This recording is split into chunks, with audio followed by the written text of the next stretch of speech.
laptop, my power supply's dead. That's a brand new computer right there, isn't it? You can't get on the network. I don't know what's going on here. Sam's comb is attached to his computer. Oh. It's also not functioning. Oh. Yeah, he's got the big fro. Yeah. It's raging. You decided to take the Yeah, it's ponytail terrible. out, yeah.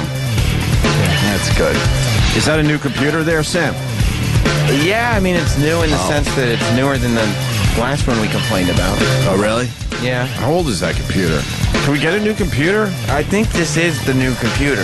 Is it really? Yeah. How old It is it? takes 5 minutes to load Google. Oh, that's like good. Google.com. Right. With the word Google on the page. Uh-huh. And then the search bar, and Yeah. that's the page. How old is that? I mean, in the sense of how long have we had it, or Yeah. when was it made? Well, both. I don't know when it was Why made. can't we have a but new computer? it's like a good one. They don't buy new things. I gave up on the corporate computers years ago. I just use my fucking cell phone. There's a bunch My of cell phone is way more powerful than the dumb computer in studio. You know what it is? There's use a bunch my of cell phone. there's a bunch of broken I do, things man. around this place. Bunch of broken computers, broken Right, things, right. and they just rotate around. Yeah. Like they'll take your broken thing out, give you someone else's broken thing because it's broken differently. Right. And you don't notice what's broken on it for maybe a couple of days, and then they ship yours off to some other studio. Can I explain? We're living Sim City with no one at the controls. Yeah, that's this pretty is much it. a social experiment. If there's a fire or something like that, it Right. just burns. We still got our ATVs, but you know when those break down, they're not going to be replaced. Yeah. No, well, what are you going to do? And then, like, I finally got everything working. Yeah. But somehow, in the time from when I left to when I got back, my computer's been locked. Nobody's touched it. Right. But it's lost communication with the printer altogether. So it's got to be completely reset. It's not even talking to the printer. No. So how old is that computer? This one down here, Danny's looking it up. I mean, we haven't. Wait, you have to look it up. It's a 486. That's old. You got to look it up. That's old. We've had it for probably less than a year in here. Oh, really? That's not what it is. Was it brand new out of the box? Wait. So when we asked for a new computer and they finally said, okay, they actually got an old computer and put it in here? That's what we're trying to find out.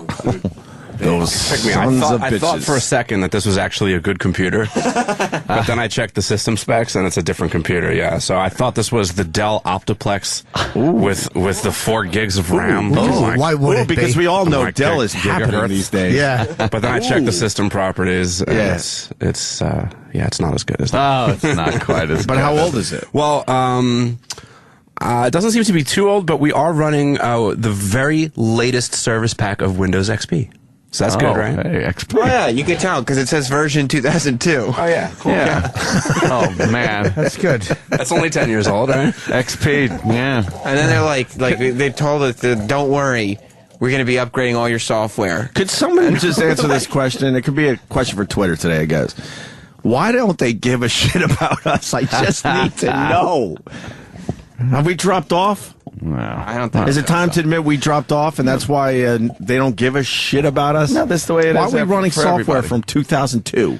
Well, XP is one of the most stable Windows platforms they made, and it just actually got bypassed as Yeah. the most prominent OS on computers by Windows 7 now. Is that which, good? just skirted them out with maybe 42.6% of the... yeah. Yeah. Mac is still small. Like when you look at it, like, even though it's the biggest company in the world, yeah. Safari is not even close to this, is it? As far as OS goes, Windows has over 90%. I'm back. Are they to being still a over Windows 90%? man. Windows, man? You're Yeah. a Windows man. I went to Mac and I tried that out for a bit. I went through a couple of Macs and I said, "This is shit," and I said, "Fuck this," because I guess maybe I just had shitty Macs. I don't know. Maybe it's shitty Yeah, I Macs, hate but Windows, dude. I wish I could go back to it. I hate it. Like every time I use it, like, both. dunk, dunk. What's that noise? That is... Oh, the little USB noise. Yeah, they revamped it for Windows 7. So. I fucking... You know what I hate about the motherfucking Windows? How about the goddamn drivers constantly? With your fucking drivers. Oh, Right. Windows does not identify this thing you just plugged in. You need the drivers. Update drivers. Pain in the ass with the drivers. At least when something takes a shit on my Windows machine, I could fix it though. That's kind of nice. Like when something like I had a big problem like over the break, and I could just go in, I could troubleshoot, I could figure out what's wrong and fix it. Can't do that on a Mac. It's like, well, fuck it. I guess I either bring it to the store, or buy a new one. Gotta go to the store, buy a new one. Well, see, now I got my nice Sony Vaio here with a dead power supply. doesn't work without power. What are you gonna do? You know, you could probably pick one up for about $20 if it was an Apple. Oh, well. If it was like a MacBook, you'd be spending like $70 on a new charger. Proprietary. Yeah. Well, all right. Well, Go Windows. We'll make do, though. You know what I mean? yeah. Well, we've been making do for a I'm while. gonna go make do right now. Not that kind. We're gonna push forward and put on great shows regardless. Of course Yeah, we yeah. are. Of course we are. We don't need these newfangled computers. Basically, you're saying show. forging ahead. That's right. Yeah. Forging ahead. Exactly. We should come up with a wish list today. I have an answer for your question, by the way. Which one? Came sure I'd be in bed. Why have they not treated us? Why All have they right. it's a combination of our apathy and their incompetence. Goes hand in hand. Oh, man. Apathy and no confidence in the morning. Pew, pew, pew. So I guess we're back from a little respite. Little vacation-ish Well, some of us are back. thingy ish. Why is Sam laughing? What happened? I don't know. Something just What tickled happened? me. Nothing. Tickled you. What do you mean some of us are back? Who's missing? I guess we're all here. Travis is away, and is anybody else gone or no? Just Travis. Cool. What's happening? Nothing. No, I don't know. I see the smirk. What's happening? No, because I knew that statement would make for uncomfortable moments. And Why's you know how I uncomfortable? smile when there are uncomfortable moments. Right, that's true. Well, he's the executive producer, and he's taking some time off. What's wrong with that? It's good. But I'll say this in fairness, we're a hard show to work for because we don't have predictable days off. Like, that's something that is, and we make that kind of hard on the staff because we don't tell them, we sometimes don't know until the last minute when we're going to be off. All right. But it is what it is. Which is what? Yeah. Just us. Just us drifting about. Just us drifting around. Yeah. We're like fucking. Well, the guys worked last week. No. Why are you executive laughing, Sam? producer Someone been sent- talk. Yeah, we're all floating around. You know who we're like fucking. What's his name? Yeah. Who was an orca? Who was an orca? George C. Scott. No. What's his name? He's I thought that was a good Peter. guess. Peter something. But it actually is. Who is the guy? Oh, yeah. Richard Harris. Richard Harris. This show is like Richard Harris at the end of that movie, just floating around on a piece of ice. That's what it feels like. We're just floating around. Nice. That's good, right? Trying not to, and I'm so happy. I almost said trying not to let Erock knock us in the water. Oh, E-Rock. I'm overtired. I've been up for 2 days. Erock's just sitting there, though. He was waiting for it, so it gets the anticipation. Well, he's happy we got it out of the way early. Now, Sam, why are you smirking at the fact that I said you guys worked last week, or some of you did? The system is broken. What? The system is What broken. system? You mean the political system? I don't know. There's something broken here because why would people work when the show's off and not work when the show's on? Why would the system be set up where that would be something that ever happens? Yes. Look, I don't fault any of the guys. If I was you guys, I would do the exact same thing. I blame the people that might be supervising the situation. Yeah. They're the dummies. The system used to be great, as a matter of fact. Yeah, they're. How was it? But hold on, they are. I got to say, they are the dummies because in their minds that makes sense to have the whole staff work when Opie, Anthony, and Jim Norton are out. And I'm not blaming Danny or anyone. I swear to you, I would do the same thing. But it's just logically doesn't make sense. Back at XM, it was like, all right, well, if there's a show, you show up for work and you do it. And if there's no show, as long as you have nothing to do, like obviously some staff people have things to do even if there's no show, but as long as you had nothing to do, you were fine. And that system worked very well until about 2009, I guess. Yeah. And then what happened? And then the rules changed. Why would the rules we upgraded. change? Everything got better. Look, I don't blame anyone for coming in last week and doing absolutely nothing because there's nothing really to do. No, those are the Maybe best. some busy work. Those are the best. During What'd you do last week, Danny? Be I was totally working honest. really hard for this company. Jesus. You were here, but what could you have possibly been doing? Research. R&D. Yeah, you got to figure out what the next big bit is and all that I was stuff. bummed out that I had to take my honeymoon on the free days instead of the show days. Oh, man, See, right? these guys get free days. and show days. I remember Why are you laughing, Sam? Why is the system broke? It just doesn't make any sense. They're obviously just. What would any of it? Everybody has to be aware. The staff coming in and spending a whole day when there's no show, like once. Or like if there's something once in a while, on, maybe. Like if we're doing a live gig, right? Yeah, sure. And you guys are taking off the Thursday before a Friday, and we meet on the Thursday to figure everything out. But doing it for 3 days last week doesn't make sense. During the last week of August, there's nothing going on anyway. Let alone if there's no show. Oh my God, that just shows you how stupid Gary is. He's a dummy. Why would he allow that? And like I said, Danny, I'm not faulting you. I swear to you. I would do the exact same fucking thing. Our executive producers should be here when we're here. I think that's fair. I don't think that's an unfair thing to say, but at the same time, I think that the situation that we've been put in makes it so that these are the situations that you're left with. But he could have taken the days left. No, but again, I understand we're hard because we don't schedule in advance, and it does make it hard. And and we have to. I can't imagine like there was something to do last week for the radio show. I can't even imagine what could possibly have been done. I don't know. But the first week back in September, this is like when it all starts back up. This is like last week of August. I understand we probably should have said like, yeah, we're going to be taking that, even though I didn't even know until the day of. I said we're taking. I had no idea. Well, that's the other problem. We didn't have any vacation days left, and then they finally like did the right thing. Yeah, and we can't exactly just take off, willy nilly. Like our vacation has to be approved way in advance. So, but if we take off like 3 days like that, and the exec producer doesn't come in, that's understandable. And then he should be here when we're here because we do need him. I mean, it's like that's an issue. We're on the air. We need him. I mean, I'd say we're helpless without him, but it's something. I hear you, and it would be great if it did work like that. But unfortunately, it doesn't because Travis would have never been able to take those days on such short notice. If he said, "Hey, I want to take these vacation days for the last 3 days last week," they would have been like, "Oh, sorry." I mean, it probably would have got pushed through in the long run, but it would have been like, "Oh, you really need to get these in, for 3 or 4 weeks at minimum." Oh my God! And early on, look, early during the transition here, I remember there was a day where we didn't have a show, and I just didn't come in because that's what I was kind of used to. I think I was moving, I think, and it was great because I was like, oh, now I get to go to Staples and fucking pick up boxes and shit. And sure enough, I got the fucking phone call and I got a big talking to. But what did they want you to do last week? Well, plus I still don't understand. Can I tell you what the trick is? Yeah.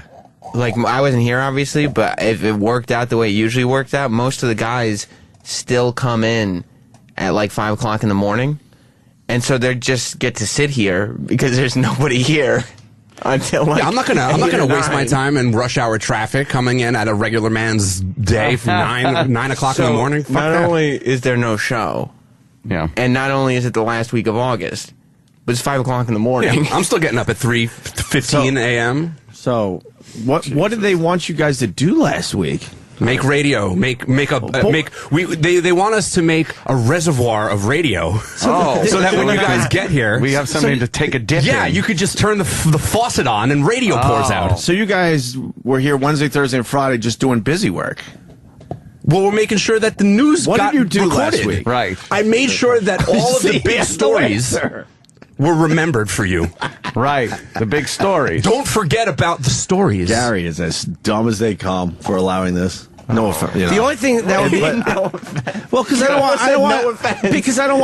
I'm not mad at Danny or anyone else. The system, like you said, Sam, is broke. We play the game that has been given to us with the rules clearly defined, and then logically, we play the game within those rules. And then logically, like Jimmy said, summer's over. This is fall. Like radio and everything we're all about starts up today, and Travis is out.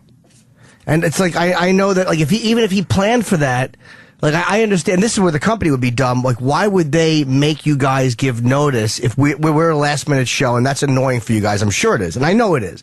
But why wouldn't they let you guys take those 3 days? Because we are employees of the company. We are not employed by the Opie and Anthony show. We are not contractors. Right. We are employees of this company, and we get no special treatment. Why should we have special treatment when other people that work for other shows don't get treatment like that? We are employees of SiriusXM. We have nothing to do with you guys. But why would he plan to take the first week of September anyway? Like, why not? Like, I understand not knowing what we were doing last week, but why plan the first week of September when you know that we're back? Or you know that You just have days. I mean, you have days off to take, so you take them. I mean, when would any day be good for him between now and the end of the year, aside from like Christmas or Thanksgiving? Yeah, around then. I mean, well, yeah, but you know what? Even if he takes Thanksgiving and Christmas, he still has days left over. So this company doesn't pay out your days if you don't take them. Which is a mistake, by the way, by the company. It encourages people to do shit like this. It's nice. It's nice that now because some of us have been here for an extended period of time. Some of us have extra vacation days as a reward. So now, to exercise that reward, you get shit out for it because, you shouldn't have taken the days or whatever, so you can never win. Can you picture, though, like other shows without their executive producer? Like, and taking this kind of shit is kind of what comes with that position. I mean, it's like, even though I know that they haven't given him what he wants either, but... We used to never deal with vacation days or sick days or forms. If there was a show, there was work. If there was no show, you didn't have, as long as you didn't have anything. It worked fine for a really long time. Yeah, and so they started putting in all the corporate rules and regulations in place, and then you get this. So I mean, it's not like we prefer this. I don't think Travis prefers it or anybody prefers it, but that's what they've given us to work with. So that's what that's how it works. But to plan for the first week of September, when we're not going, we're here, right?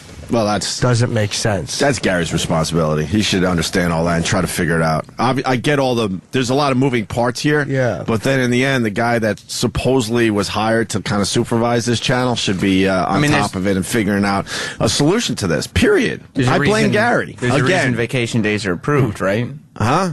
There's a reason somebody has to approve vacation days. Sure. Right, yes. I mean... And the company's dumb for not allowing people to carry them over or paying them out. It's like, because that just encourages shit like this. Because if I had to take days, I would absolutely take them. Mm-hmm. I know I would. Yeah, if I had to, I would take them. But, again, in that position, it's different. But, I mean, what is being said loud and clear today is that Gary thinks the show is fine without an executive producer the first week back after the summer. It's good to go. Good to go. Good to go. Good to go. We push forward. Yeah. Everyone knows, kind of August is one of those weird months and no one gives a fuck about, but September you come back strong. And here we are, coming back strong. I mean, everybody I'm just curious, though. I'm just curious. Like, everybody did get the email from Travis that stated that he wasn't going to be here. Yeah. Okay. Yeah, I understand. I'm not blaming him either. Well, I think his planning was poor. And I would believe you. Everything I'm saying, I would say if he was standing right here. I don't doubt that. I would absolutely say that. But his planning was poor for this one, unless there was a family emergency or a birth or something. But it's like, we're just coming back. You got to, as the exec producer, you got to, I mean, you're here. Well, he's not the executive producer. Well, he's in that position. I mean. Is he? Kind of, yeah. Of course he is. Well, then they should respect him as such.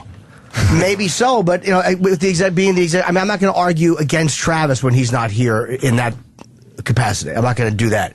If there's anything I have to say to him about that, I'll say it when he's standing right here, because he's not here to defend himself. Well, I just know that if he handed me his business card, it wouldn't say executive producer on it.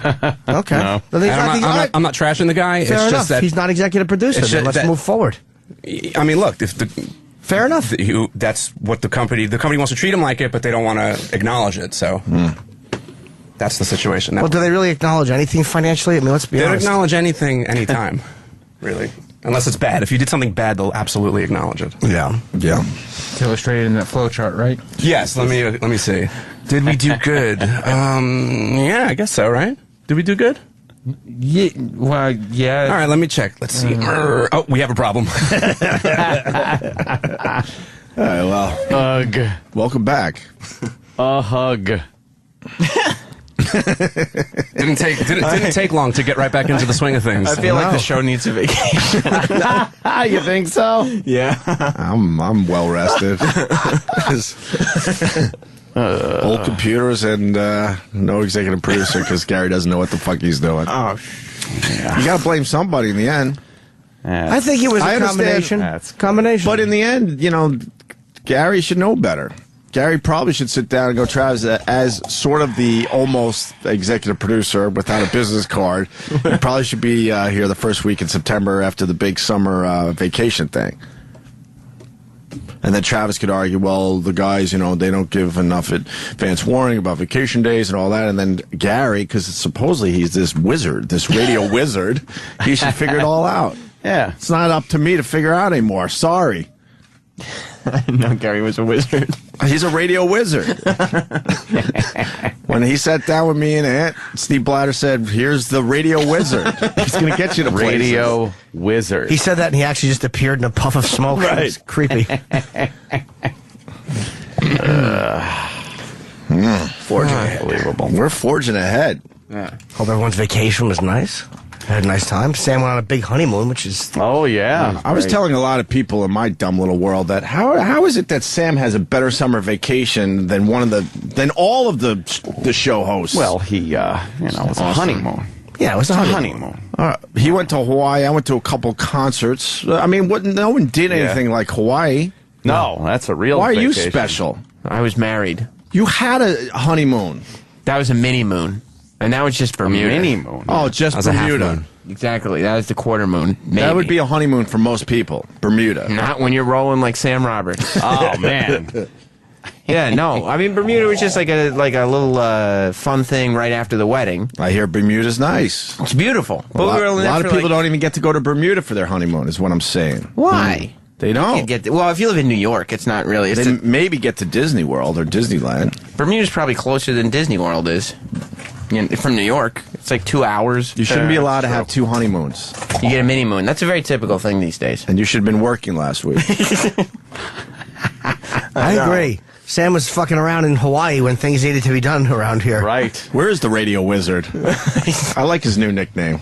Radio I was getting wizard. bored with calling him Baldy. Radio wizard's way better. Where is the radio wizard? Is he in today?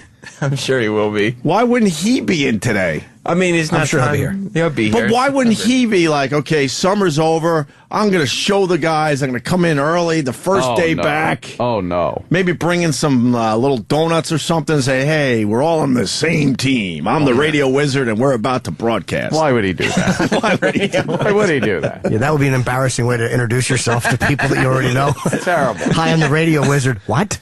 He decided to reinvent himself to that level. I want him to walk around with a cloak And a wand. with fucking moon shapes. I just want the hat. And the hat. Pointy hat with wizard stars hat. on it. Oh, does wizard he hat. stink? God, is he the worst? Anyway, How was your honeymoon? Oh, it was awesome. It was great. We went to Maui and then Kauai. I don't know what that means. They're islands in I Hawaii. know they're Hawaii islands, is but made I don't up know of- what that means. What's the difference between the two? Well, Maui is like a more touristy type place. which is I very heard it's nice. wowie. Yeah, Maui was very wowie. Is Maui where they do Maui. all the surfing and the hotels are all big right on the beach? Yeah, I mean, they do that at a lot of the islands. I mean, they do the Honolulu is The like the big islands, city. you just city. call it. Is that what you call it? The islands? The islands. Why would you right. go from one island to the next if it's Hawaii? Well, Kauai is like a more sort of. Why? Look at you. You know all the islands. Yeah. Ooh. But you- Hey, big shot. But you're in a plane for like 80 hours, and then all of a sudden you're going to start taking more flights to go to another island? Why don't you settle down? Because you get a different. Settle down. I don't understand these people that they go on vacation, then they have to do more vacationing and more traveling. Yeah, more traveling on your vacation. You saw the brochure. Pick a hotel and settle down. You get a different experience. We flew into Honolulu, and then from there took a quick puddle jumper over to Maui. How long was the flight to Honolulu? 11 hours. Holy Was it nonstop? fuck. Yeah. Were you in coach? Yeah. How was it? It wasn't bad. Actually, no, the flight there wasn't bad at all because it was a big plane. It was Hawaiian Airlines, which is nice. They give you food. And it's the 3-4-2 setup, the row across. Yeah. And Jess and me were in the middle section, and there was no other two people with us. Oh, So we okay. had the 4 seats to spread out across. How would you allow yourself to be in the middle section? How would you not have gone in advance and checked that out? I at least need a window to check out shit. Oh, hell yeah. Because we figured out, I told her that this is what we'll do, because we found there were 2 seats and then 1 seat. So there's no way that somebody's going to take a middle seat in a middle section just by themselves. So I was like, we'll at least have 3 seats to ourselves. We can stretch out a little bit. Okay. And then the 4th seat guy wasn't there. Sam's, okay, that was smart planning. So Were we you all went- crampy by the time you're... plane landed? The seats were surprisingly Wait spacious. till you get a little older, man. Your knees are going to ache from those 11-hour flights. Wait, was it Hawaiian Air or Aloha Air? No, Hawaiian Airlines. Okay.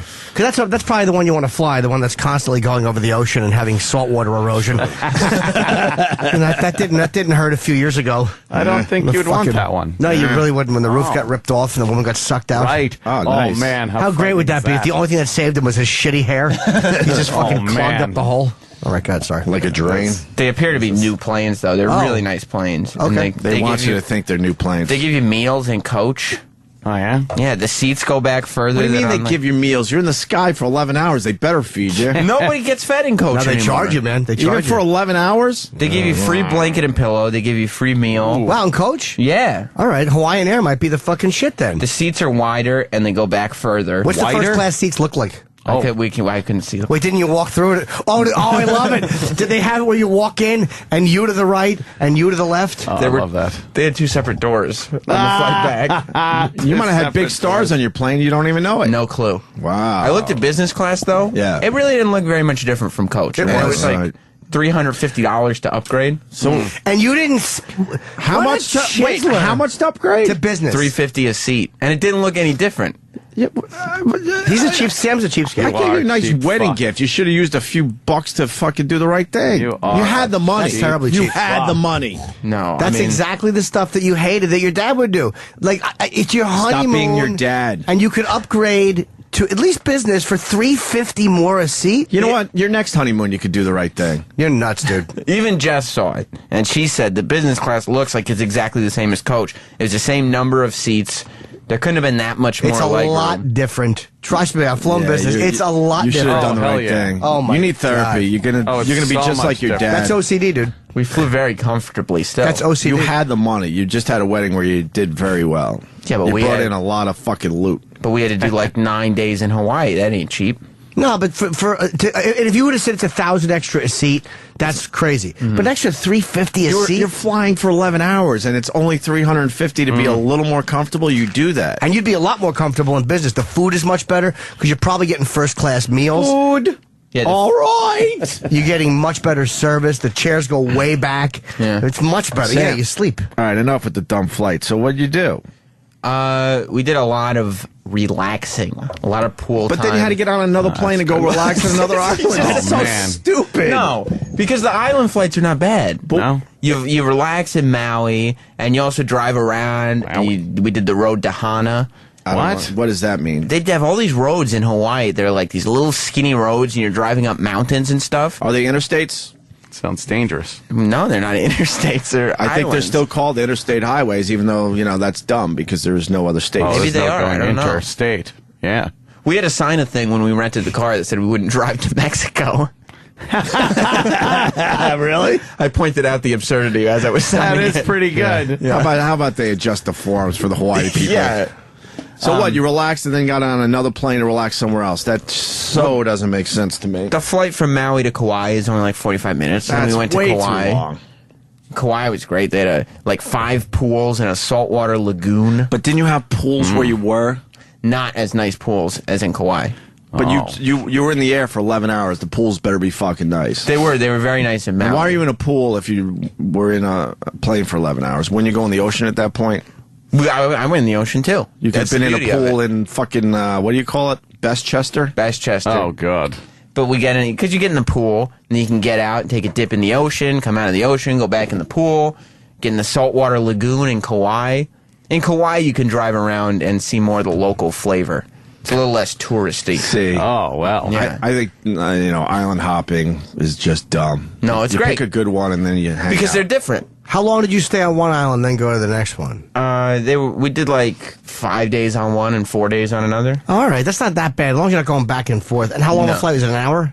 Between islands? Yeah. Less than an hour. You commute every day Yeah. for vacation. Yeah, really. That would suck. It sounds like your vacation was awful. No, it was great. It sounds horrible. Doesn't sound horrible. You were in at a all. pool and then went in the ocean and then back to the pool. That's what we do on Long Island. Yeah, Plus- what the fuck? First of all, it's not Long Island. It's a I little think it nicer is. than It's Long an island. It's tropical. It's the same thing, an island. Yeah. And you can see, like, the maps, they don't do anything in the center of these islands. Like, there's a few roads, and they all are around the perimeter of Hawaii. Yeah, because that's where the ocean is. And there's nothing else going on. They don't have roads at all. So we were driving on the roads, but they don't even do it around the whole island. You can drive till the road just ends. Oh, it just stops? And then you turn around. Because that would have been a shitty beach. Yeah, why? They're like, so, yeah. They finally realized the road was a waste of time, and they just end it. Yeah, they just stop the road. That's weird. You just turn around like an asshole and go back? It's terrible. You get to look at everything. Did you do a helicopter ride over a volcano? No, we went. Yeah, why do that? We drove up. Do that next time you're in Hawaii. Yeah, why not? Why wouldn't you do that? It's like $200 a person.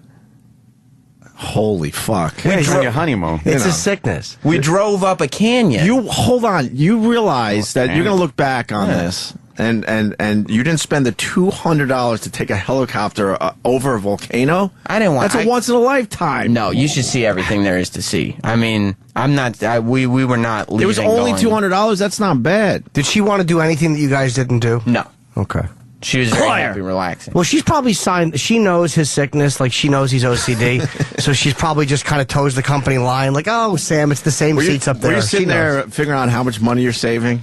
No. Oh, damn! I just saved $400 on that. Although we would comment together when we would have a dinner that was less expensive than we thought it was going to be. Going, look at this. But I would also tell her, don't worry, we can spend a little money because we're not doing a helicopter ride. So don't worry about it. Could have spent the money anyway. It's like it's the only time hopefully you'll do it. You didn't see a volcano? I mean, we didn't see the top of a volcano, I'll say. Did you do the bike ride? No, I didn't. We didn't want a bike ride. There's a bike ride. What, the sunrise? Yeah, you didn't do that either. No. I hear that's an amazing experience. No, we didn't. They bring it to the top of a mountain. You watch the sun fucking come up, and then you take the ride down. You have to. We were talking to people. You got to pick which day you go very carefully because lots of people go up, but it's an overcast day and they don't see anything. Yeah, but that's fun too. You're on the top of the mountain, but you don't see anything. You just see clouds. How about you're on the top of the mountain as the day starts? That's kind of neat. We spoke to people who came back down and they were like, "We didn't even see a fucking sunrise." Do they speak like that? No. Okay, you're just throwing. Are you throwing the fuck for flavor? Local flavor. I hate when people do that. He's just Sam's spicing up like this edgy vacation. Right. Were you starting to talk to the people at the hotel and stuff like aloha? Were you saying aloha? I never said aloha. I made a point of not to. I said, "Hey, how you doing?" Every time. Oh, really? Said but wouldn't that just be fun? No, not to say aloha. That's not how I think that would be just fun to do. Did you visit Pearl Harbor? No, we didn't go on sightseeing tours. How much was the Pearl Harbor trip? They decided that. I don't even think we could save that money too. Where's Pearl Harbor? Oh my God! Did you take a surfing lesson? This is all. No, actually, I told you I would never take a surfing lesson because this is stuff you do in Hawaii, though. No, because I can't go home and surf. So why take a lesson? Because you're in Hawaii and you're like, oh, hey, let's try surfing. No, I'm not gonna pretend I'm Hawaiian. I'm there for 9 days. I'm not. What the fuck did you do? We walked everywhere. We saw everything. Everywhere in did Westchester. you go into a cave and find a tiki? Did you? Yeah. Did you suck Mr. Hanale's dick? I do nothing wrong. As he's fucking Sam's there with his pants around his ankles. That hair is taboo. Sam once again doesn't disappoint. We went goes into to Hawaii, some caves. does nothing. We went into some caves. Oh, you did. We rented a car every day. I had a car, and it was a convertible. A convertible. But yeah, I thought we were really slick because we got a Mustang when we went to Maui. Yeah. And I was like, yeah, we're going to be cruising around in a Mustang. How was that? I didn't realize every person who goes to Maui they rents do. a Mustang. The island is crawling with white people in Mustangs. So obviously you didn't splurge on the car. They just happen to have some, nice we got rentals. a convertible. I mean, how much more money was that? I don't remember. When we booked the trip, we were like, yeah, we'll do convertible both places. Plus, a Mustang stinks because it's rear-wheel drive. I would have got a front-wheel drive. I would have gotten a sensible car. Any Saab. Any mishaps at all in Hawaii? Any mishaps? I don't think so. No. I mean, it was just... Ooh, everything went swimmingly. Everything was nice. We got to, nothing. We didn't plan anything out in advance. Because that would mean money. Yeah, no, that's what that means. I'm reading between the lines. Relax. We had a nice breakfast buffet included with the hotel every day.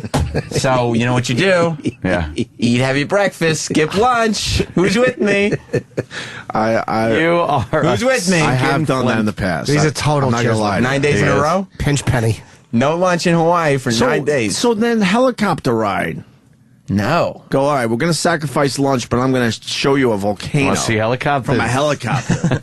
Yeah. Look, We were doing Jess our likes own. to work out, so the bike thing would have been nice for her. We hit the gym in the hotel. And then the surfing lesson would have been kind of cool. Like, look at us. And then you got pictures of you surfing that that's you could dumb. show your kids someday. Look, I pretended I knew how to surf one time when I was in Hawaii. That's not fun. Did you wipe out? I didn't go surfing. I've been waiting to play that for a while. So. No, right? Why not just play along, you idiot? Jesus. I saw his finger on the button. Something was wrong. Right. How about the condoms? No, there were no. I mean, we haven't used condoms since we were shit. married. Oh, you have it. Okay. No condoms. Are you guys, trying? No, No? can't afford a helicopter ride, let alone a baby. You could have afforded that. no, Sam. we're not trying to have You any did very children. well at your wedding.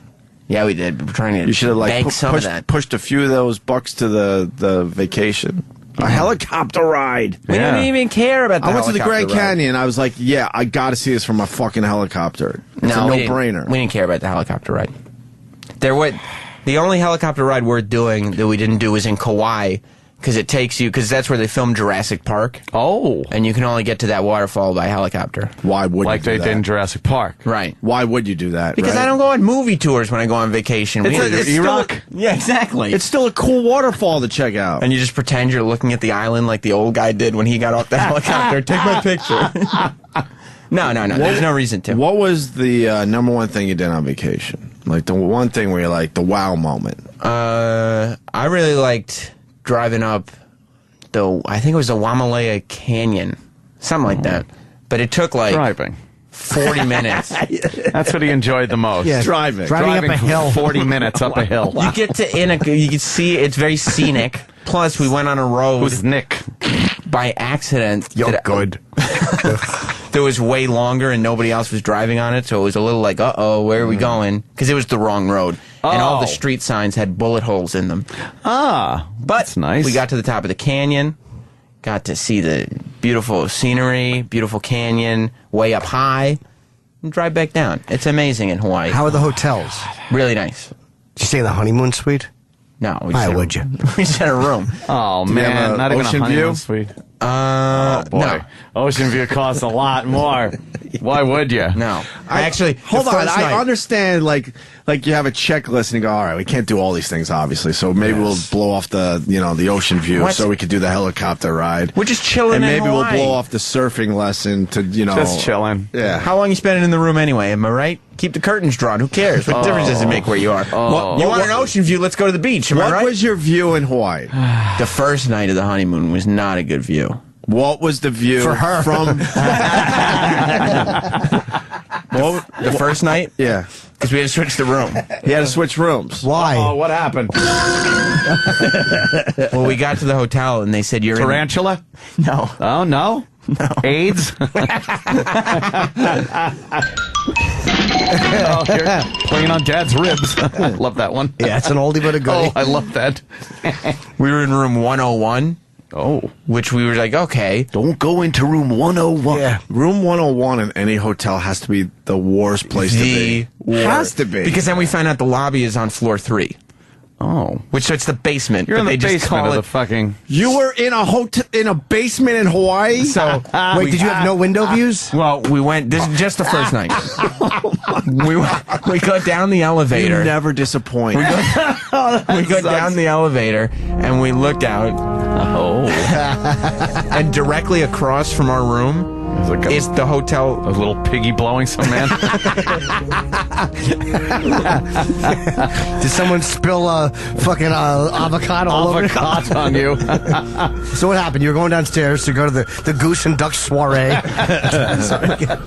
Directly across from our room is the hotel doctor's office. Which immediately we're like, what? And then we look and we're like, wait, that's 101. Directly to our right, we were actually the room next to both the elevator and the ice machine. Holy shit. We went into the room. What a racket. Our view Yeah. was directly below the valet parking lot. It was like one of those basements where you can half see out the window. Yep. Holy shit. In Hawaii? In Hawaii. No And- one gets that room. And there was construction on the other side of the room, right outside the room. I would have been out of my... So what happened? What did you do? We immediately called. You're the worst travel agent ever. Who was your travel agent? I don't remember. They stink. You're Why right. would they put you in room 101 in Hawaii? Terrible. We called the front desk, and they were sold out that night. And Paging maybe it's Mr. Herbin. Paging Mr. Herbin. You have a telephone call at the front desk. Maybe it was because we checked in late, and so maybe that's why. Maybe they we get didn't mad have at a you? room. Yeah, they were like, "This is the last one," but so we had it, and we didn't care the first night because we were that room is exhausted. for the staff when they're tired, Right. And you know they have some kind of function like room 101. It was- just fucking sleep over. I'm going to sleep. right. What hotel? What's the name of the hotel? It was a Hyatt. Oh, okay. Yeah, it was so bad that we switched the room, and the next day in the afternoon they put us in a different room. So 10%, over 10% of your vacation was wasted in a shitty room. No, we didn't spend 10% in the room. We were in Hawaii. For one night. 1 out of your 9 nights. Yeah, but many of those hours were spent unconscious, asleep, so it didn't matter. So now, what room did they put you in? From your exhausting flight because you didn't upgrade. Exactly. All the sleep you should have gotten on the plane. Sam is a good spin doctor, but it ain't happening today, sir. Well, when we got to the front desk to be like, we're switching rooms, we were told to blah, blah, blah, the guy was like, okay, what room are you coming from? And we said 101, and he looked at us and went, the creme de la creme. Oh, see, they know. They told us that's what they call a last cell room. What was the upgrade? The upgrade, we looked out over a nice mountain. What floor? 5th, How big was the hotel? probably 8 floors. Okay, that's Not bad. acceptable. But your bad. travel agent, Opie's right. Your travel agent fucking eats asshole because they should have said, "Look, this is a honeymoon couple. Yes. take care of them." Honeymoon couple, yes. Yeah. Usually that means something. Yeah. Although probably the whole hotel was filled with honeymooners. Yeah, everyone there is. That's a real hack honeymoon. I mean, it's Yeah. a nice thing you did. That must have been where they put the interracial couples, too, I bet. Oh, in 101. And they were That's like, right. put this fucker That's right. They call it the Heidi Klum suite. I don't know what Sam's problem is. Heidi Negro. I don't know what Sam's problem Gotta is. hide him in the basement.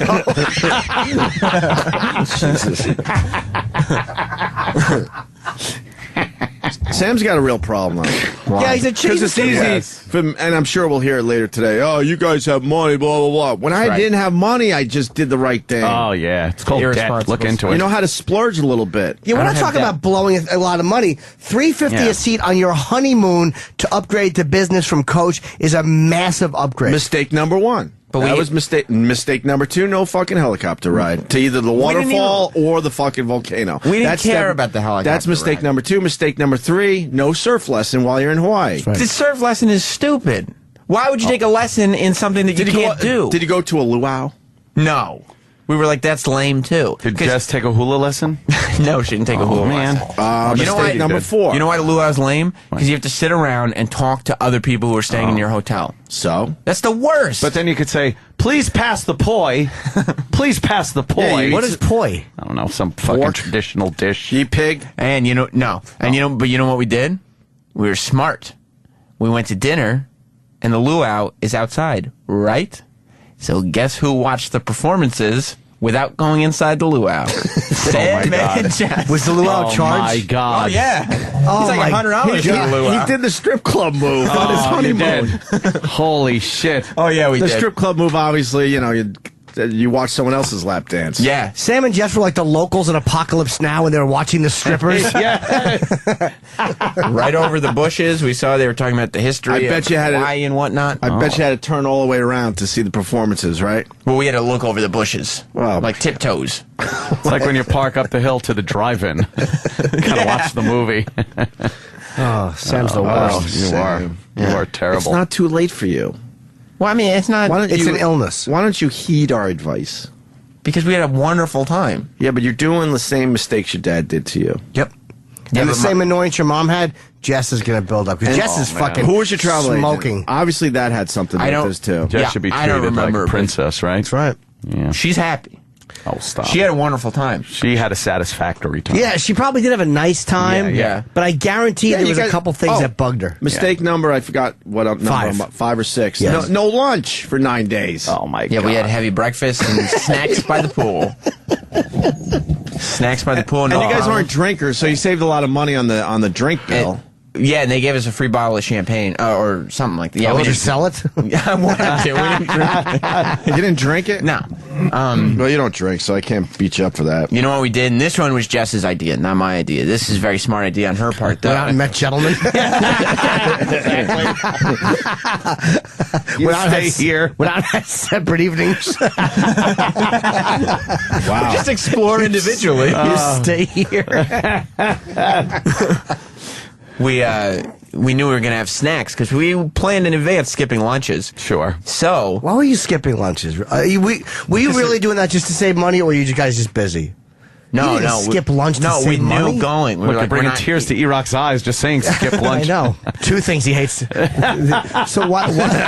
Skipping and lunch for the people that didn't get it. Skipping and missing lunch. Yes. We bought snacks Right. at the Walmart after we left the airport. Before we got to the hotel, You went to a Walmart in Hawaii? Well, that's right. what honeymooners do in Hawaii. Yeah. Fuck, Sam. that way we don't have to pay the gift Sam. shop prices. Late night condom run is the only time you would need that, and that's for somebody that uses them. Right. Other than that, no reason to go to a Walmart. What kind of snacks did you buy? We had all kinds of great stuff. We had Pringles.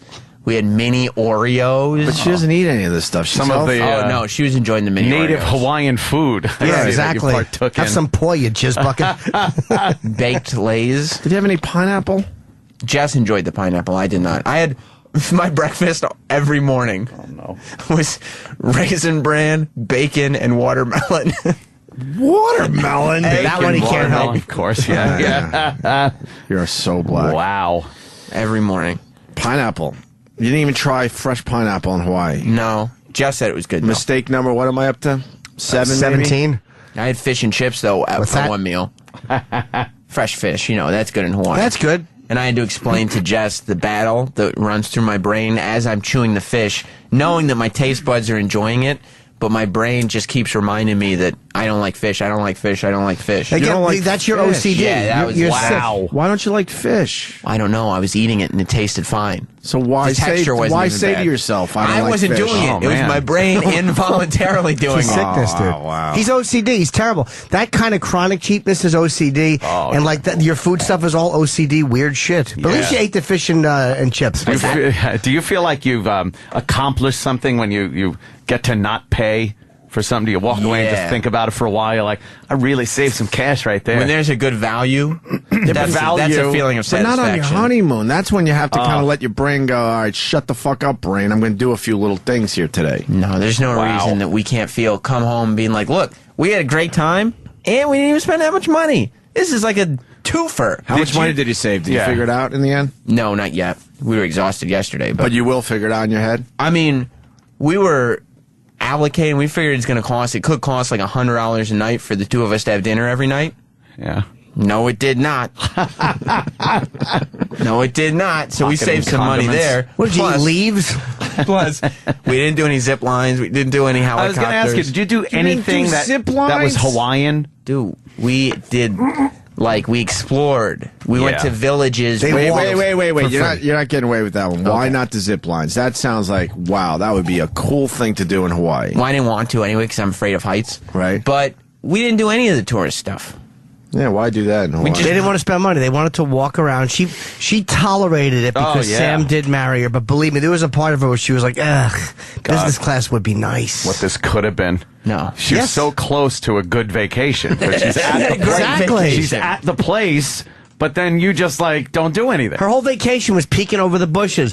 Like instead of realizing that you married way out of your zone. yeah, You yeah. really did. You went to a much No, higher level. that's fair. She tolerates your wrestling nonsense. She tolerates your dumb chair that's signed and going away and allowing you to decorate. You gotta, at times like that, you gotta spend the extra $350. I'm telling you, because that shit's gonna creep up man. on you. All That's right where now- you gotta spend it. Yeah. Right now, she's very happy, and I kept asking, "You having a good time?" She having a great time. That means you were Isn't scared this she wasn't great? having a good Yeah, time. because he knows he knows he's chiseling. But When we you're on a had- good vacation, you never ask that because Right. you just know it's But happening. it wasn't like, "Are you having a good time?" It was like, "Isn't this great?" Well, of course. Then what is she gonna go? No. We had desserts almost every night, and I Oh. normally wouldn't be like, "Let's go get a dessert," treat. Why desserts? because we're on vacation. Why not spend the extra money on ice cream? That's great. How enchanting. Both of them with lactose farts at 2 in the morning.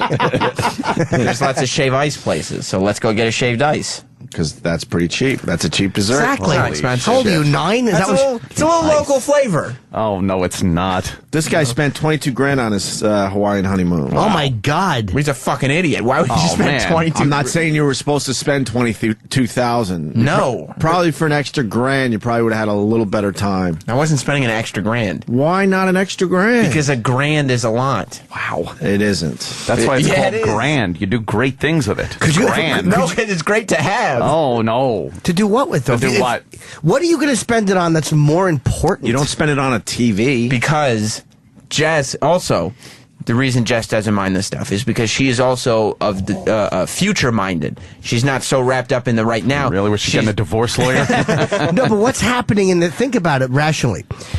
What's happening in the future that's so important that, like, on your honeymoon, you wouldn't spend $350 a seat to upgrade to a much better class of service? Like $350 plus $350 is $700. $700. Plus 2, that becomes $1,400. right for again. This is not a trip to Florida or Chicago. This is as far as you can fly in the United States. Possibly Alaska might be the exception. Yeah. What's more important? Like, what are you doing? That $1,400 will make or break 5 years from now. Well, I don't know if it's But think about it. that specific cost wouldn't have done much. But we have, we're going to eventually have kids. We're going to eventually have a Yeah, house. you're going to you're going to be skinflint with them because the those sickness won't change. Cheaply but I can't- raised. They're going to have a great risen, time. Poorly reared idiots. Poorly reared, yes. I can't Talking about my comprehend. future You children. go to Hawaii. Yeah. Granted, maybe not do all the things we suggested here today, but like a volcano. Who gets to see a volcano? You're that close. true. And you go, can we drive to a volcano? Do we take a helicopter? How do we see the fucking volcano? We did Why the would you see a road- volcano? We did the road to Hana. Did you see a volcano? In the Not distance, not- at least? Yeah, in the distance, sure. It's all mountainous. The road to wouldn't you Hana wa- stinks. No, it doesn't. Yeah, that's terrible. It's a road. Exactly. Fuck Hana. Jess road. got a little car sick, but Oh, Of course she it did. was beautiful. She didn't actually throw up, but she felt nauseous. Yeah, you just feel like shit. She probably felt that way when she saw the room, when she realized she was in coach and she could have sat in business. When she said, I next do. to her. Every night when she was looking up, that dumb hairdo over the pillow. I didn't tie my hair back once when I was in Hawaii. Wow, you're a wild man. What, I think I speak for everyone. When you go to like a new place, you think of the one thing that you're going to see there that you're not going to see anywhere else. And Yes. you do that. I We get not doing take the surf advantage of lesson that. and the zip line, I guess, because you kind of could do that stuff elsewhere. But a volcano, you're never going to have that opportunity. Did you there. go to the black sand beaches? We did go to one black sand beach, yes. How was that? It was awesome. What's a black sand beach? Just It's- black sand. yeah, Sand's but it's black. like, because it's volcanic. And we saw lava rocks. Oh. We saw caves that you could just swim in. And it was clear. But you saw them. Did you swim in a cave? I like We you didn't said go swimming. you saw. You didn't go swimming. Why? Oh, you're in Hawaii. You didn't even take a dip in the water. To the No, in cave? that specific Why cave. wouldn't you swim in caves? Jess didn't want to swim in the cave. We didn't swim in the Oh, cave. Jess didn't want to. Why wouldn't she swim in the caves? We were getting back And in why the car. wouldn't We you? were doing some more. So that's when you say, I would have. hey, How why much don't- would it cost to have swum in the cave? Wait. You No, didn't hear it's what he free. just said. I would have. Why didn't you? Because if Jess doesn't want to, I don't want to spend all Tell my her to time. fucking get some sun. I'm going to go Oh, check out man. the caves. Look at this canyon. Let me ask you a question, Sam. Would it have cost money to swim in the cave? No. Okay. Why didn't you swim in the caves? Maybe we didn't want to. We were on a tour that we were guiding ourselves on, Oh boy. and You we chose had a, not to go on the guided tours either. no. did you? We got a GPS. How much is that? Like $50 a person? About be. 60, maybe $70 a person. We had a GPS tour guide that we just plugged in the car with You us. didn't even take a fucking $39 a Yes, day. tour guide. You didn't even take one guided Return that tour. day. For the you returned it that day. Yeah, One I day. mean, on the way back, we returned it, but One day he had his little GPS guide. You didn't do one guided tour. I hate guided tours. You're in Hawaii though. No, I hate. We didn't want to do anything where we had to go with a bunch of other people, a bunch of tourists. Yeah, I we didn't can want to see have any of the shitty tour guides that are just giving us the runaround. But you didn't Bullshit. do anything. We went. Logically, you're explaining every single one of these, but in the end, you didn't do anything. We went to the places where the guided tours are, but we just drove But there. you didn't know what was going on there because no one was telling you. No, we knew what was going on. We went to like all the little local neighborhoods. Did and you stuff. like go to Yeah. any of these towns that maybe were wiped out by by lava. Well, we went to towns. They weren't wiped out by lava, but they had lava rocks in them. I stood on a lava rock. There's a picture of me. Wish you were under one. Begging for help. There's a picture of me. Tootsie's all hot. They weren't fresh lava rocks. Oh, There's a picture of me standing on a lava rock. That's good for you. All right. Exactly. There should be a picture of you in front of a fucking volcano. You're Imagine obsessed that with this scene. bubbling hot magma coming up behind you. Yeah. You should have That'd be melted cool. your sneakers. No. That'd be cool. You're obsessed with seeing the top of a volcano. I don't know if I'd saw take the tons of helicopter stuff. ride because I'm scared of helicopters. That I might not do. Right. But I would have done You would have other done stuff. something. Oh, yeah. We did do stuff. I don't know what you did. They didn't even have lunch. You didn't even We have didn't lunch. have lunch. No. Why wouldn't you? Was she hungry during the day? No, we had snacks from Walmart. Oh, the Walmart snacks. The I forgot Pringles about the and Walmart whatnot. snacks in Hawaii. Yeah. Oh. Holy fuck. I want to sit your dad down. And your dad's a really nice You know guy and what? go, look at this. I want to just pull out his mustache. Look what are what you rubbed doing? off on Look what him. you did. Look what you did. Look what you did. We went sir. to Big Kahuna Burger.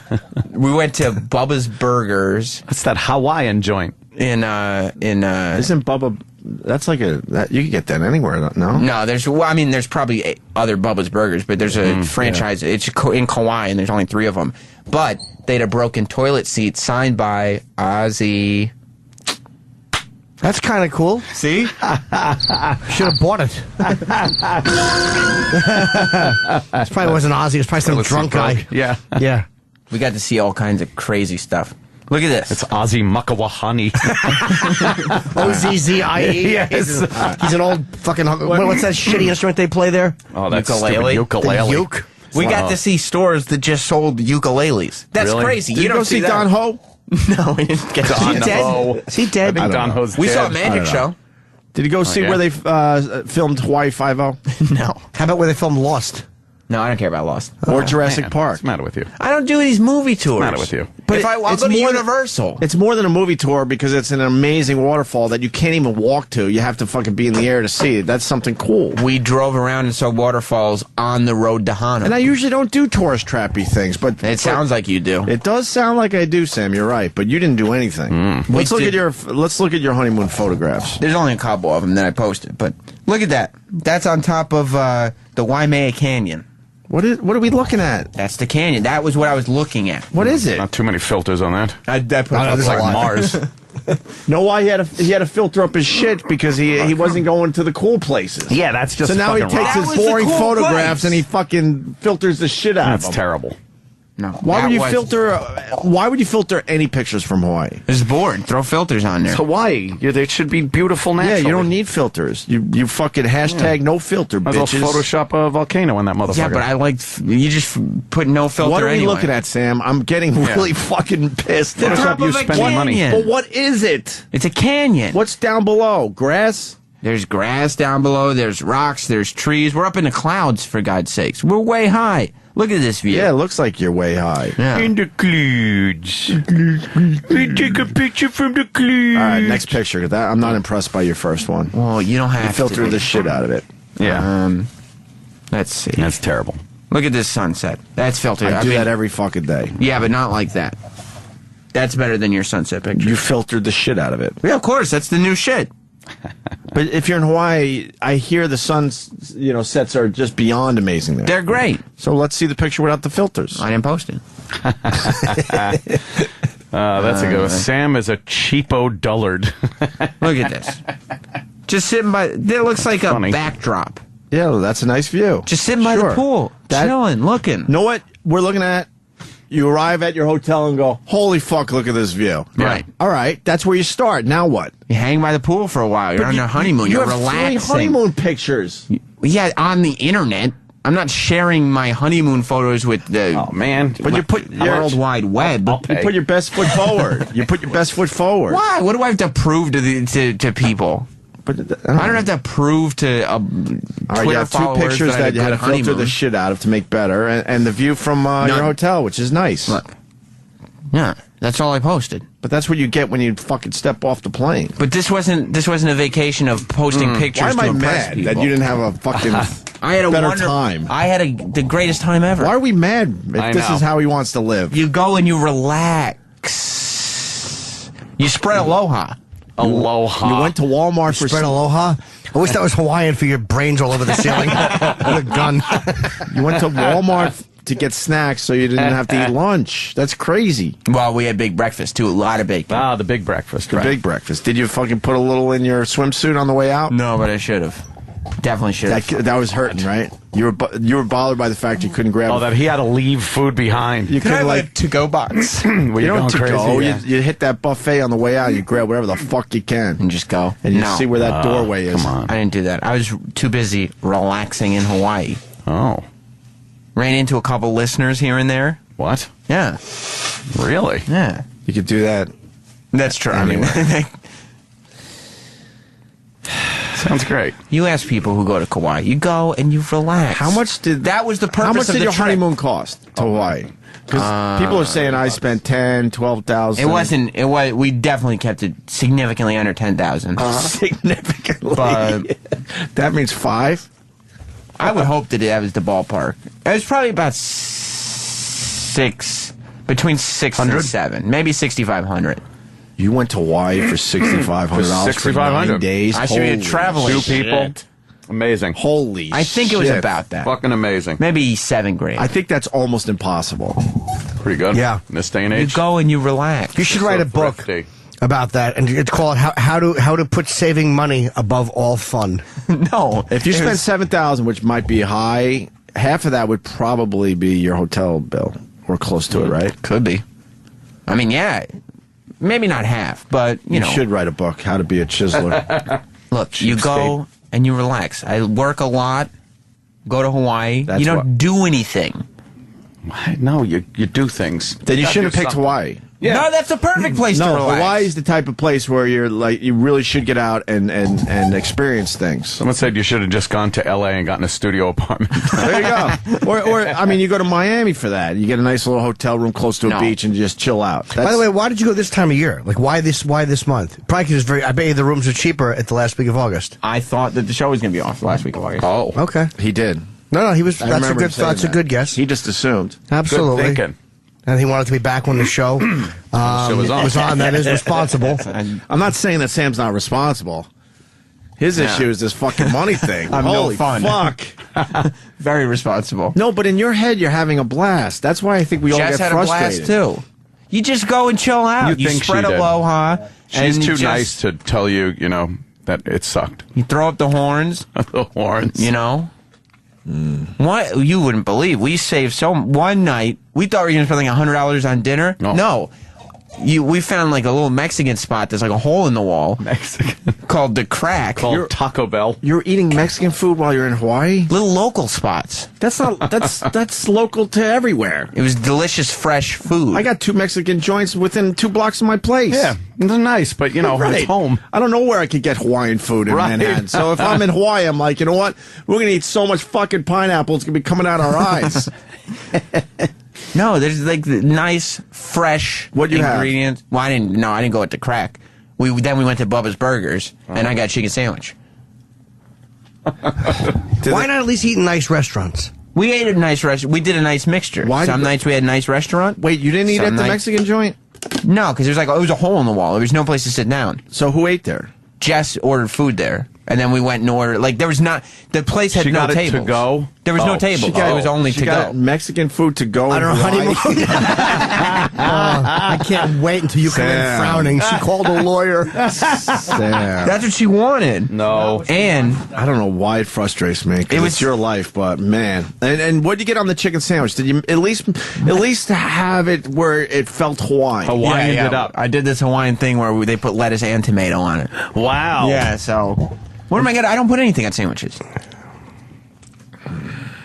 What am I gonna put? Pineapple sauce?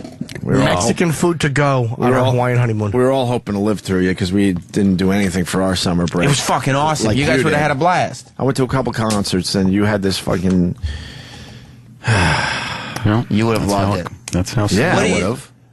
You know? But even if I had no money, I would have done way more than you did. No, you would have relaxed. What do? You go to the Outer Banks for 2 weeks and you just sit on a beach. You relax. Yeah, because see, the difference is, I get going to a place and just doing nothing. That's why you pick somewhere like the Outer Banks where you're on a 4x4 beach, you drive out to your house and that's it. You don't really go back to town, maybe once. What about Kauai? Yes, I get where you just fucking settle in. But you don't settle in Hawaii. Yeah, you do.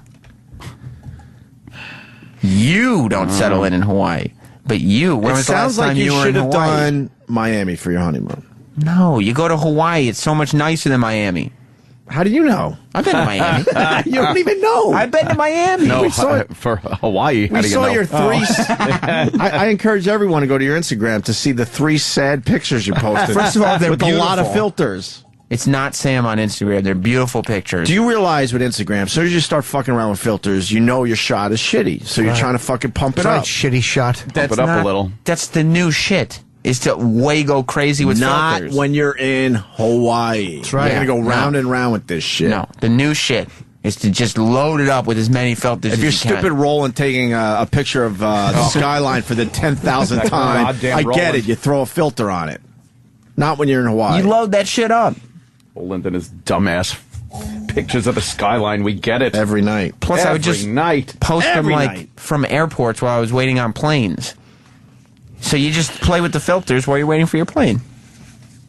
The plane from, it was a little risky. The plane from Maui to Kauai, that was not a good plane. Why? It was a propeller plane. That happens on an island. There's puddle jumpers. Yeah. And they had to seat us accordingly to weight distribution. They do That's everywhere, understandable. though. They do that when you're Scary. just flying up to Buffalo. Never been on a prop plane? No, I don't think so. How long of a flight was it? It was only 45 minutes. Yeah, that's what they do on those. What do you want, a fucking 767 to go 45 minutes? Did you wonder the whole time if that screw is going to hold on the propeller? Yeah. That's what I wonder. The propeller screw. It's not a new plane. That's what I always wonder. That one dumb fucking screw or whatever the fuck it is. Yeah, it's real loud. Yeah. And I was really comforting myself, but I pretended I was comforting Jess because she was like, oh, this is an old plane. And I said, Jess, this is a little bit of an old plane, but you know what that means? And she goes, what? And I went, lots of successful journeys. She said that? I did. Lots of successful journeys. Really put her at ease. Sure, as it should have. I wish that was a quote from Seconds from Disaster.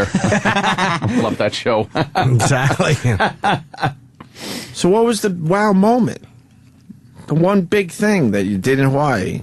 Well, it was either driving up to the canyon or driving the road to Hana. The road to Hana is an attraction. But we learned the road to Hana just ends. Well, Like shit. That doesn't sound fun driving. And what is in Hana fun. again? It's a lot of fun. Listen, well, you guys need to understand What is in Hana? Sometimes the destination is the journey. It's the road to Hana. That if they're saying it's the road to Hana, that means there's some temple there or something. goes No, somewhere. it's just like it's just like a little town, just like beaches and stuff. That's like if a Hawaiian guy came here with his fucking newlywed, Right. and was like, I took the Long Island Expressway. And we went to Yaphank. The road to Hana. The road to Yaphank. And then we turned around and drove back. This thing has like 60. No, it has like 60-something one-lane bridges. It has over 600 curves and winds and stuff. Exactly. That's why she got car sick. You're driving up a mountain, right? Yeah, that's why she got car sick. The views are the sickest thing you ever seen in your life. Apparently so. She was in a vomit. Not like that. Oh, okay. Like slang. You could have drove the sawmill. It's They have a not lot the of- same as the sawmill. They have a lot of twists and turns, though. She could have got fucking car sick on the sawmill. The views are ridiculous. Obviously, for your Everybody went- pictures that you had to filter the shit out of. I didn't post the on the pictures. lousy 3 pictures you posted. You know why I didn't post That's the what pictures? Jess was saying. You dick. Oh, re-dick. This wasn't but a if you're- vacation for Sam and the Opie and Anthony show. But This was Sam and Jess. You know going on better. honeymoon. When you're in the public eye, you're like, okay, here's my personal pictures, and I'm going to fucking make sure I do some rock star pictures for everybody else. That's Plus, every time I posted a picture, I posted 3 pictures over the course of 9 days, and every time people are going, "Get the fuck off Twitter! You're in Hawaii. Enjoy yourself."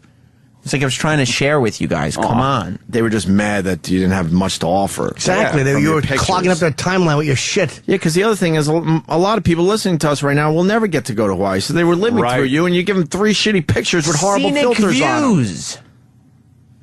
That's beautiful. Did you right see a there. palm tree at least? And what do you think those long sticks I don't know, are? There's because you don't palms even at the put end the of them. palm in trees your in your picture. picture. There's palms at the end of them. There's palm trees all over the place. You know. Hawaii. Did you have coconut? I had, Boy. I think I did. He doesn't even know. Did you at least drink something with an umbrella in it, beverage? No, I don't Did you at least have a glass of cum with an umbrella? drink alcohol. Why does this bother me so much? Why does it bother all of us? Because you know that all he's doing is justifying his illness.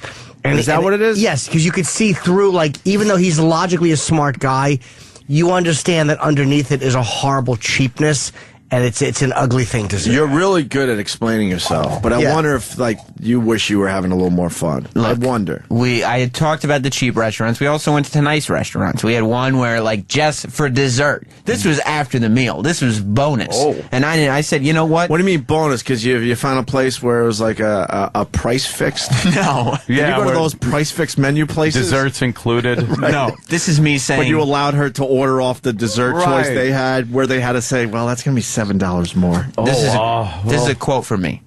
She said, why don't we just get something to split? And I said, Jess, just get something for yourself and only meant have the a couple lawyer. bites. Oh.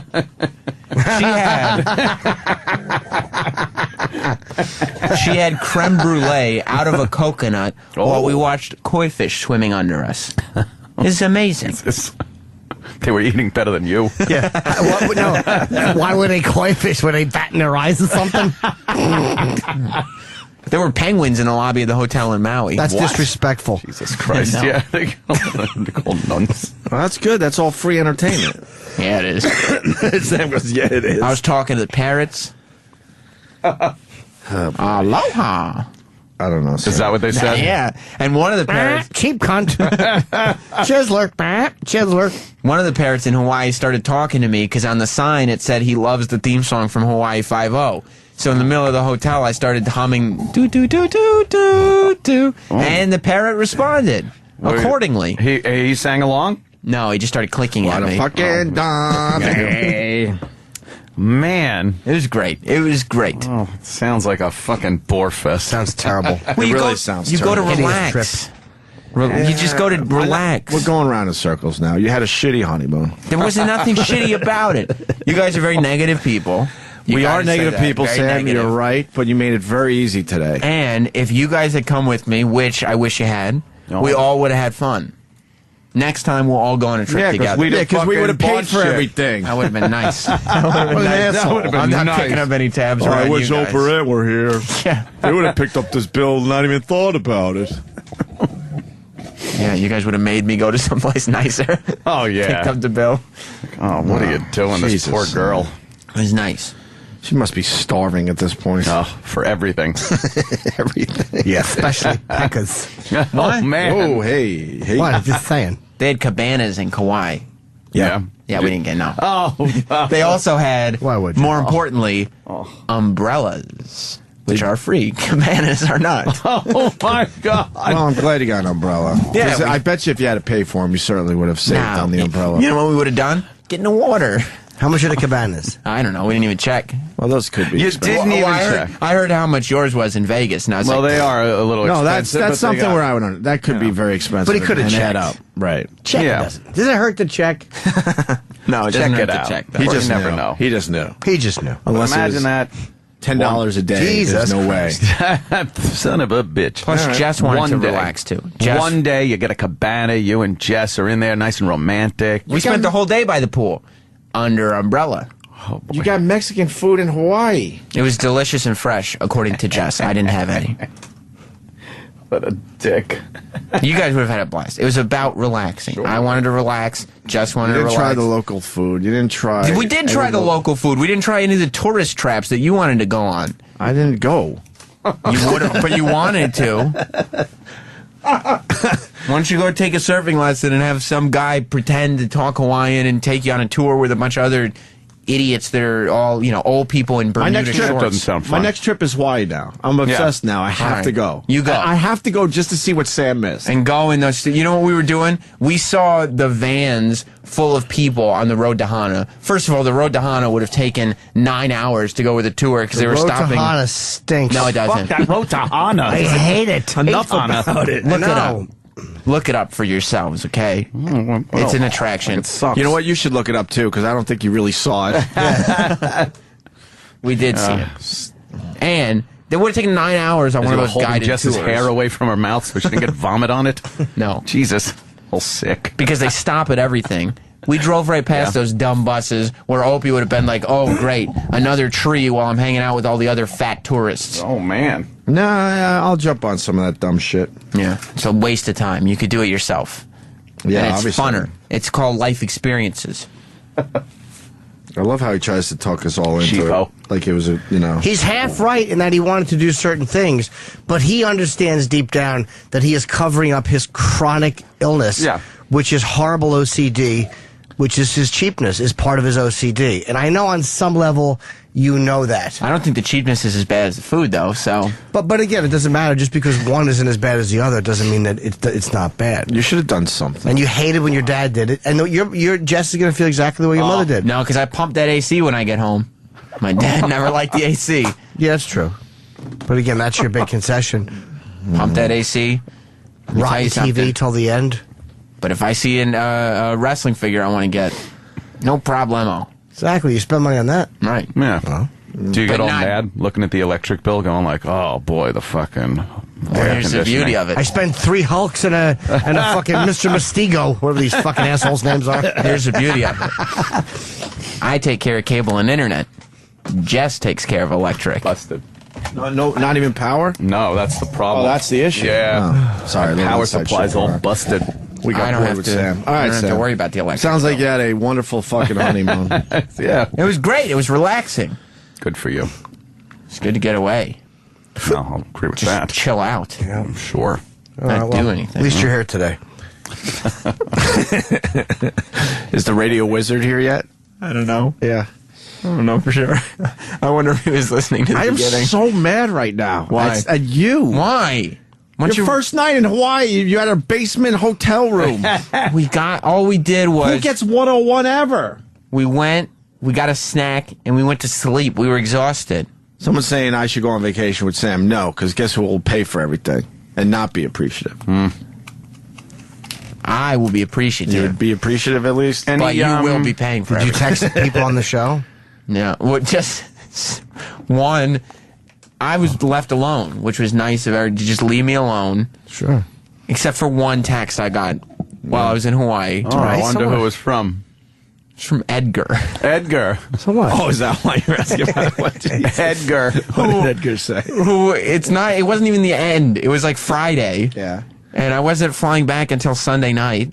And Edgar just texted me in Edgar speak, letting me know that my vacation was over. Get back to work and do your duty. Wow. Yeah. Dude. Yeah, dude. And I showed it to Jess, and she goes, "Oh," and I said, "That's Edgar." And she goes, "How do you know that's Edgar?" And I go, "Well, because he types phonetically." Do you know how happy I am that they had to have this talk? Had to talk about Edgar on their honeymoon. And she goes, "Well, how do you know that's not Chip?" And I was like, "Chip doesn't talk like that." Yeah. Yeah, we all know that. What's wrong with you, Jess? Give me your number. I'll text her as Edgar. No, no. All right, can we go to break? Any romantic shenanigans? Ooh, like yeah. anything that was out of the ordinary? Yeah. No, I mean, not there- just in the dumb hotel bed. Yeah. No, there was man. intimacy on most of the evenings for sure. How about this? In the pool or anything? Did you have sex outdoors? No, Yeah. no, it was all. Oh my all- God! all What in are the you hotel room. doing? Did you talk dirty? No more than usual. We've had this conversation before. I thought maybe in your honeymoon you might have said something different. Yeah. No, it was all, With lights on or off? on. Oh, okay. I like on. I prefer off. Why? I have body image shame. I ignore my horrible body and say she's got to deal with it. Oh, you do? Just look at what's going on. Yeah, looking at hers would probably be great, but Yeah. yeah, I understand. All right, well. Now, there's plenty of intimacy on those Hawaiian nights. Oh, on the road to Hana. How do you know they were Hawaiian nights? You're in a basement. And that was one night. I'm so mad right now. The basement. That was when we first got there. Did you bang her looking out the window at the construction workers' feet? What? All right, you keep saying you only had the basement apartment. Yeah. You only had the basement apartment one night in Hawaii. Right. What else? What were you looking at for the rest of the time from I your told window? you. We had nice mountains to look at.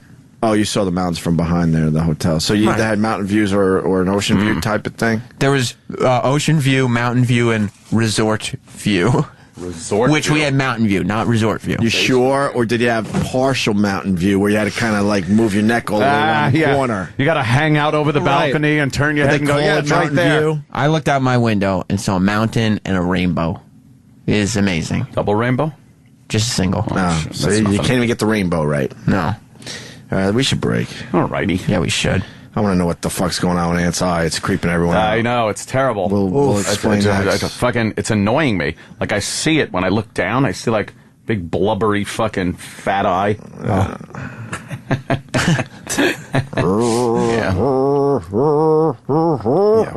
All right, Sam. It was wonderful. It was romantic. It was beautiful. Well, welcome. Somebody says, excuse me, the more Sam talks, the more I just want to roundhouse him to the face. Roundhouse. It's from Jess on Twitter. It's just infuriating. Like not I said, it's your infuriating. life, so whatever. But you're You really go- good at explaining shit. But I don't know. I think this is way deeper. Nope. I You really go do. and you relax. You don't have a care in the world, and you spread aloha like Duke did. Fucking cheap bastard. Yep. If I knew you were going to do that type of vacation, I could have gave you a bunch of spots. You could Hawaii just was the relax. spot. Not if you don't do anything. Hawaii's one of those adventure vacations. Yeah. Where you gotta go Look, do first stuff of all, 'cause you're in Hawaii. You don't even want to go to different islands on Hawaii and explore. Because that's stupid. That's not stupid. That's called exploring. Especially you, because you were just going to islands to do nothing on those islands. We drove and explored all the islands and the coastlines. Don't say and Road to Hana again. we did the road to Hana. No, we did. Road to Hana. We did do the road to Hana. It was the road to nowhere. No. For the Talking Heads. Road to Hana is fans. paved in dullness. Ugh. It's a great. bore. Paved in Z's. We saw all Where's the the lava wiping out a road when you need it? Yeah, a dumb road to Hana. Fuck. We drove everywhere. We saw like local towns and tourist spots, and then just stuff that hadn't been touched. Just nature Oh, stuff. did you buy any trinkets? Any souvenirs? I myself purchased for Jess Oh, no. a brand new cap. What did it say? I I stopped- married an asshole. I'm with that song. Wait, What kind of cap? A spending one? you didn't buy any souvenirs? I bought her a hat. How about a lava rock? I'm sure they have a lot of lava rocks. First of all, I'm you not can going to buy a lava rock. I'm going to pick it up. You know, we were there. I would have just That's picked true. one up and brought it home. Yeah, why do that? But no, I mean, I bought her a hat. I bought a T-shirt from Bubba's Burgers. What'd the hat say on it? It said H-I, lowercase, like V. hi, but all, she doesn't have that. She does now. H-I, and then instead of a dot on the I, it's the islands of Hawaii. And that's how you say it, Hawaii. Wait. It says hi? Yeah, like HI is the but it's lowercase. abbreviation Right. for Hawaii. Right. And then the dotting of the I are all the little islands. Right. That's all she got? She got To a cap. remember her time in Hawaii? And my dad picked us up at the airport, so we bought him some chocolate-covered macadamia nuts. Because why would... Also at the airport. You could get that at the Westchester fucking mall. He probably did. Yeah. They were purchased at the airport. Was he eating them on the way home? While he's driving? No. Oh, I thought he would be. Yeah. Getting a part of his mustache stuck in his mouth, chewing on it. Peeling sardines out of the can. Oh, God. Sam. Those treats. It's your life, I guess. It was great. We had a great time. And we enjoyed each other. And that was what it's all about, isn't it? No. Right. Enjoying each other in every aspect. Nice. You're really good at justifying. You learned that a long time ago, huh? You're a I sick didn't person. justify. You're sick. We Just had like the rest of us. We had a great We thought time. we finally found somebody that wasn't sick like I us. know, right? You're But there he sick. is. You know what the most important thing to experience on a honeymoon to Hawaii is? Each other. And with that, we're going to go to break, everyone, because that's what's important here today. Good.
home. Push. Push.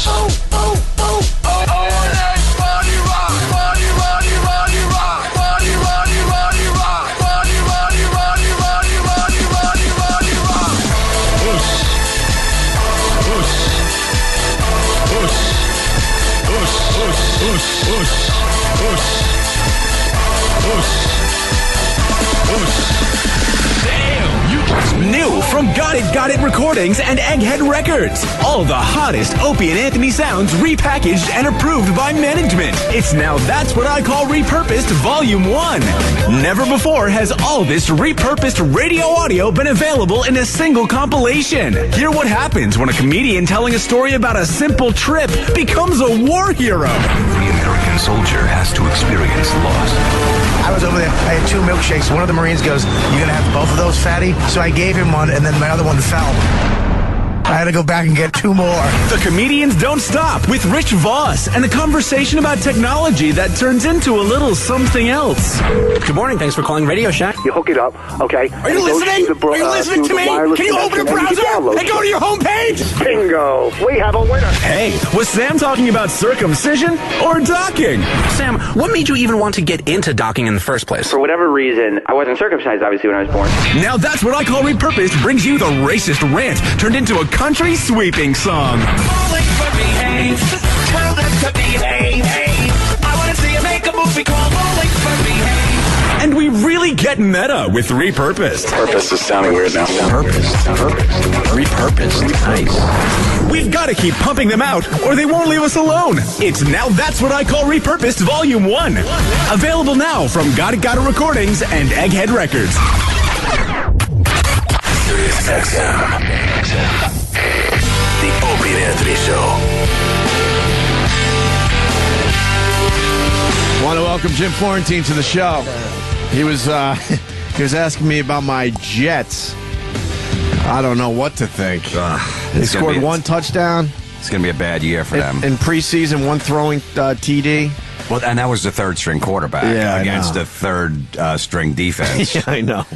Maybe Rex Ryan's holding back some fancy offense. Well, that's his I know thing. we're doing the Wildcat and all that. He said we're hiding plays for the regular season. Okay, so then after week 1, everyone's going to know your plays. So you're basically holding them off for 1 game.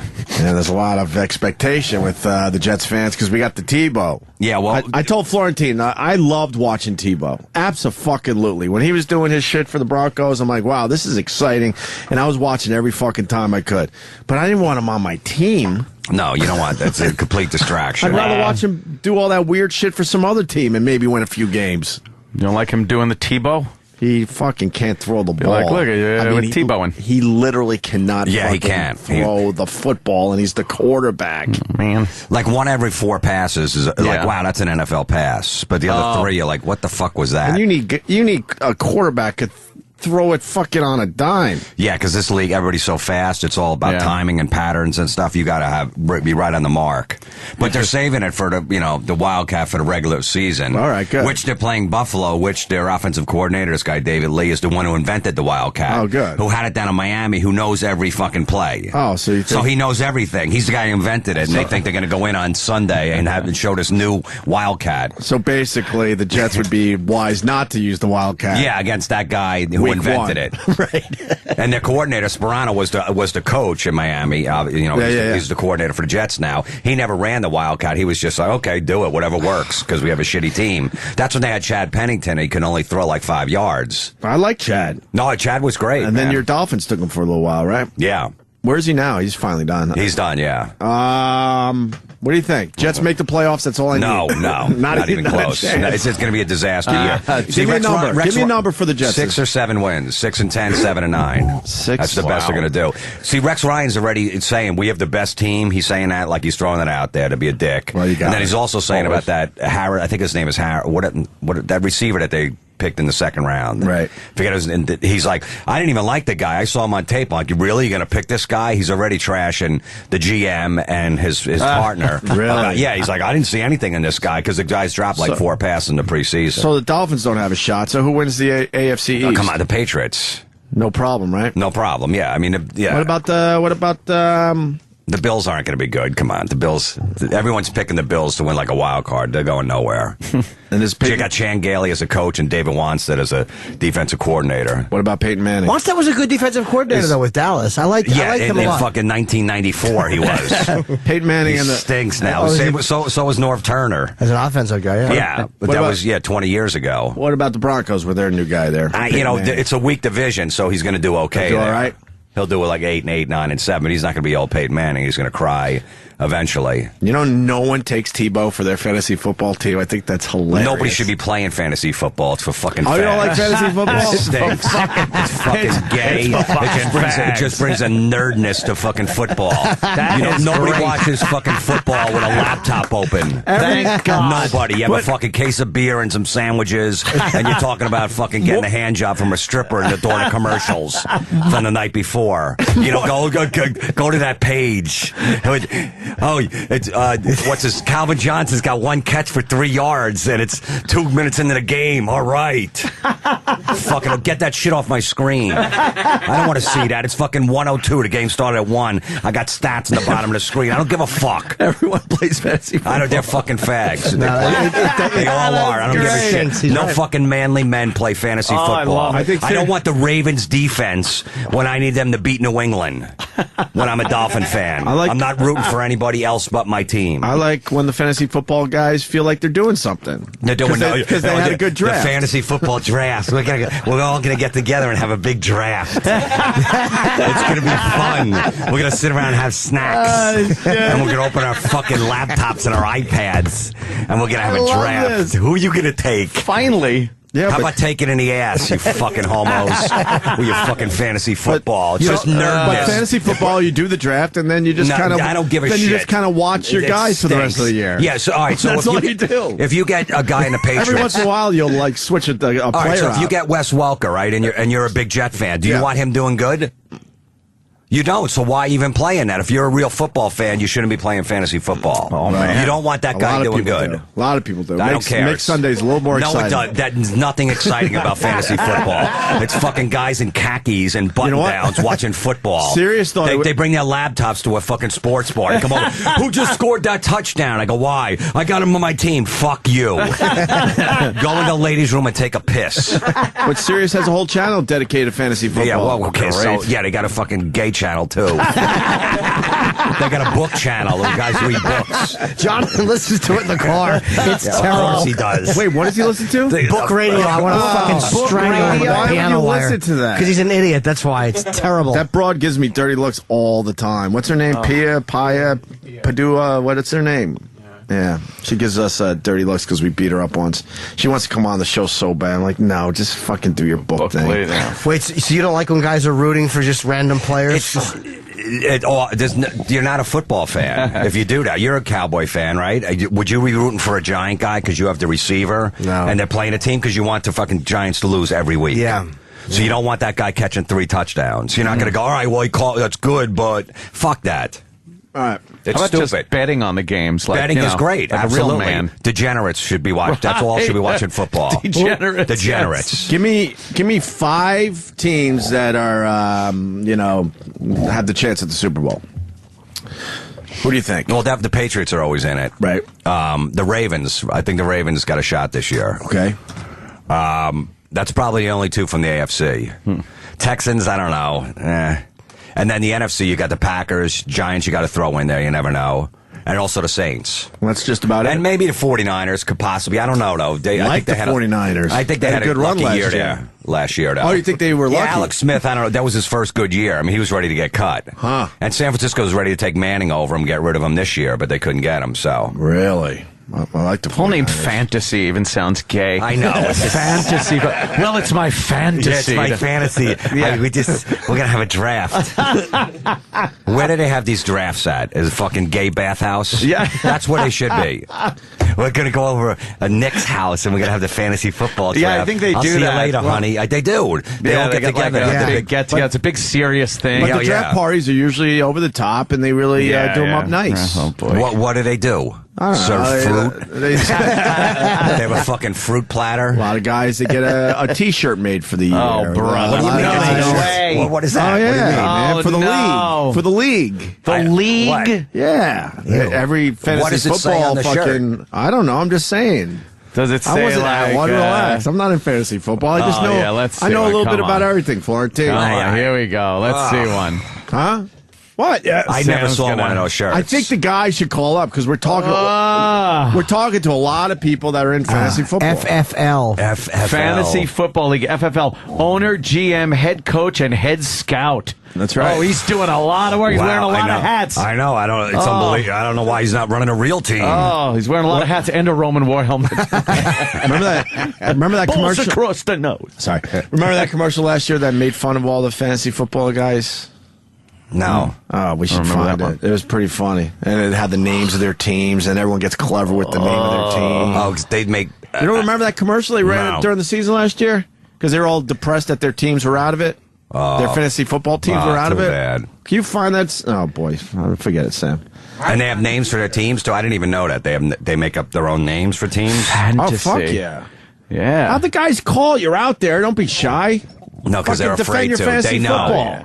They know. Fantasy. There's a name for the There's league. nothing to defend. There's a name for each guy's fantasy football team. Ugh. They get the big draft board they set up at someone's house. Okay, all right, you're next.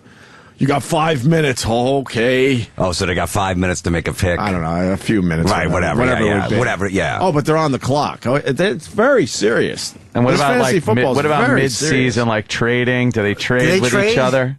They No. get traded with each other, right? I think so, yeah. And this Will money. you take Wes Welker for Miles Austin for this week? I bet they're Just real this one serious week? too. But some of these guys. Imagine getting that phone call from your friend. I would never call Jim up. Go, Jim, would you take Wes Welker this week? I don't think he's going to do good against the Steeler defense. I'll take your Miles Austin. I wouldn't know what you were talking about. Exactly. Like, who are these people? Exactly, because you're a Hang up fucking on you. man. Exactly. But they pay for a lot of money too. Excuse me. There's a lot of money at stake. Jesus. They throw in a few $100 each or whatever. I got it no is, problem. and- Get office football pool. You got the Yeah, friggin' yeah. suicide pool where you pick the shitty team. Whatever, all of that stuff. That's fine. That's degenerate You wanna gambling. yeah. Or just thing. But this is just nonsense. Now, these guys feel It's like just- they should it's- give a press conference after Sunday. They're like, "Yeah, well, my guys played really hard this weekend." It just makes watching on Sunday, fun. And That's you not- watch that's it- not fun. You watch your That's computer not to see fucking- how your team's doing. It's not. You watch the screen. You bought a fucking $3,000 TV with surround sound. You're looking at your fucking laptop. What did Calvin John? Did he just catch? Oh, he didn't. He's got 2 catches for 8 yards. It's 108. Fuck. But then during We're the only 4 minutes into the game. He's got to do better. You don't want to hear that? But then during the week, like let's say my team's playing your team, me and you get to trash talk and text each other and email. We got bragging rights. And some we got bragging rights. and some leagues have a message board, so the trash talking gets a little crazy and everyone can see Let me it. go to the message. Let's see what they're saying. That Jet Giant game, like the third game in the preseason, they always go, it's for bragging rights. It's a preseason game. Of course. What the fuck are you bragging about? Hey, we beat you in preseason. Yeah, the teams don't. When you didn't even play the starters. Yeah, all right, you got me there, but we'll get you next year. You don't like bragging rights? The teams don't give a fuck. The bragging, we got bragging rights. They won't even remember We that. beat you. Hey, if it's a regular season game, that hey, we kicked your ass last week, so you can't say. I can understand that. But There's they no don't- bragging rights. Yeah, they don't give a fuck. In the end, they'll barely remember they played for a New York team. They don't give a fuck. You want to talk to some of these guys? Although a lot of people agree with you. Of course Backing up they are. Florentine, fantasy football is gay. I want to hear from the guys that are in this. You're There out are there. some. It's fucking huge. And I swear I'm not in a league. I just know a lot about it. What are the names Most of the league? guys don't listen to the show that are into it because a lot of men listen to the show. A lot of guys that are just guys. Real men. They get a fucking 12-pack. On Friday, as soon as I get off of work and just start drinking and watching porn.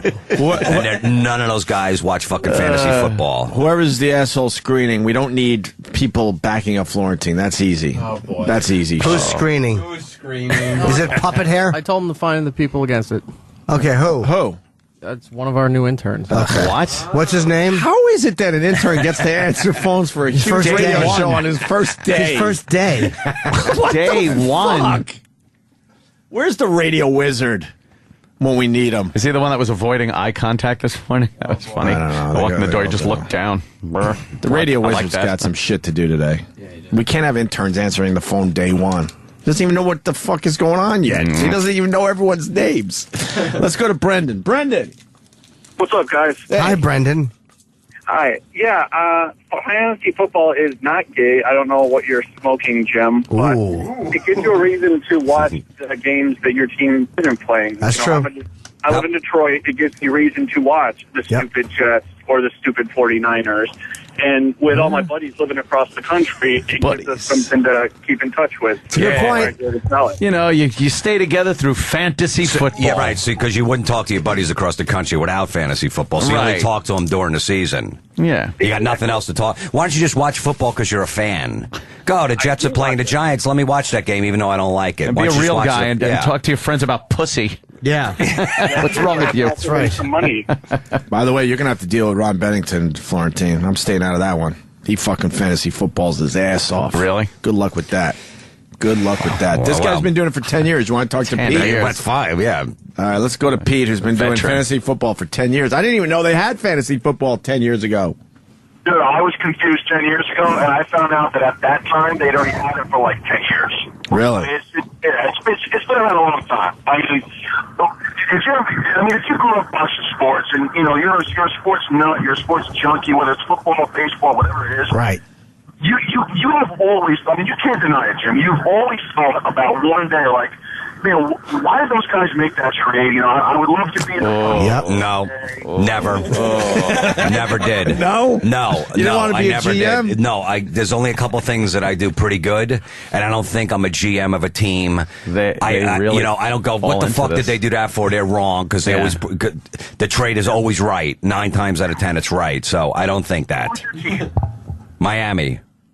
Okay, perfect. Out of all the teams that you root for, okay, Miami Dolphins, you've never wanted to shake that cage and be like, "What the fuck are you guys doing?" Yeah, but I can't. You know what? I like to shake that cage or two. Oh.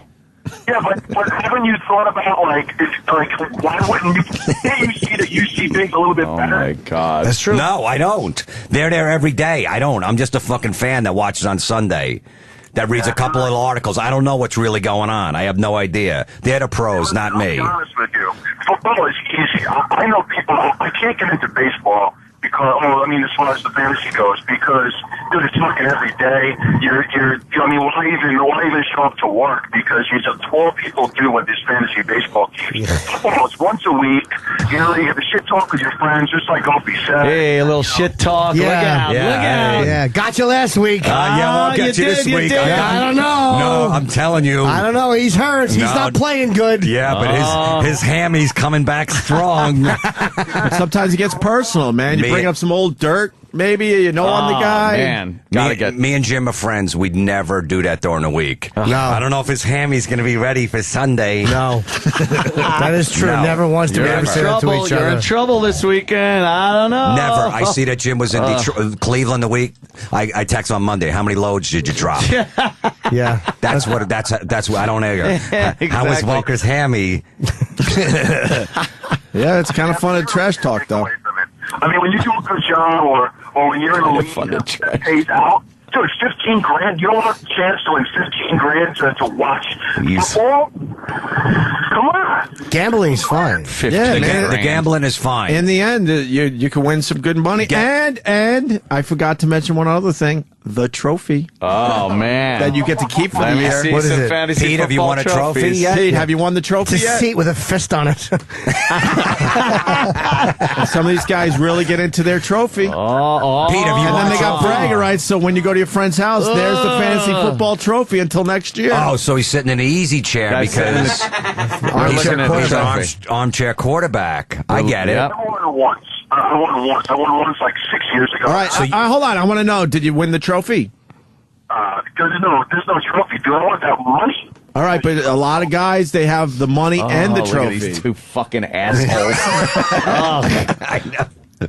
Hey, man, we're talking to our base right now. I gotta defend fantasy football. We're talking to our base. So you didn't win a trophy, though? No, fuck the trophy. Dude, you know what? Give me a trophy, no problem. See, all right, he's coolies. He didn't have to He's not cool. He didn't have to bring the He's trophy not home to cool. his house for a year. Oh, you only get it for a year and then you got to give it back? All right, listen, I got to give someone else yeah. a chance because now the phones Travels are lit. around. Chris, Florentine hates fantasy football. I personally think it's great. Jim, you talk all that shit, but you sit around and do the same shit every fucking day. He does. Like what? Word.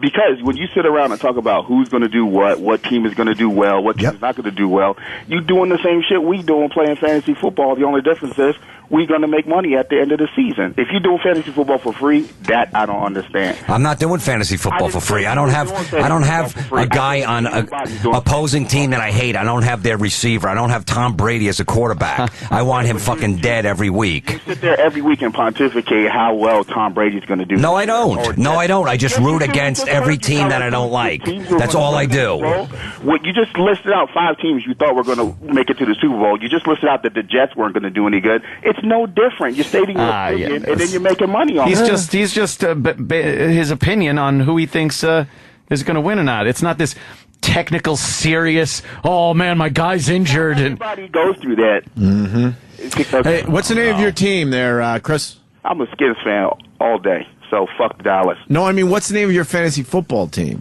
Oh, the Frederick Bontons. What is that? God. I don't know. The area I live, and I'm a Jamaican, so... And what's, do you win a trophy at the end if you win the whole thing? Hell yeah, because we shove that shit in each other's face. That's the shit talking we do. See? And then when you go to that guy's house for a barbecue, there's that fucking fantasy football trophy Everybody staring you in comes the to my eye. house for the barbecue. Hey, I look, got if it keeps him off the street. Everybody's got to pay us some money on the spot. That's There's right. nothing wrong with fantasy football. So, Jim, you don't like that when they start razzing each other? Like, look at my trophy. You Oh don't have yeah, one. look! Oh, come on! He put it right on top of the fucking barbecue. He had to do that. And as soon as we walked in, you got me. All right, so you're a Skins fan, right? All right, How so much you know football better than some of your friends? It ain't no difference. All you're talking about is that you know football better than your friends. I don't know. I'm just guessing. I don't know. But all right, so you're a Skins fan. So if you have Tony Romo on your team one week, are you going to root for him? I would never pick Tony Romo on my team. All right, but what if you have to? You have no choice because your quarterback is out. All right, I'm going to explain that to you because you said something very interesting. You can be a fan of football and you can also be a fan of a team. So when your team is not playing, do you not watch football at all? I watch it all, absolutely, but I'm saying your arch rival. Another game, right? And then you kind of get interested in the other game. It's no different. When you're rooting for your team, you're rooting for your team. But when you're rooting for football, you're watching other stuff happen. It's no different. All right, let me ask you something. Say you get a Cowboy on your roster. Say 80 of your guys are injured on your fantasy football team. You have to take Miles Austin, okay? Are you going to root for Miles Austin, an arch rival on the Cowboys, to score 3 touchdowns? Here's what you do. You root for the bend, but don't break. Let that motherfucker score all the points, but your team still wins. No, see, you don't know. That's not a real fan. A real fan wants him catching no passes no matter what. Breaking a leg. A real fan wants his team to win.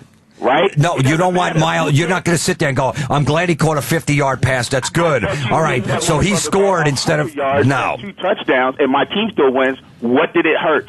Nothing. You want Dallas to lose 37-0 every week. That's as a Redskin fan, that's what you want. And for you someone don't to want break him their catching. neck. Absolutely. That's bad sportsmanship. If catches 3 touchdowns and my team scores 100 touchdowns, that's all I want. And I you want know- them to lose. And Chris, logically, you're making a lot of sense because in the end, you got that fucking trophy for bragging rights. Thank you. There you go. See, I understand. You guys razz each other, give each other the business. During the week, though, Jimmy. During the week. Yeah. Sunday, it's all business. You just focus on that computer and see how your team's doing. I don't know. I think that guy changed Florentine's I mind think over here. he's got me. You know, Next week, you're going to be saying, I got this guy. yeah, All right, I let's was go. totally wrong about it. Let's go to Boston. Mikey. Good morning. Hey. Hi, Mike. What's happening, guys? Yeah, fantasy football doesn't have to be friggin' like you guys are saying. I set my lineup Sunday morning. I friggin' spend my day doing whatever, watch the Pats during the afternoon, and that's friggin' it. Why do you send your lineup? Set. You guys set Set it. your lineup. Because you have to decide who you want to put in for that. Who's going to start? You might have some inside info that someone's hammy's a little fucking sore, so you might fucking hammy. You might wouldn't wanna fucking pick blow 'em teams? off. No. You don't. Why, man? Because then someone picks your guy before you. Now you got to fucking use your brain to figure it out on the spot. How can they pick your guy if he's on your team? No, I mean if someone gets to the guy you wanted before you, that's what makes this whole thing complicated. Yeah, let's see if it was. We could put it in terms you'll understand, like fantasy radio. Let's say. Yeah. You'd need to replace Travis with somebody today. Yes. See? Yeah, so you got to set your lineup. Yep. Also, I brought home a friggin' grand last year. Oh. Just friggin' hitting a button saying set lineup every Sunday. The system sets your best lineup as what it thinks. All right, we get all that, Mike, but I need to know, what's the name of your team? 2 teams, 1 ball. 2 teams, 1 ball. How good is that? It's like a 2 girls, 1 cup. We got it. We got it. And then what's the name of the league? Yes. It's Brawl Done Loud, which is a compilation of last names from my family because it's all my family playing. This is very serious keeps shit. the family together. Florentine. And So then, it's only family that's in the. That's nice. sometimes you do just only family if you got a big family. I wish they Sometimes play you do against your, the Corleones. sometimes you do your frat brothers. Sometimes you do your college buddies. Do you guys rip each other, the family, during the week? Yeah. Oh, absolutely. Family parties, you know, we friggin' hang out. And draft is nothing more than my family hanging out, pounding beers. Pounding them You beers. can understand pounding and asses. beers, Exactly. You know, we'll reach around, you know, whoever wins. Sure. And do you get a trophy at the end of the year? No. You get a freaking $1,000 check. All right. That's where that's where they draw the line. No trophy. All right, they put a little manliness into it with no trophy. A little bit. Why don't you guys get the armchair trophy? Yeah, that's a good one. We're not all into it like, yeah, fantasy football. Most of us just friggin' look at our lineup for like 10 minutes during the week. Most of us just hit a button and the computer system just says, hey, this is your friggin' most probable lineup to win this week. Oh, great. So you're not even picking So you're not even doing it. The computer's doing it. Well, you can. No, you guys set your team. We learned that. Yeah, but he's saying he's hitting the button and it's telling him what, pretty much what his lineup should be. That's pretty good. What is that, like Farmville? All right, thank you. I got to go to Ben in Jersey. Ben. Yeah, I think I know why Jim doesn't like fantasy football. When he was younger, I think he was part of another fantasy with wrestling pictures. They had a little draft in the street. Say, you understand getting into something? There wasn't even a draft. We went right for it. Yeah. No, I absolutely. I was into gay wrestling, but this fantasy football is just ridiculous. I didn't spend time fucking drafting wrestlers. I didn't have Ernie Ladd and Hulk Hogan on my team, but I fucking traded Bob Backlund because he had a bad back. Why would you get rid of Bob Fantasy Backlund? wrestling. He was the fucking worst. I loved him. Rock fan fiction. He was what a bore he was. He was a fucking. He was my favorite when he would do the knee walk. You didn't like the knee walk? You didn't like that? He did that little curly thing with his face. He put his hands over his face. Did he? I don't remember that. Yeah, it's terrible. Oh yeah. You don't think he was? You didn't think he was exciting when he talked? He was and he was a bad wrestler. He was awful. He had no moves. The knee walk. Oh, he loves. I hate people online. You want more of these, or are we done? Fan the Cleveland Browns. You should never bring your laptop to a sports bar. Here, how about this? You shouldn't be sitting there with your iPad looking at stats. You're right. When there's 18 games going on. Steve's got you though, man. I think he's got an angle on this. Go ahead, Steve. Morning, boys. Hey, Jim, the bottom line is I'm a Browns fan, been a Browns fan since I was a kid in the late 70s, and they sucked. So if it wasn't for fantasy football, I wouldn't have none to watch after 3 weeks because they'd be done. There you go. He does have a little point there. Your Browns do suck. Maybe you could just get in an office pool and pick, spreads each week. Yeah. So then you can have a vested interest in each game. Really, why not just gamble on the fucking games? Well, I actually have a buddy of mine who does a very interesting poll. Every game that's on prime time, you pick the winner straight up. And that last year was $5 to get in, and last year winner one took home $1,300. I wouldn't classify that as very interesting. Very. No, you wouldn't. These guys. What would you say? Like super unbelievable interesting? Yes, my then? friend's a meat and potatoes idiot. But these guys, they win the league. They're taking home $1,000 or more. Oh wait, did you see this trophy? Oh no! This fantasy football. It's like the opposing the Heisman, but they got a remote in their hand. The guy's holding the remote. Well, that's kind of clever. Oh. Hey, Steve, what's the name of your team? The KY Vikes, or KY Dogs, because I live in Kentucky now, and I'm still a Browns fan. The Kentucky Dogs. Nice, KY Dogs, clever. What's the name of the league? It's half the leagues in Virginia Beach, so we're the KY VB Mac 3 League, because we've had drama and had to restart it 3 times. Wait, you had drama? Oh yeah, people trading guys that at the end of the season so their buddy wins and. Oh, that's great. So, man, see then they're cheating. Yeah, see, then it's not fun but anymore. that pisses off everybody else, and now there's like major beef. What with drama? Some friends. Yeah, so then you guys don't even have time to rib each other during the week if that drama's going on. That's an interesting story.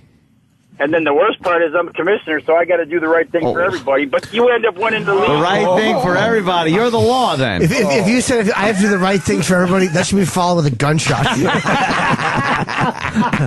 I forgot. Every league has a commissioner. You're a commissioner. And sometimes you got to argue your case with the commissioner, which is also your best pal. Now do you guys get my point? For everybody. What? There should be a commissioner. Commishkit.com. Yeah, they got kits and everything, so you're like, you do it properly.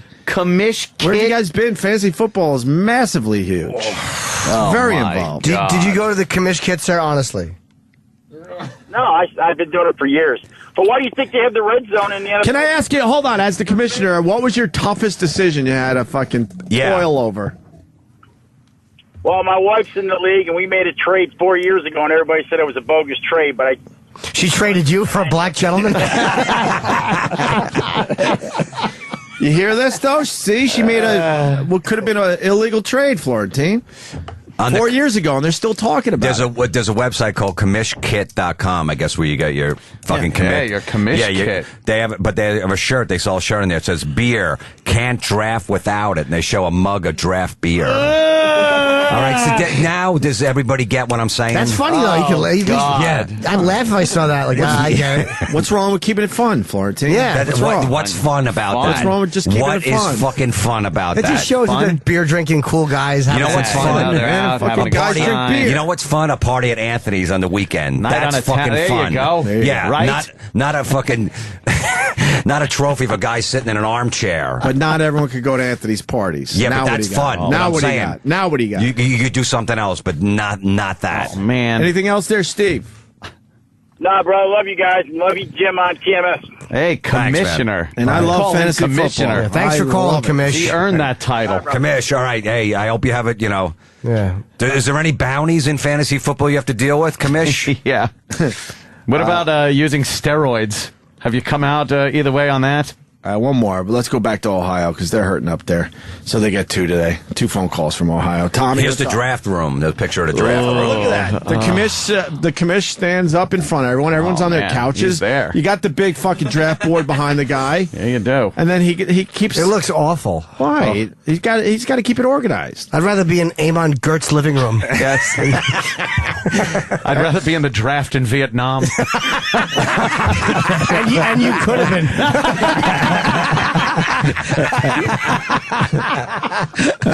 I think in this shot, it's very obvious this league has decided that you got to bring your stats with you. No laptops. Look, there's laptops. Look, they all have paperwork. There's a picture online with like 20 people in a room with a board. And there's like 4 girls there. Right? There's like 4 chicks, and none of the chicks are over a 4. Because hot chicks are out doing fun things. Let's say hi to Tommy in Ohio. Tommy, fantasy football. What do you got? Yeah, I'm in a league. I'm for it, but some of the guys in my league, they get absolutely goofy with it. I mean, I'll pick up a magazine the day of the draft and pick through my players and stuff, but some of these guys, they get magazines literally like 6, 7 You do know there's fantasy football magazines, No, I right? didn't know. Yeah. Magazines, too. Oh, yeah, there Wow. are. Yeah, they have a huge. I mean, there's tons of magazines. What, on Black it. Inches? Yeah, but Honcho.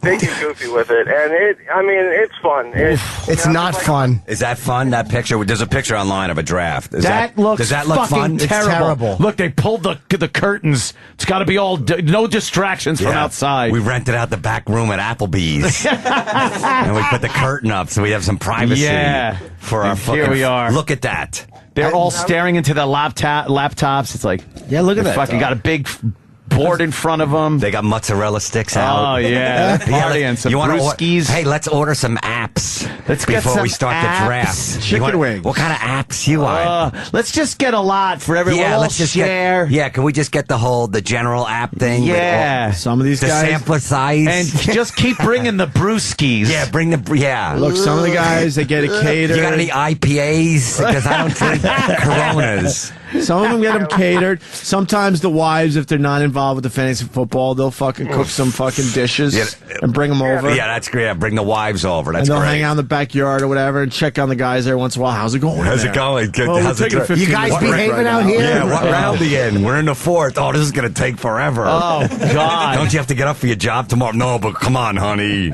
All right, guys. That fucking room looks like the class you have to take after a DWI.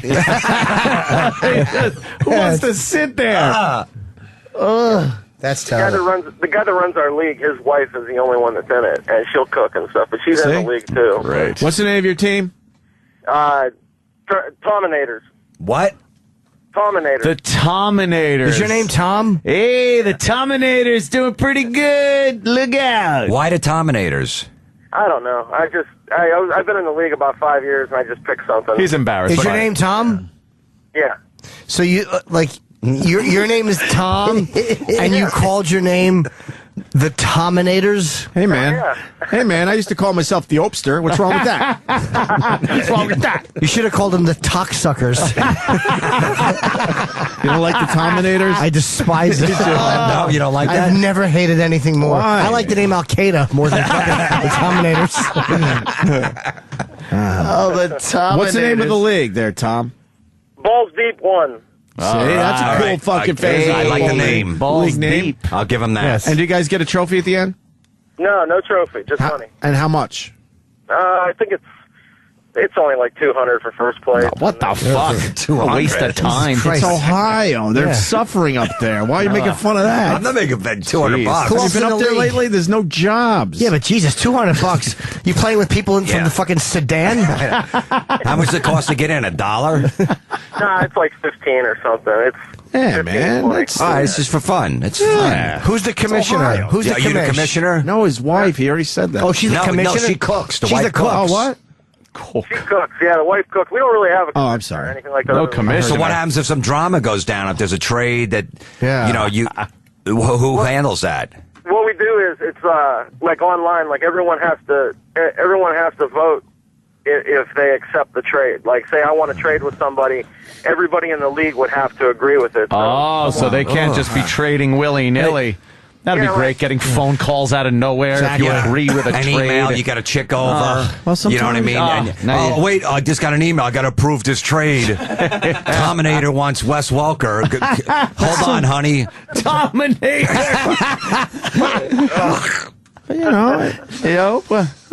Hey, Sam, remember when I said only a mere 5 minutes ago we don't need people that are agreeing with Florentine? Yeah. So why are there's still phone calls coming in when He's a new guy. Yeah. He's Erock. a new guy. And I thought you were quitting. Yeah, Erock, how are you ahead of the interns still? How are you still ahead of what Ann said. I came back and it was given back to me. What? You never gave it away. He was quitting. You were quitting. When you quit, you can't get it. You don't get the job back. You say, I'm quitting. Were you Costanza? Where's the radio wizard? We got issues today. Wizard. All right, can you tell the new intern that has no business being on the phones day one to remember what we just said? We don't need those calls. Yeah. Does he seem like he's going to be a standout intern there, Erock? This is the second intern on the phones. Yeah, why would you? And the first one was a disaster. Why not put number 2 on there? Who else do I have to answer the phone? How about fucking puppet hair? Where's Sal? What's he doing? Man, you're Sal. Why not?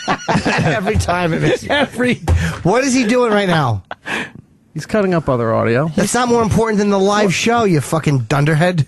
I love Dunderhead. It's my team's name, the Dunderheads. The Tominators. The gymnasiums are playing. Fucking boo. Remember the days when Sal would run down the hall? Now he just moseys. Exactly. Yeah, he doesn't care What anymore. happens to people when they get hired? Tripping on his marionette strings. Marionette.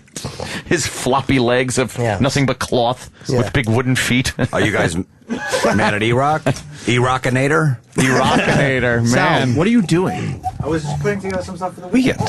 For the weekend? It's Tuesday. Because I got to do promos for it. I got to do all this stuff. It's got to get approved. I got to talk to the radio My wizard. team's name is Sal of the Border. Clever. Yeah, no, we're the salivators. Salivators. We can't wait for Sunday. That's why we're the salivators. We're salivating. We're the salamanders. Sal, if you don't mind, we need you to work today. You don't mind. I know most people don't need to work around here, but we need you to work today and do the phones. We realize you especially when it's a hot topic.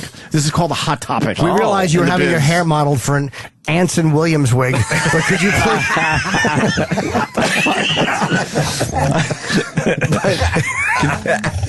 Because Erock's not listening. He still has interns doing exactly what we don't they want. don't like fantasy football, so one guy gets through, and it means the interns. All right. You challenged me. Okay. Line 3. I hate fantasy football. Telecasts have live tickets of fantasy football updates. And then mirror the next line, line 4. I hate fantasy football. There's 2 right there. So what are you doing in the Erock besides fucking having a good time and laughing? It's like it's his house. Yeah, stop acting like it's your house. You want one more? We got a guy that's been doing it since '97, and well, we've done it, I guess. You want a guy? I want another one. Yeah, I love these guys. Oh, please. And this guy doesn't have a favorite team, so he does fantasy football. Hey, come on. You also got to remember, there's a lot of fucking people out there that don't have a team in their city. Who? But they still have favorite teams. Yeah, they pick But if you live in Montana, who do you fucking root for? Hey, the Vikings. Yes, whoever has the most white people, I guess. I don't even know the closest team to Montana. I wouldn't even know. I would say you'd go Vikings. Denver, maybe? I think you'd go I don't know. That's up there. Seattle? You know, to be honest, I don't even know if I could point. Or Minnesota. I don't even know if I could show you Montana on a map. It's up to the left there, kind of. Somewhere, it's right. I'm going to go near the Dakotas. I'm going to go left center. Left center-ish? It's a big motherfucking state. I know that much. Give you 7 people live there. All right, let's say hi to Brandon in Tennessee. Brandon. Yo, happy birthday, Jimmy. Thanks.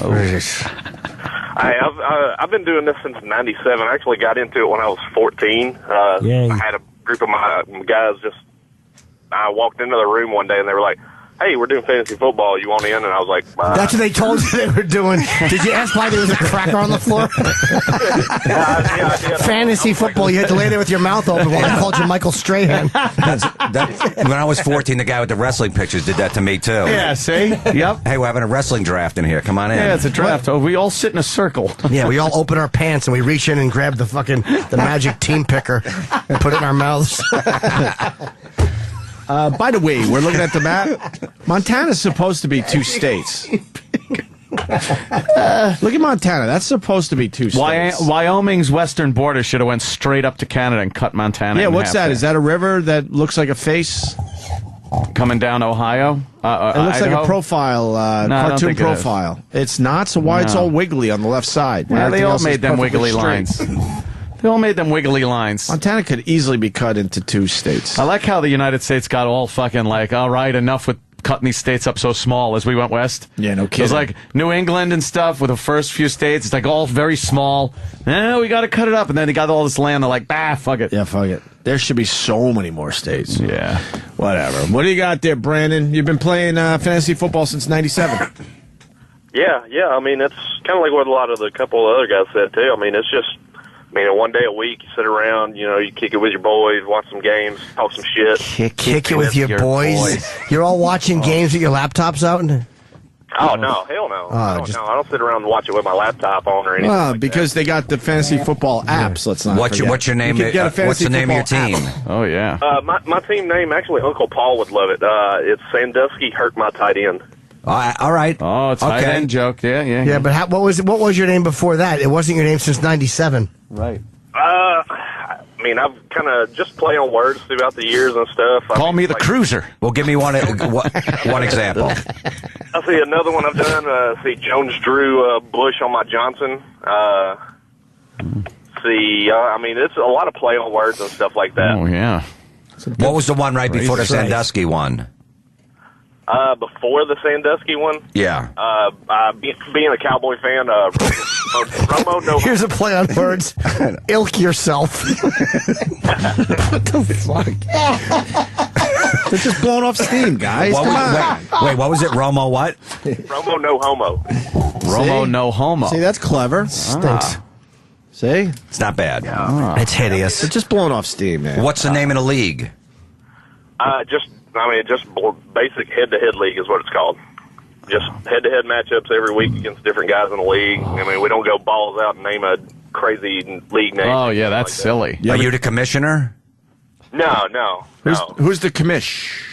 It's a friend of mine. You know the commissioner. It's pretty good. He's been running it since, I think, like 95. Yeah, man. Do you ever get mad at him because he makes a decision that you don't like? And it affects your friendship?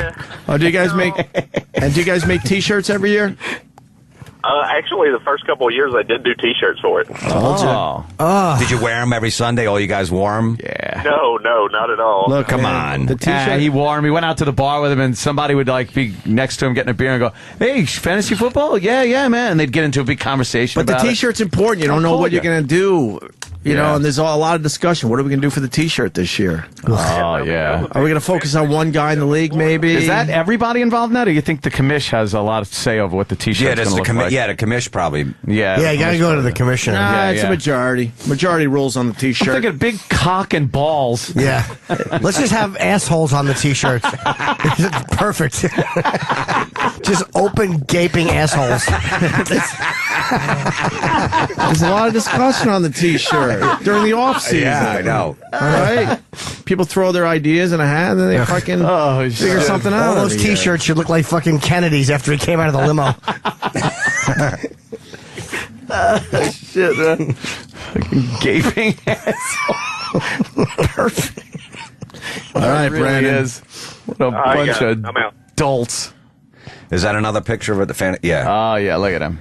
Hey, laptop. Buffalo Wild Wings. Sam. Ah, yeah. Ooh, they got them plugged in, their laptops at the table. And they're writing, too. They got, like, clipboards and fucking legal pads. One guy's got a football batting helmet. You see that at the end of the table there? Oh, yeah. He wears that every Sunday. He wears that when he does his picks. He's the fun guy. Yeah, you always got that one fun guy. More importantly, Sam, remember when I told you twice that we don't need any phone calls? Because it's easy to put guys on that are going to defend Florentine, but he can defend himself. That's why you don't need those calls when you do a radio show. Sal can't be bad at phone screening, too. Erock, remember? Yes. So what happened this time? I got a guy who says fantasy football is Dungeons and Dragons for insecure men. That would be someone defending Jim Florentine's point of view, something we really don't need right now. Oh, gosh. This would be the third time in a mere 15 minutes. So what happened? Didn't Sal hear your instructions because he was lacquering his hair? Did you forget to give him instructions? No, everyone knows. I mean, theoretically, Sal should have also been listening to the Sal's show. arguing in the background. Sal, did Erock tell you?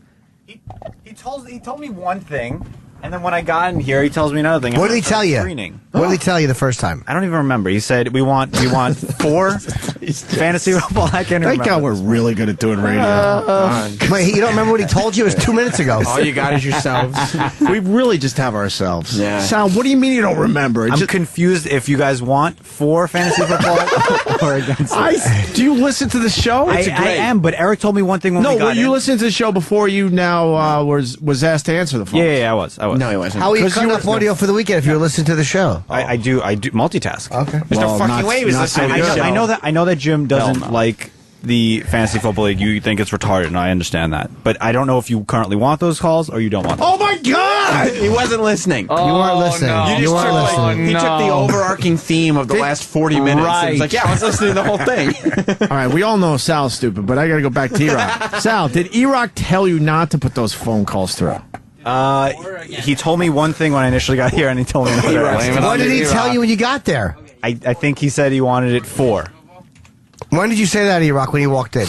Yeah, when he walked in. Why would you have said we wanted it 4 when the 2 interns that we fucking... oh, I see what you're saying. Okay, then what did you tell him that was different? No, I think when he walked in, I said against, and then go, oh, no, 4 fantasy football. Oh, no. But 4 fantasy... Yeah, 4 fantasy football would be right. Right. I thought you meant 4 Florentine. Okay. No, not for 4. All right. So are you wrong or Sal's wrong? He wasn't listening. I'm on the air. Don't yell. So answer that question. Well, I didn't hear your question. I'm telling him to shut up. We just said the question. And by the way, we said the question before he pulled his Of course headphones we off did. and yelled at Sal. For the record. I didn't yell at Sal. Or what did you say to him? I wasn't yelling at Sal. I was yelling at one of the interns. Why is Pipette Hair putting these calls through? I don't fucking know. I don't know what to tell you. And now Eric and Sal are standing there at the window, and I just heard one of the interns pick up the phone to screen it again. Who's answering? Somebody jumped back on the phones when Sal got on the mic. Who? One of the interns. Oh my God. That's on their first day. How do you lose control that fast? Erock, that's a catastrophe in that room. And why are you still in charge of the interns if you quit? What are you doing there? Stop making hoagies. Why are you in charge if you quit? You said that you weren't going to do this job anymore. It's a free job. Just got back, and the interns walk over to me to ask what to do. But didn't you make it clear before you left for your summer vacation you were done with the interns? I thought so. No, you didn't, obviously. I haven't spoke to management or anybody. Spoken to management or anybody for like a week and a half. But did you tell them I'm no longer going to be in charge of the interns? I thought Troy was taking it over. How did you think? But you didn't tell anyone. And he didn't think Troy was taking over because Troy sent an email out. Niceness. Troy sent an email out before. Then fuck it, fire everybody here then. All right. What? No, I'm saying you said you. Troy, nobody's good enough to do anything here. Thank you. What in the hell? Hold on. Oh man. Fuck you. Because I know what you're trying to do here. That has nothing to do with anything else. Let's try. The point is this, and stay on point, asshole. You said you were done with the interns and you were quitting. Right. And now we're day one back from summer vacation, and you're still in charge of the interns. That's the point here right now. Not fire everyone because no one's good enough. Yeah. That has nothing to do with the argument at hand. Troy Kwan? Hey, what the hell would make you think I was taking over the interns? Right. When I said, can Troy take over the interns? To management. And what did they? I just asked you if you talked to management. They said, "Well, Eric's gone. You will be in charge of the interns for the 1 week." And I also said about and you taking it CC'd away. me on an email to somebody from HR. Yes. And Sam was there. He saw this, and I said, "I'm only responsible from this day, and Eric will be taking back over." On this day, effective today. That's not what I said in my email. Yeah. Well, do you want me to forward you the email? No, I know what you wrote, but Okay, what I wrote to but you didn't HR was respond. saying that Troy is Why taking wouldn't you over. respond to anybody? You didn't respond to anybody. Did you I tell went on management? vacation. I didn't give two shits. Well, you were still here when I responded. Total lack of dedication. I got your email and I responded literally 3 minutes later. So why wouldn't you go, hey, whoa, hang on a second, or hey, management, what's up with this? Got a point. Let them figure it out. No, we were proud of you because you finally stepped up and said, "I'm." He didn't quit. You egged me on into doing that. Never quit. Thank you, Sam. He never told management. No. Thank He you. was That's always my under the point the assumption whole that Troy was fucking going to take it time back here. over. Erock. You never quit, in charge of the interns. What the fuck do you care? You're not in charge of them. Neither are you. They're running amok in there. Well, no one else seems to be allowed to. Phones. The reason why we care is because you finally said you had it and you were quitting. That's the only reason I care right now. Yeah. And it turns out, and Sam has brought it to everyone's attention, you never quit. I just got back. I haven't talked to anybody but you guys since we got here. He said he quit before. But then Troy's Thank email you, Sam. didn't Get on answer. mic. If he would have quit, why wouldn't management come to me and said, well, okay, starting on Tuesday, you'll be taking over the interns? Because he never went to management. True. Right. Are you quitting the free job or not? Erock, comment? Sure, fine, done. Not doing this. Oh. I'm not putting up with this shit. He says that shit on the air, but then as soon as management comes down the hall, it's a whole different story. It is, right? Completely different. Right? He's not quitting. Are you? If you're not quitting, then say you're not quitting. Yeah, just say if you like them looking up to you, that's fair. No, I don't Been care. around you. Oh. Erock? Final words? Comment, Erock? Comment? So you're quitting the intern gig like you said you were going to before vacation. He said he did. He said he did, yes. He said he did. That was the whole point here. Yes. Erock. He's bringing other shit into it, whatever, but that's the whole point right now. And he was trying to bullshit with his email. That was a fucking total. That's dirty. It was. Dirty? Because he said, I'll be taking over. And I said, no. I clarified everything. I said, no, I'm only looking over the interns for the week that he is away. Eric will resume duties second he gets back. That's what the email said. You saw it. You were still here when you received it. And you said nothing to management about that, Erock? About Troy's email? Yeah, why didn't you comment on Why don't you say, no, this isn't just for when I'm gone, this is forever? I just didn't respond to it. Why? Because I didn't. The email was sent. But wouldn't that have made it clear that you didn't want to do the intern job anymore? And didn't Troy's email make it clear that he didn't realize he was taking over full time? Yeah. So why wouldn't you respond to that and put that fire out immediately? It's true. I don't know. What are you doing? I don't know. I don't know. Well.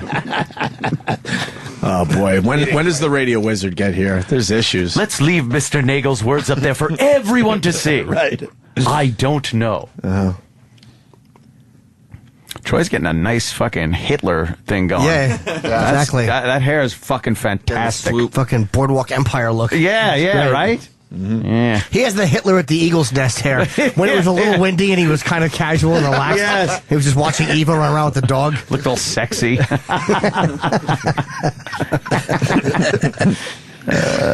So Erock's going to be in charge of the interns. Of course he is. Yeah, why wouldn't he? Another semester of fucking... It's pretty obvious. Interns not knowing what to do, running around amok. So it was all bullshit when you said you had it with this shit. Yeah. Erock? No, it wasn't bullshit that I didn't have it with this shit. Rebut. But you're not getting fired from the company or the show. You're just quitting a duty. A duty. Thank you. That you have to do for free. You didn't get extra money for that. No. I feel like it's my fault. Yeah. Because if I didn't bring this fantasy football thing up, I hated it. There wouldn't have been a problem with the phone calls. We were just talking shit. No, but there's just no communication. That room's all laughs. All they're doing in there is having a bunch of laughs. They're not, it's like Sal walks in there, he doesn't know what to do. Well, fucking poor intern, it's not his fault. Oh, he doesn't know any better at this point. Should Travis sit down with the guys and sort this out today? Yeah, get Travis in here. Absolutely. Oh, that's right. He can sit down early next week because the first week of September, nothing's ever happening in the radio show. We were always away this week, aren't we? And the radio wizard's still not here. He's here. He's here? You saw him? I saw him in the back.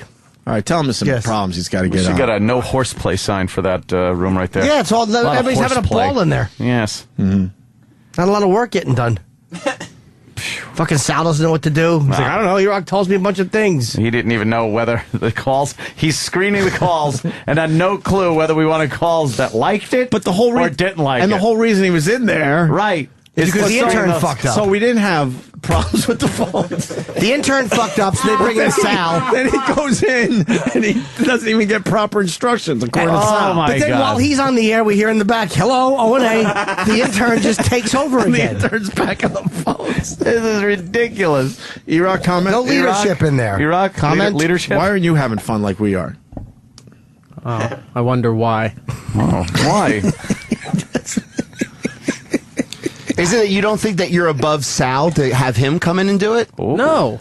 So you think you could give a command to Sal? I asked Sal earlier to come in because I thought I was going to need him on phones, but intern number 2 was getting the hang of everything, and he was doing fine. How was he getting the hang of it? What do you mean? He was putting the right airy part to his mouth? You were answering calls just fine for a while until one call got up there saying... By the way, before we start talking about fantasy football, I would guess there were 5 phone calls that came in about just nonsense, dumb stuff. But technically, it is Sal's job. He's the associate producer. I mean, it is his job. Yeah. Well, I don't know why he's always in the back. He should be. When I was associate producer, I was sitting in front of the phones every day. Man.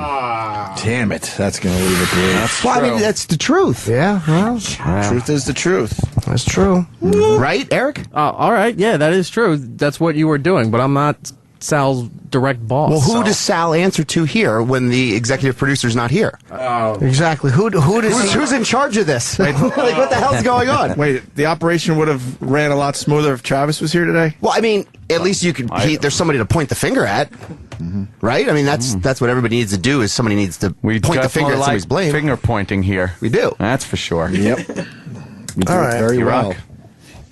Erock, comment? Comment, No Erock? comment. No comment. Wow. Well, does Sal know what his duties are? Duty. He seems to be shirking his duties. I know my job. I know what I should do, and I guess that. What are you supposed to be doing right now? Right now, answering the phones. Doing what with the phones? What is the instruction on the phones? The latest instruction is to provide phone calls that people who prefer to do fantasy. Because right now you're lollygagging. So when Jeffrey Rush comes in, are you going to find people that hate his movies? No. And put them all up? No. Why would I do that? That's silly. But why are you building weekend programming? Tuesday. Exactly. Yeah, we haven't even done enough radio to have a weekend program. Exactly. The worst of the week countdown? That's what you're building now? Who told you to do that?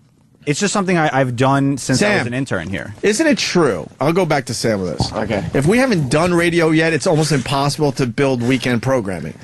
Yeah, well, I mean... Isn't the weekend program based on the live show during that week? The weekend programming of the Opie and Anthony show is highlighting the week of radio, meaning even the promos themselves are reflective of the content that took place during the week. So you're building weekend programming based on that we did maybe 2 hours of radio at that point. They were great, by the way. That was 2 great hours. It's been a great show. Sam's honeymoon. That'll be on the countdown, so at least he's getting that right. No. I was not doing that. I was doing the Joe Rogan. I was getting that started because we also got to build a promo for it, get that Thank going. God. Joe Rogan was getting stressed out while the live show was on. But Joe Rogan, it is what it is. He's just, it's an hour of his podcast. Right, it's something I like to get a head start on so that it can be out of the way for later work that I need to do later in the week. Theoretically, it could Instead happen of answering at 11. phone calls, knowing that we have interns that are starting today. Yeah, like you could have done that at 10:05 when we're off the air, or 9:59. This is true. This is true. I just thought if there are interns in here answering phones, it's cool with the show. It's cool that they're doing it. Nobody's making the call. Nobody's like clarifying, like, hey, it may not be a good idea that this intern just started. Let's put him on the. I mean, there's nobody here to do that. So if you're up to Sal, it's just like, woo. Who should be doing that, you think? The boss. I think the executive producer. Hold on, I think we're all in agreement. If Travis, decides that the first week back from summer vacation is the week he needs to take off, then the radio wizard needs to step in and fucking take care of these issues. But then who's the next in line? Who takes over his position? We if don't he's not know here? because the radio wizard hasn't said that yet. Oh, yeah, there should be an interim executive producer. That's right. And then they would make the decision to say, Sal, what the fuck are you doing? Right. Don't be building Joe Rogan promos. Get on the phones. The show's guys live. need you. Yeah. Because the interns fucking just got name tags. You shouldn't go from getting a name tag to jumping on the phones for this radio show. And by the way, where's our Jeffrey Rush prep sheets? Over here, the printer was... Okay. Oh. All right, no, we got them. That's good. All right. So I want to see how butchered they are. Sam, he starred in the movie Shin. All right, good. Sam, who do we blame today? Who gets the big blame on this one? It's tough because I wouldn't say Eric needs to be blamed, but I think he does need to be held accountable for his words. He did say, before I left for Hawaii, he said, no, I've made it clear I am not going to be the intern boss when I get back. So literally, when the interns came up to him today and said, hey, Eric, I was wondering, Eric should have been like, well, this isn't my job. That should have been taken care of. That's what Eric needs to be held accountable for. And we need... For not meaning what he says. Well, yeah, he made it up, I think. And... Did he make it up, Erock? Why is he folding his arms? Erock? Did you make it up? Sam I saying didn't make this. it up. I think he probably did. Sam thinks you made that up. What a surprise. It was Thursday before, like he was here on Friday. I will guarantee that Erock will be in charge of the interns this semester. I will guarantee that. All semesters to come. Oh, yeah, and all semesters to follow. Until management decides he's no longer capable of doing that job, he'll do the job. Well, why haven't they yet? We also, I think, we need a direct some blame boss, I guess. Radio Wizard? Radio Wizard needs to appoint somebody to be the person, because the Radio Wizard gets here at like... Well, Radio Wizard decided that Travis should take the first week off that we're back. Radio Wizard. But he doesn't get... He gets here at like 8 o'clock, and he's got other stuff going on. Like, there needs to be, I guess, somebody in charge of the show. I'm just thinking if the executive producer for a really, big radio show or is this out, one. or this one is out, then the Radio Wizard probably should set his alarm clock a little earlier than 8 o'clock to make sure things are running smoothly. I mean, somebody's got to nominate a new boss. I personally, if it were up to me, I think Erock should be the interim executive producer. That's my personal thing. Erock, would you accept that job title as well? Based on what, Sam? I mean, in terms of leadership skills. Now he's just being mean. In terms of... Are you saying he doesn't have leadership skills? No, I'm saying the interim executive producer needs to have leadership skills, a certain... repertoire, a back and forth, je ne sais quoi, a relationship with the talent. Troy, does Erock have leadership skills? You don't a think? certain panache. I mean, he's shown that on all levels.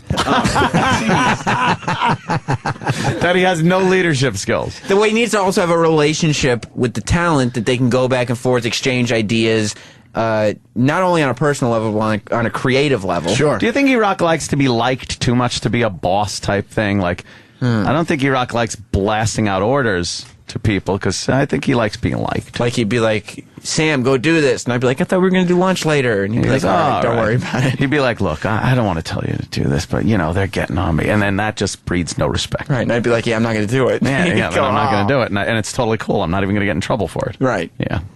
No, but I mean, no, I think, a relationship with the talent, leadership skills, a certain amount of experience that he's accrued over the past several years, and he just carries himself, I guess, somewhat regally, like old kings would, Oh, right. How about we do this? Like a sign of wealth. Sam, how about we do this? Erock, are you willing to quit one of your job titles?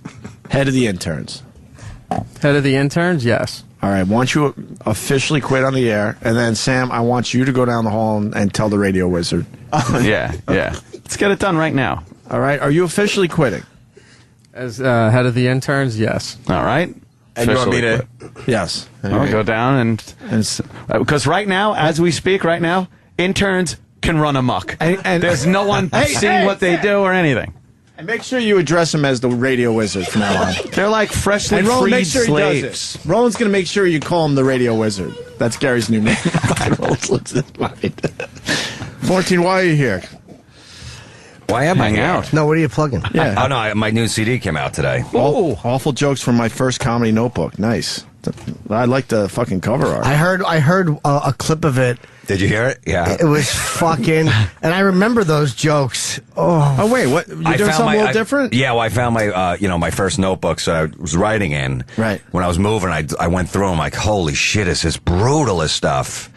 And I just did it on a podcast. I read some of the jokes, and then people went nuts. Like, please put something. I want to hear more. I want to hear more. So these are all just bad jokes that I basically came up with when I first started doing comedy. Did you do this in front of an audience? No, I did it in a studio.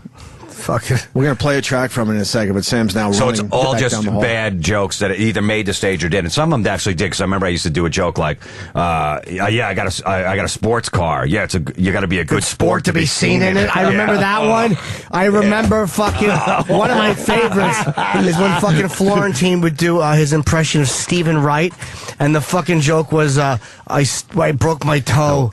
I had to call a tow truck. No, yeah, I broke my toe and I couldn't move it, so I had to call a tow truck. But he was so ashamed of it, as he should have been. At the end, he would go, Stephen Wright, thank you, Stephen Wright, Stephen Wright. I blame that on Stephen Wright when the bit bombed. Yeah, that's good. Yeah, I lumped a bunch of them in there. If it killed, you would have mentioned Stephen Wright. Yeah, of course. We were like, what is he doing? Sam, did you address him as the radio wizard, first of all? I didn't have to. He's heard the title. He's not. I don't think he likes it. Why doesn't he like it? Well, I think he sees the I'd be inherent flattered to be sarcasm. called a radio wizard. Yeah. That will make my day. Yeah. All right, what did you say to him? He said. What were your exact words? I said they'd really like a comment. Look, Gandalf. I don't think Erock wants this job. I said they'd really like a comment on the quitting that Eric just did of his responsibility of his intern boss. And he said, yeah, he goes, I'm really not going to do this on the air. Uh-oh. But I know why. But I get why. He doesn't even get what radio's about. But you know why? Why wouldn't you do it on the air? I'll tell you why. Why? Because he'll come down like off the air, and he'll be like, Eric, you can't quit. Like, don't be a fucking dick. And Eric will be like, okay, whatever you say. And then he won't quit. Thus then, right. When I said, I guarantee he'll be in charge of the interns. Right. Yeah. And we'll get that answer tomorrow, by the way, officially. But why would you go on the air with that after we just spent an hour on it? Right now, intern anarchy right now. Yep. They're leaderless. They don't have a boss know what right to now? do. No. They don't know what to do. It's Lord of the Flies, man. Right now, who's the intern boss? Right now, it's there's just a void for power here. Oh my God. What happens if they run in here? Are you going to come in? You will. Oh, man. Why would you do that? Exactly. So you got to go back to an old show. Every time an intern's in here, Erock has been told he has to also be in studio. Yeah. And he basically acknowledge that he would run in here if an intern ran in here. And he wouldn't even, like, hypothetically, when I said, if an intern runs in, will you follow him? And he's not the intern boss, he said, but he did say he would. That means you're still the boss. All right. You're an intern cuckold. Florentine, what track you want to play off this? They're all bad. It doesn't matter. They're all bad. Fucking awful bad jokes. Awful one-liners. Give me something. I had to put awful in front of them. What a great idea. Because it's on iTunes, so I don't want people like discovering. And being like, oh, this guy sucks. Yeah, just go, I want to hear his comedy and go, what the fuck is this? This crap. Awful puns. You know what? Go all, because when we first started, Jim, remember like all the headliner guys were doing puns? Yeah. So I used to think I got to write a pun around everything I think of. Yeah, go with the pun. There was one that was really funny that you would do, though, about fucking misunderstanding a girl. Because she was talking about cable, and you thought she was talking about her period or something. Like she was talking about. She goes, "Don't come over. I got PMS." I'm like, "Really? You get that down in your area?" Like you thought it was a cable channel. Oh, yeah. But there was some funny lines with that. And there was one where and then I said I didn't know the girl was on her period, so she's like, I don't think you should come over my apartment. I thought she didn't want me to come over because her apartment was dirty. I go, why can't I come over? It's because your pad's a mess. And then because he thought it was cable, and she was talking about her period. Jim goes, what's the matter? Are you having a problem with your box? Yeah, that's right. That was a funny one. All right, let's check it out from Florentine. So it's on iTunes today, metalblade.com. Yeah, bad puns, awful jokes. My first comedy notebook, and it has this thing. It says over 220 awful jokes on the CD. Yeah, I counted the jokes. There's 220 on here. All right, we'll play this track right here for Jim Florentine. I went out with a girl with leprosy, but that relationship fell to pieces pretty quick. I told her she was ugly, and she cried her eyes out. Then I told her a funny joke, and she laughed her head off. I was walking through the woods and went up to a deer from behind and put my finger in his back like I had a gun. I said, "Give me all your dough." Why would I think a deer would have money? I broke my toe the other day and I couldn't move it, so I called a tow truck. Ugh. If I treated you to a Big Mac, would you be all over my Whopper? I saw a sign on the road that said scenic area, next right, so I pulled over, but didn't see Nick. But I did talk to a guy named Gary. Ugh. I didn't make any friends when I was in high school because my parents sent me to a private school, so I just kept to myself. I didn't have any friends because I was cracking jokes like this. I went for a job as a short order cook, but they told me I was too tall. I pulled my arm out of my socket, and next thing you know, my whole body shut down. I want to pull my eyes out right now. I cut my leg open, and I actually thought it was pretty funny because it kept me in stitches all week. Why would I think that an open wound on my leg would be funny? The other day, I went out on a limb to save a tree. I guess Cher left Sonny because he couldn't get a Bono anymore. My brother and I were looking at a map of the world, and he was eating a donut over it, and pieces were falling all over the map. I started thinking, what a crummy world. Then I picked up a broom and started sweeping the nation. I'm always getting sick. One day, one of my stereo speakers went out, and I caught mono. I had a nightmare that I was washing my hands in the sink, and my ring slipped off and fell down the drain. I guess it was a pipe dream. Do turtles get gas at a Shell station? I hit a deer and it sucked because it cost me a lot of dough. I thought it was just going to be a few bucks. You ever aim for potholes and accidentally hit a guy jogging? I did one time and he was all bent out of shape. Why would anyone aim for potholes? I went to motor vehicles the other day and asked me if I'd like to donate my organs. I told them no, but I'm looking to get rid of a couple pianos. I'm a paranoid person. I was reading Spy magazine the other day and I kept looking over my shoulder. Whenever I went on an interview for a job, they always wanted references. So I'd bring an encyclopedia. I saw this girl walking down the street, and only one of her nipples were popping through her shirt. I said, I just wanted to let you know that you have a headlight out. I drove by a farm, and all these cows were resting up against a barn. I said to myself, look at that lean beef. I never said that.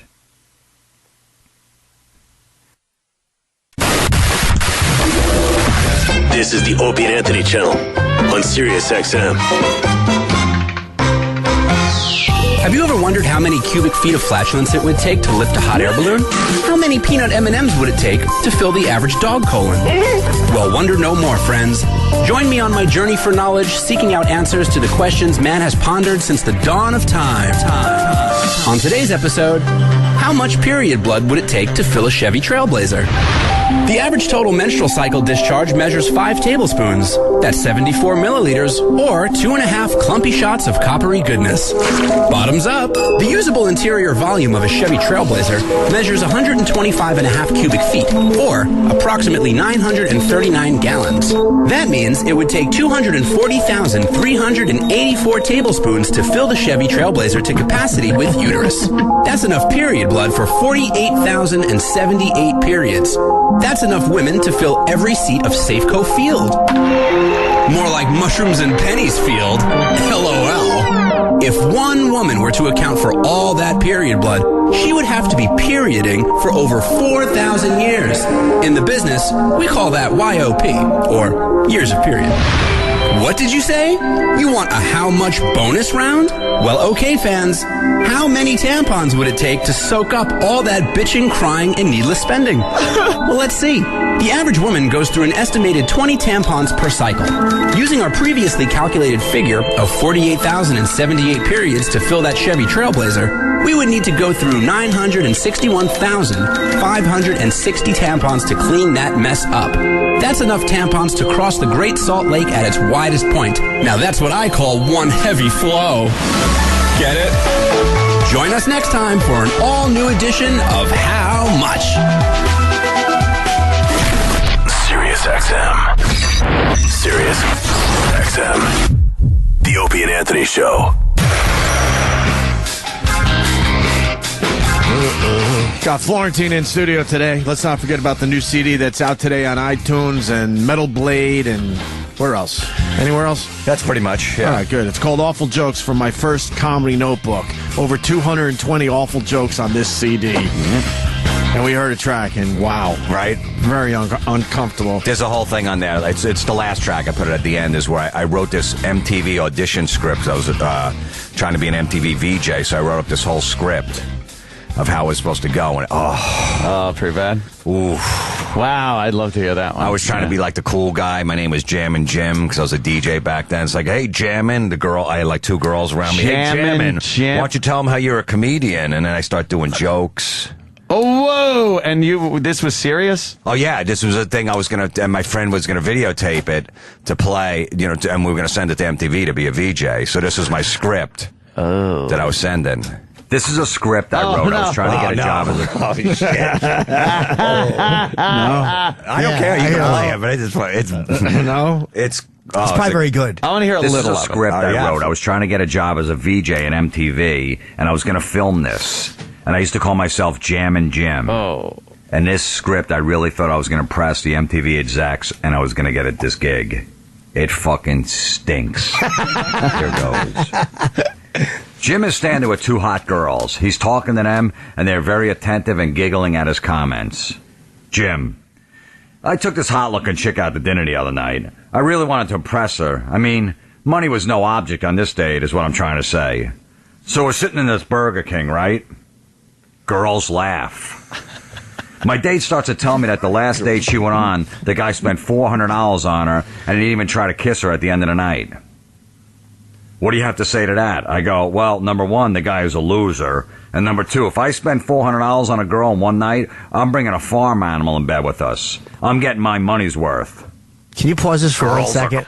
You know what? So far, my favorite part of this horrendous endeavor is the fact that you wrote into an MTV script what was the opening line? A fucking. Jim's sitting around as the girls are giggling. What was the first joke? The Burger King? Oh, yeah, you the burger. So I took this girl out to a nice restaurant. Money was no object. Money was no object. Money Who was on MTV no- fucking talks like that? Money is no object. Money is no object. Remember, kids, just use a little elbow grease. Yeah. That was a fucking show sponsored by Texaco in 1950. Sam should learn that lesson, though. Money is no object sometimes. Yeah. Sometimes it is. Yeah, well. Girls are cracking up. Cracking up. Now, Jim all of a sudden notices the camera's on and the tape is rolling. Jim, hey, cameraman, cue me next time, will you? I'm spending $500 on this demo tape, and this is the service I get? Both girls at the same time go, don't worry, Jam and Jim, we'll service you later. Oh. Yeah, I know that service is for free. Jim winks at the camera. Anyway, if you don't know me by now, my name is Jam and Jim. Girl 1.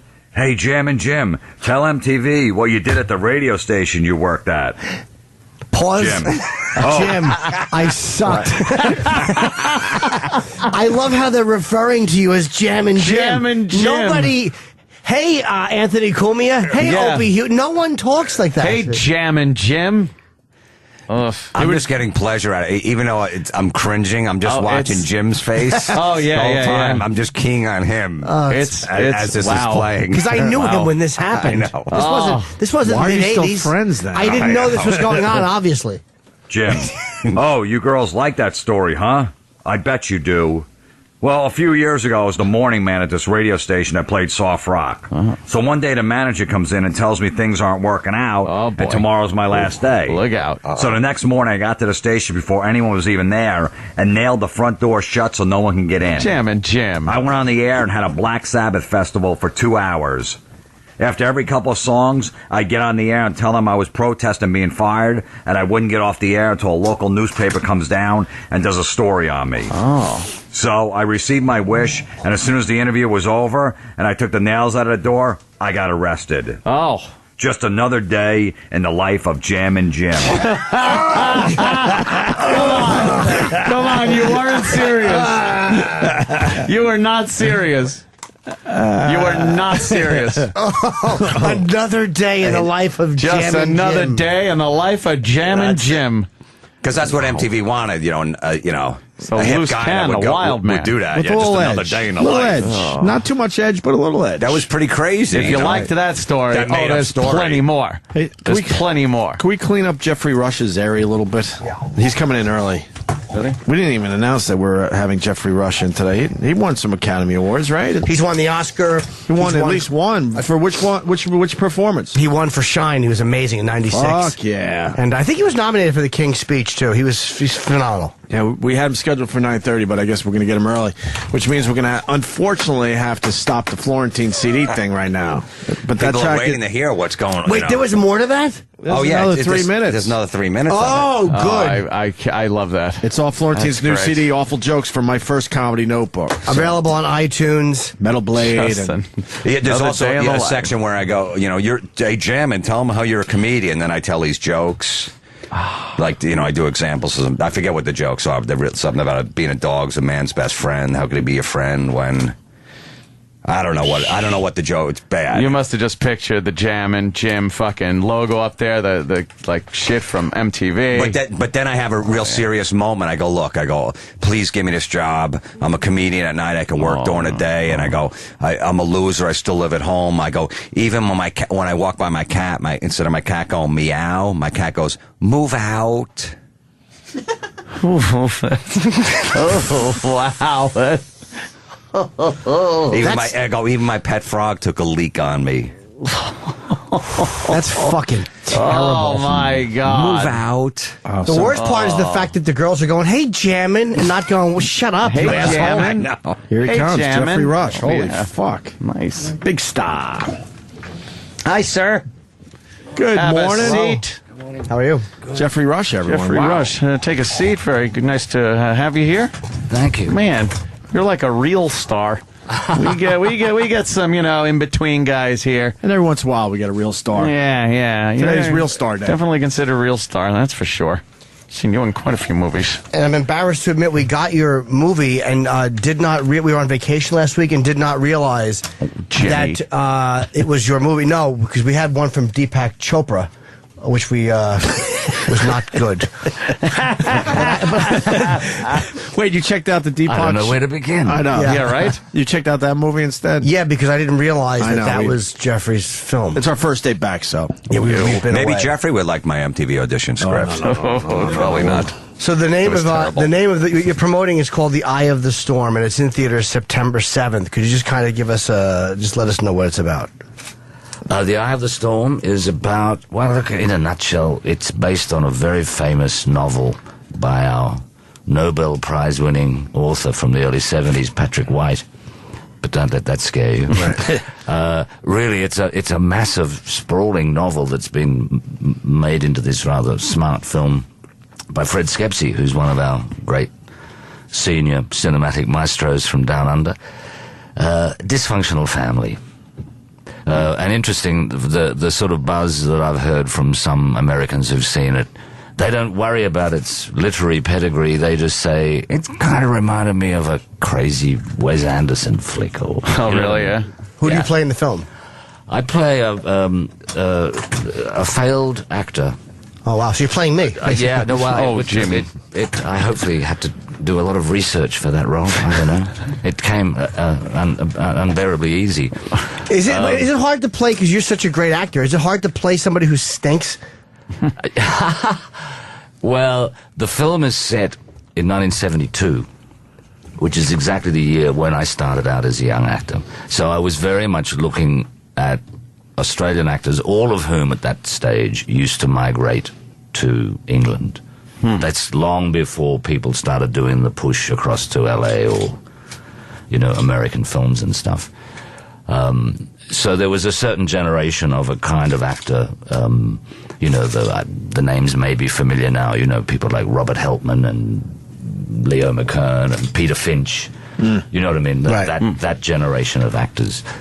But ultimately it wasn't so much about, making it a documentary about that period of history.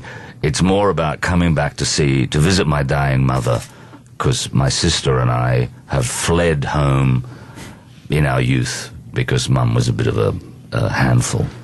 But we've sort of come back to try and make sure that our impoverishment is going to be helped by the bucket load of money that she's got. Oh, okay. So it's not a very noble cause that you're going back for. No. You're going, but you had a shitty childhood and you're going back for her money. Yeah. Fair enough. That's the line on the poster that I think would sell it really well. Fair enough, sir. Fair enough. Yeah. Were you nominated for King's Speech? Yes, I did. I got an Oscar nomination for that. When you're nominated and you don't win, they always show the guy being nominated being graceful. But what is, because you've also won, so what is it that goes through your head when you hear the other name? I think you have a gut instinct about where it's going to go. You know what I mean? Because there's such a kind of machine now, right from at the moment, the Telluride Festival's on, Toronto Film Festival is on, and then it goes through all the winter season, and then you've got the Golden Globes and the SAG Awards and the BAFTAs. So you're kind of going to know. You have an intuition, and I felt pretty certain the momentum was behind Christian Bale on that one. For the fighter. Rightfully so, because it's a fantastic performance in a really great film. Yeah, but do you still kind of ever look at something and go like, yeah, I think I was a little better? Well, I suppose, you are aware that you're in that little box on the screen, and there's an impulse, I think, under everyone to go, what? Right. Yeah. You don't. When you won for Shine, which was amazing, that was an amazing performance, was there anybody you forgot to thank? Do you make a list of people that you have to talk about, and then there's somebody... The Shine year was 97, and by memory that was the first time they had America Online, and I had no idea what that meant. There were a lot of people sitting outside the room at keyboards, and I thought, well, if you're interviewing me, where's it going? People are going to read your typewriting. Yeah. You know what I mean? I had no concept of the web at that stage. But the Academy's now set up a thing where, they say, look, don't make your speech long and boring and mention everyone that you ever went to school with, because you can go online afterwards, and it's kind of a neater way. It's a little more entertaining. We're all trying to get the show down from 3.5 hours, Yeah. Yeah. I mean, there's always got to be one person you forget, though. Like, I always love the stories of guys who, forget their wives, where they forget, the one person that did the most for them. Look, yeah. You're up in front of however many thousands of people, and that, mad fictional figure of 1 billion. I still don't quite work out where those billion people are on that particular moment. If you do the math, you go, well, with the time zone in Europe, they're probably all in bed. I can't imagine too many people down in remote areas of South America up, watching for the best picture nom, Are they fudging the numbers a little bit? Possibly. I don't know. Did you get any crap from someone that you didn't mention after your speech? No, generally people were pretty good. I mean, I went out there and quite genuinely, I hope, and honestly said, I want to thank every actor every theatre worker I've ever worked with in Australia, because I spent 25 years doing that. And Really Shine was the second film that I'd been involved in. So I wanted to give a nod to a lot of mates, but you have to kind of, if you mentally prepare something in case you get that chance, you've got to make it, it's like writing an ad, I think. You've got 60 seconds to maximize the impact, Did you really have some kind of a breakdown before that? I mean, it talks about I guess you never know what online, but it said 92 that you were overworked and you weren't happy with where your career was going. And it was like, did you have something that happened which even might have prepared you for that role? I think that's a comment from somebody else speculating that I wasn't happy about where my career was going. Because it was going fine. I had a really good niche on the Australian stage. I got to work with all the major companies, and I had good connections with different directors and different teams of actors and stuff. But when you clock 40 and you've been doing it for 20 years, and you think, you start to think, if there's another 20 still in me, what will that be? Will it get less interesting? Will I get bored? Will it get a little frustrating? And to be honest, working in the theatre, around that time my first child was born, you start to think, I've got to start getting bigger, more regular bucks for most of the year, not just 25 weeks of it. That's a lot of pressure, Because you start to think somewhere down the track they were going to want to go to college, etc., etc. So I hit some kind of brick wall. But I think that's part and parcel, not only of our industry. I mean, I think everyone has a little reality check in their life at some point where they go, is it working out fine the way I'm doing it, or do I need to, reshape a little bit? So it proves that you just don't know where the hell it's going to go anyway, because the goddamn Pirates of the Caribbean money's pretty good. It's a given in our job. If I can come up with the easiest analogy, we're like fruit pickers, and if they suddenly go, there's been bad hailstorms, there's no fruit this year, then you go, I'll have to do something else. I don't know now. I mean, I've certainly got maybe more regular opportunities and possibilities around the corner, but I still don't know what I'll be doing after January next year. You know what I mean? I've got a gig till then, and then then you don't know. You're right. Yeah. I want to jump in. What would you do for money if the acting didn't work out around 92 when you were sort of at that crossroads? When I was a student in Paris back in the 70s, I worked as a dishwasher in a really groovy little French restaurant, and I really, really liked kitchen life.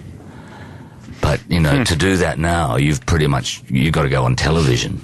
Right. To fulfill that dream, because that seems to be where everyone's cooking. Yeah. So I don't know if that would be as interesting. Yeah, that would have been a big drop-off from the possible Oscar to the cafe in France, even if it was... Is it hard to pick up and leave your home country for a career? Because it had been hardwired in. I was very lucky. My stepdad was a sheep shearer. So, and I got to know him in my mid-teens onwards. And, I knew from his career that he would work 6 months on and 6 months off. It was very seasonally driven. So I had a very strong role model there, that it was possible to earn good bucks for 6 months, and then the work wouldn't happen. And it's like the cane cutters before they had machinery. The cane cutters would work for 6 months of the year, then they'd go and have R&R wherever. And when I started out as an actor, there were lots of Australia's a big country. It's the same size as mainland USA. So if you ended up doing a tour of Queensland, it'd be like going through 15 or 20 states on the eastern seaboard. You know what I mean? Yeah. And that meant being away from home base for 10, 12, 14 weeks. So those sort of experiences found their way in as part of the stuff you did. Yeah, because there are some actors that, amazingly enough, keep it pretty localized for L.A., a lot of television acting stuff. You seem to do a lot of traveling in your acting. It seems like not having that home base would be a little much to deal with. We have a very strong home base in Melbourne, and my wife and family and myself sort of agreed on that very early on. Again, it's the logistics. Australia is a fairly long way from everywhere. From everywhere, yeah. And there's not a lot of local work shooting in Antarctica at the moment. I know. So for us to go to Europe or to the States or somewhere in the Northern Hemisphere, it's, I've just done it. I flew in from Melbourne last night, so it's... Must be nice, first class, jump on the plane and haul yourself into another hemisphere. Yeah. At what point did you feel secure? Like, I mean, you said you were 40 and you were having this this kind of crossroads. At what point did you feel like, okay, wow, this is really the way my rest of my life is going to go? I'm going to be a really famous actor. Well, I didn't know. There was, I thought this could be a really fascinating one-off, and I enjoyed it on that level. I met some amazing people in the States, East and West Coast, who were promoting the film, and I thought, I could be one of those actors that they might say, well, we put him in the too hard basket, because I didn't sort of fit particularly with that showcase role in Shine. It doesn't automatically lead to a lot of other genre option choices, Right. There was a time when they were offering me to play Liberace in a film because he happened to be a piano player, and I thought, I don't know if I just want to specialize like that, Yeah. A lot of great actors have made massive careers out of playing cowboys or playing cops, you know what I mean? Yeah. But piano players, I think you'd run out of stuff. There's not a huge market for the piano-playing actor. Yeah. I mean, there's the pianist, but... they've been done, the great ones, Yeah. So now you are promoting this. This is kind of like an independent film, right? This is kind of... it's like a little bit of a less of a grand scale than you're used to. Which is kind of nice. The Australian industry is not, studio driven on that level. There was a relatively good scale of budget, I think, in, relative terms. A great team of people to have Judy Davis and a lot of the other actors in the film, Fred had worked with over the years, because he's, his first two films back in the mid-70s, he was very much at the forefront of the big film renaissance that we had with Peter Weir and Gillian Armstrong and so forth, Bruce Beresford. His first two films, Devil's Playground and then the very tough and powerful and controversial Chant of Jimmy Blacksmith, he'd always had a very strong connection with the Toronto Film Festival, so we were there with this film this time last year, Eye of the Storm. And we were hoping somebody might pick it up for North American distribution, but that didn't happen. But now we've got this really great, fresh, funky young team called Sycamore, who have jumped on the film, and they're, very keen to kind of get it into that. I think they've got it booked into the Lincoln Plaza, which is great. Sounds like exactly the right springboard for out of the New York houses, Yeah. Do you still audition for things or no? Or do you? 'Cause I went to an audition recently, and I saw some major actors walking out, and I was surprised that they actually had to read. Yeah. Well, one of them walked out, and you could tell he wasn't thrilled because he just had that. Maybe because he saw you. that really does knock it down a scale. When you see me reading for the same part, you're like, ugh, this is a shit project. I haven't. No, it's been a while since I've properly gone into a multiple choice situation. So like the King's Speech, normally you say, meet people, you meet people and they say, look, I'd like to talk to you about this film and see what you think about it, blah, blah, blah, blah. So for King's Speech, they kind of said, we'd like you to do this. Are you interested in doing this? Well, I was a bit aggressive on that one because I said, you need a guy who's from Australia in his late 50s. It's a short list. It's me. Were they looking at anybody I was else? hoping. I don't know. I don't know.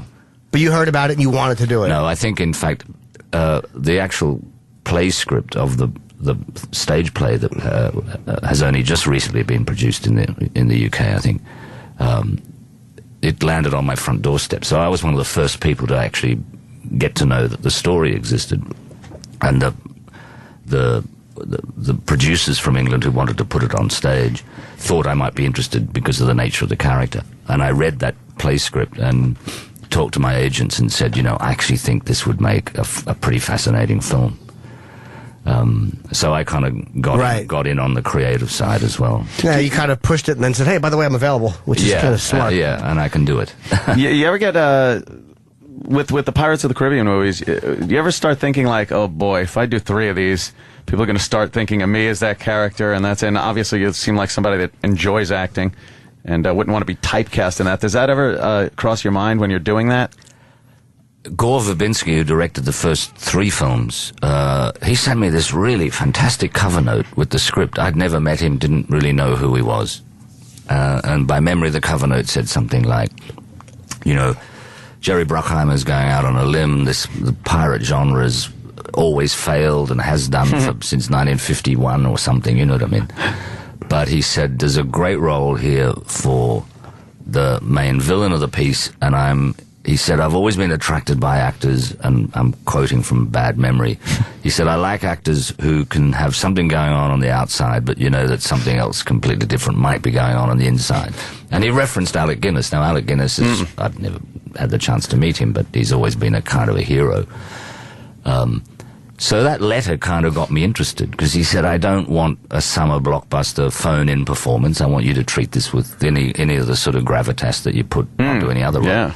Unfortunately for me, each time they've come out with a new chapter, they've kind of played around with this character and taken him from being the badass guy into being the politician, and then, then he goes and joins the king. So for me, they've felt like quite, I feel like I'm in a very big Charles Dickens novel, and you just don't know how it's going to end. You know what I mean? Were you happy seeing the movie after? Because I'm sure with all the effects and everything, it's very hard to kind of get a line on it while you're doing it.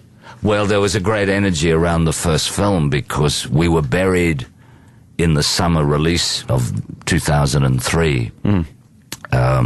And there were, I think, at that stage, high expectations for things like Incredible Hulk and maybe a sequel for some other film, whatever. And we opened very late in the season, and it just went. Oh, it took off, yeah. It was insane. Yeah. No one saw it coming. There was no kind of. We thought that, look, this is a fun film, but somehow I think Johnny's concept of Jack Sparrow and the whole spin of the undead. Before everyone started doing that in every film. Yes. Even a film about Abraham Lincoln now involves the undead. You know what I mean? We're painting ourselves into a corner. Yeah, it must have been weird, though, at first when someone approaches you and goes, yeah, we're making a movie about a Disney ride. Yeah. You in? Like, well, I never, there was a lot of negative press about that at the time, but I thought the Disney ride is actually fairly well researched. It was it was a golden period of about 50 or 60 years, mid 17th century, when all the colonial imperial powers were, Spain and England and Portugal, whatever, were all ransacking places all over the planet in the tropics, getting all their booty and taking it back. And piracy emerged because there were a lot of ships with a lot of great wealth on them, and some ratbags said, hey, a really quick way to get some of this wealth is just kill a few people and take it. You know what I mean? So that's the 60-year window of history that was quite intriguing. Yeah, that's why I definitely liked the way that was taken from, because people thought, oh, the ride? Yeah, well, yo-ho, Pirate's Life for me, and then that's it, and actually had a really good story. The ride is like, if the ride hadn't existed, they probably would have invented it then based on the film. Right, yeah. Because when you go on that ride, you get every nuance about pirate folklore. Yeah. You know what I mean? Drunken I've taverns been on it down 1,000 in the times, bayous, whatever, laughing And around. I still can't work out, because I'm not very good at engineering, I still can't work out how they get the water levels right. You start up on a Louisiana bayou with fireflies, and then you go down 50 meters and there's move more around. flat water. Yeah, and you go, hang on, shouldn't we be drowning? What a pisser. Did you? Now they say, according to the internet, were you Mel Gibson's roommate in 1979? Yeah. You were. When I first moved to Sydney, I'd been a student in Europe, and I came back to work with the Queensland Theatre Company again, and then I thought, well, I'm going to go down to Sydney and try and get some jobs down there. And I landed on my feet and joined this very nice little sort of winter company where they had an ensemble of about 15, 20 actors doing 2 plays. Normally it would be a long forgotten European classic and some forgotten Australian piece, and it was a great season, and it had very notable Australian stage actors like Kerry Walker and Barry Otto, who's ended up in films like Strictly Ballroom and so forth. And Mel was pretty much fresh out of NIDA at the time and had just made Road Warrior, I think. Yeah. So he was on the cusp of the beginnings of a very big career. And we did Waiting for Godot together. We were both in our 20s, and we had a great time. He's a really neat stage clown. Yeah. Was he quieter when you lived with him than we've heard him on the tapes? He was channeling the energy in a very good way. Yeah. But is it weird to hear, because so many of my friends do weird things, they're just not as famous as he is. Is it weird to hear somebody that you lived with at one point, like, going through this, and you're like, oh, Jesus, like... I don't know. I mean, it's such a, it's a relatively long time ago. Oh, you didn't stay close? On and off over the years, yeah. But I mean, I was pretty much based in Australia till the late 90s. Do you know what I mean? I only got into an international thing. In the 80s, yeah, with Lethal Weapon and stuff, yeah. How much time does an Oscar buy you? What I mean is, like, because you're obviously a great actor and you've won other things, Tony, Emmys, but, like, Timothy Hutton won an Oscar for Ordinary People. And he's worked, he hasn't done amazing films, but he has worked very steadily since, I think, 1980. And how much time do you think, when you win an Oscar, it kind of just gets you offer? Does that happen for 5 years, or is there a 10-year window on that? I don't know if there's any specific rule book on that, because it might depend a lot on the nature of the win, the role that you played, the kind of person you are, you know what I mean? Whether it opens up the possibilities that you can move into high-level franchise genre films, and that's your forte, and that's where you keep going, and, the people with the money go, yeah, get that person. Or whether someone throws down a gauntlet. Look at someone like Marion Cotillard. Now, she would be one of a handful of international actresses. I mean, I think there was Sophia Loren, got an Oscar for an Italian film back in the early 60s.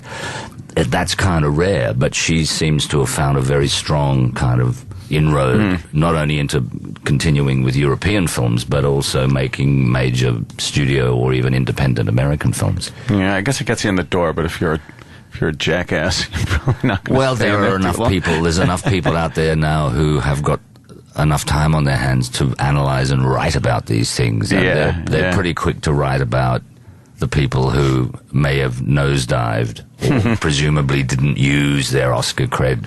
That's why I said there's no rule book. I guess it depends on what you do right after it, too. Like, the couple of films after it probably make a big difference into how much is going to come in. Yeah, well, I did I felt very lucky because a wonderful Danish director, Billy August, cast me as Javert in a film of the Hugo novel of Les Miserables. Before Shine had been released, and I thought this is just the kind of adventure that I need, because I don't know what's going to happen. You know what I mean? This could be, I could wave bye-bye to traveling on planes and continue my theatrical career in Australia. And then, you know, I got the two Elizabethan films, Elizabeth and Shakespeare in Love, back to back. And I thought this is probably a way not to control your career by doing two Elizabethan films. It wasn't really like the genre that was, you know, sparking the market. But they both had nice roles in them and gave me a kind of a bit of a spectrum of possibilities. So that was good. When you do a movie like Shine, like you played such a kind of a crazy character that to me is, I watch that, it seems like such a hard thing to act. That speech pattern and the behavior and this kind of manic energy. And it's like, are you one of those guys that becomes that person? Or can you be at craft services just eating a Danish and then go right into it when the cameras are on? I've always said, you know, I mean, I admire enormously, you know, as a young actor, I watched slavishly the whole transition of, you know, from my high school years in the 60s when the studios were making musicals, you know. They all wanted to repeat the success financially of Sound of Music, so they started doing Star with Julie Andrews or Peter O'Toole in Man of La Mancha, and then suddenly, you know... Caligula. Yeah, Caligula, indeed. And then, you know, all this alternative countercultural American cinema started. So all that early Jack Nicholson stuff, Drive, he said, Five Easy Pieces, Al Pacino, Dustin Hoffman, I used to watch those guys like a hawk because I thought it's amazing. How do they put the jigsaw, the emotional jigsaw together of such intense, brilliant screen characterizations? But, you know, I probably have been influenced more from an English theatrical tradition that isn't so much as involved in that kind of, you know, Lee Strasberg history, right? Yeah, emotional recall, etc. Get right in, sink your entire being into it. He's saying he doesn't buy any of that fruity American actor shit. You know, I have worked with people who operate that way, and I think if it works, then it's great because, you know, acting is such a kind of unpredictable craft. It's you know, it's the end product or the work in progress that gets put into the performance that is the end result.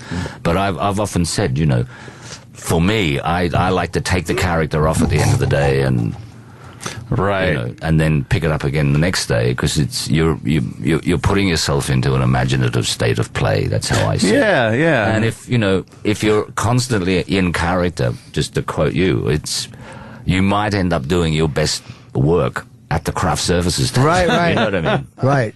That's my fear. Yeah. I'm shooting something on tomorrow. Hopefully yourself. I say that all the time, Jimmy. It's for a local director we know named Joe DeRosa. He's a complete nobody, friend of ours. But when you rehearse lines, do you rehearse them? Will you rehearse them in character or completely, or will you just kind of say them as yourself to make sure that you have the lines? So that's a good in-depth question, actually, because I'm about to do a musical. A funny thing happened on the way to the Forum, which was a great vehicle for Zero Mostel, and Phil Silvers did it at one point, and Nathan Lane, all great people, big sandals to step into, you know. And it's a big verbal role. He's a fast talker, you can imagine. It was originally written and tailored around Phil Silvers, so it's got that Bilko kind of wisecracking, fast, manipulative ratbag, you know.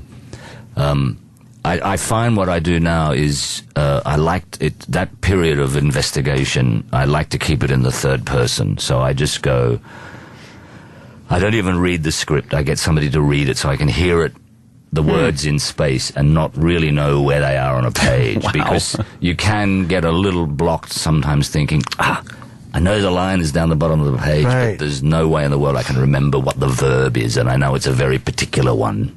It's an interesting one. So I'd rather just hear it and go, right, so my character says that. Yeah, right, great. Yeah, that's good. I got that embedded. And then only really when you get up on stage or the rehearsal room floor or on set, whereby you know by the end of the day you're going to have to have found that in a performance context. So So they'll you can read only you. do it when you've got all the stimuli around you. You know. So they'll you'll read learn- you the script. Wow. So you'll learn the lines first, and so it doesn't take you out of the moment. Like once you have them down, then you know you can get into your character. Because if you're also- thinking about the lines, you're completely out of the Sure. character. That's also age, and it depends on how text-driven the role might be. You know, like in a film like The King's Speech, Colin and I would sit down and have 12 pages of duologue. yeah. That doesn't really happen in Pirates of the Caribbean. Though, having said that, it sometimes does. You know, those guys, Ted Elliott and Terry Rossio, aren't shy of saying, we're going to have a great scene where Jack Sparrow and Barbossa are both tied to a tree and they don't know how the hell they're going to get out of this predicament. And, you know, I unscrew my leg, I just happen to have rum inside the wooden leg, you know, and then we chat for 3 pages about how I lost the pearl. So, you know, I like good dialogue. I think it's always been there. It comes and goes in and out of fashion in, you know, mainstream American movies, but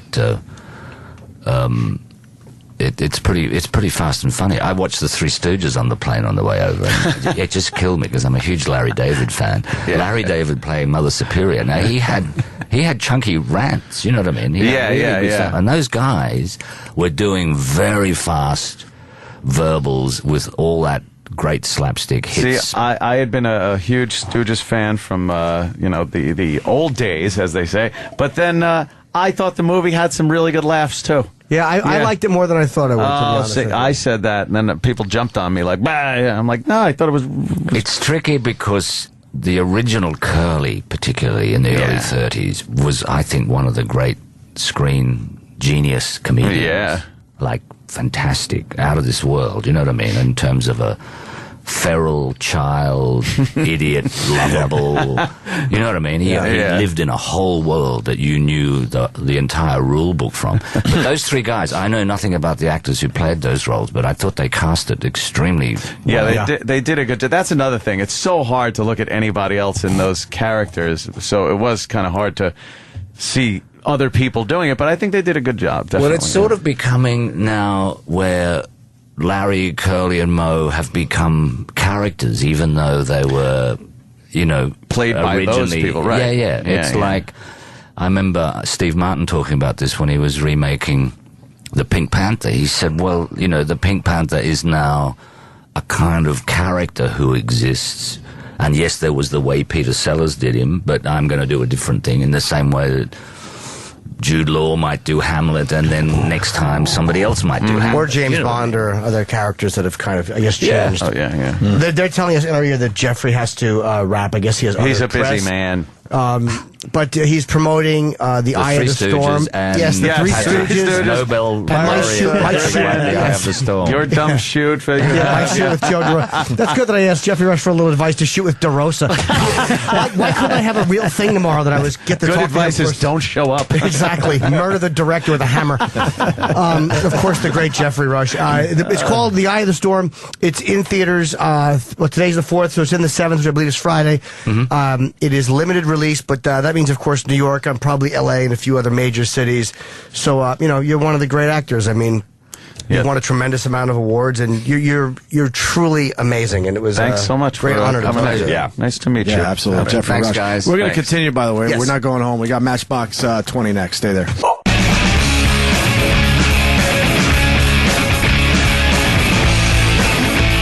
We don't stay late for anyone, but some old pals are stopping by to say hi. Matchbox 20, Rob Thomas. And I'm not sure who else from the band is coming in, but definitely Rob Thomas. Who we go way back with these guys. Do you remember when we flew down from Boston to do the Grammys at Roseland? At Roseland.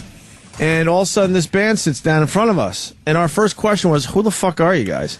And they go, well, that's why we're here. And it turned out no one knew who they were yet because they weren't on the radio yet. They were brand spanking But the new. record company believed in them so much, they already had them doing interviews before the single came out. They must have known.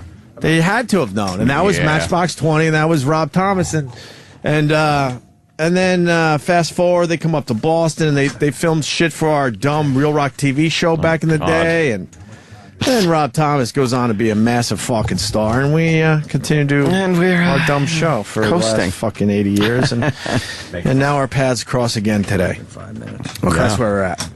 Yeah. Jeffrey Rush was great. It's amazing how good of an actor he is, and just his voice is really phenomenal. I didn't realize how good his voice was. He sounded more English than Australian, by the way. I can't tell the difference between those two accents anymore. It's very regal. They seem very similar. Yes, at he was times. like very English. We got one of these. We got a guy that was bored to death by the interview. You know what? This show might have passed you by. Go fucking find something else to listen to. Are you serious? And you'll get people that like that. Hey, but it's a lousy 30 minutes out of your listening day. Go find something else then. What am I going to do? That was a great interview. I thought he was very nice, and he loosened up as time went on. It was cool. He never does press either. Very rarely you see him around. Yeah, you don't see him around that much doing any of that stuff. So he's a fucking. What the hell's he doing on the show? Stop. Well, this movie is. We're waiting for. Someone made a mistake. Where's Matchbox 20 going to sit? I got to leave in like 5 minutes, so maybe they can take my chair. So why don't you leave all nice now? We'll give you the big plug. Are we only getting 2 guys anyway? All right. Yeah, because they're literally walking down the hall. Okay, cool. And I want to make sure we get the plug in for your new CD. That's Jim Florentine was great today. Holy fuck.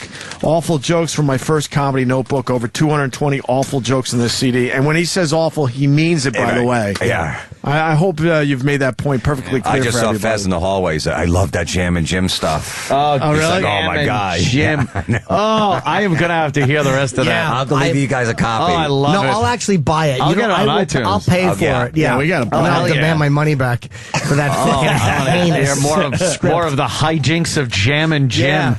Trying to get that gig. I have a joke. I got kicked out of a voting booth because they overheard me going eeny, meeny, miny, mo. They wouldn't you should have been kick kicked you out of a comedy club for that too. They wouldn't kick you out if they heard that, though, Jim. Jam and Jim. And it makes perfect sense for this dumb election coming up anyway. Girls laugh. Yeah. Girls giggle. Girls giggle. Now we got a guy saying... And I'm in Marco Island this weekend. Oh, beautiful. Off the Hook Comedy Club. Now we got a guy saying the interview was amazing. What are you going to do? One guy hates it, one guy likes it. What are you going to fucking do?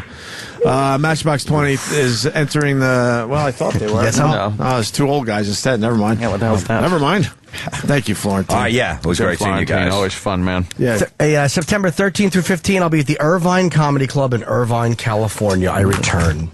I have to plug that. I don't think tickets are selling. I want to stay because I want Matchbox. Let's see if Matchbox 20 walks into Jim's gas. Oh, right. Yeah, one's hovering right here. Oh, really? Yeah. No, you could hang. I just didn't want you to. I got to do have some to other leave interviews. awkwardly as we're interviewing those guys. It's up to you, Jimmy. man. You know that. That was before. Yeah, it smells. Come on, man. Matchbox 20's got a new album out that comes out today. It's called North. Where are these guys?